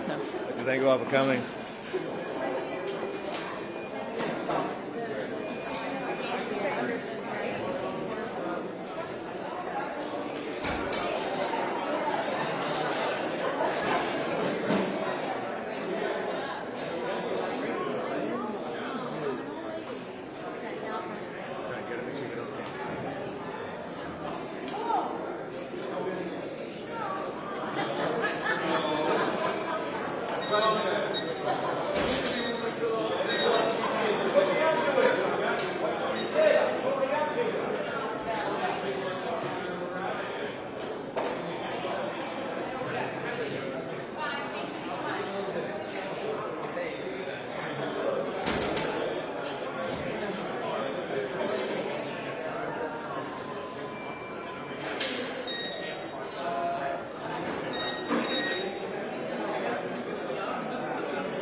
Hey guys, what's happening?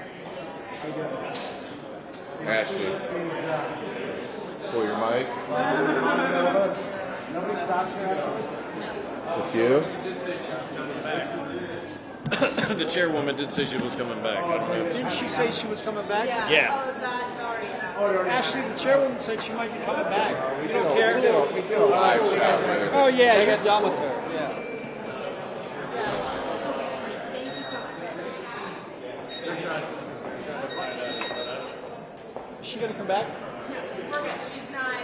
She may end up back here later, but she's not coming back to talk to us. Okay. Breakdown. It's time for a breakdown. Do a TikTok breakdown. Oh, shit, you got to see my TikTok. Okay, cool.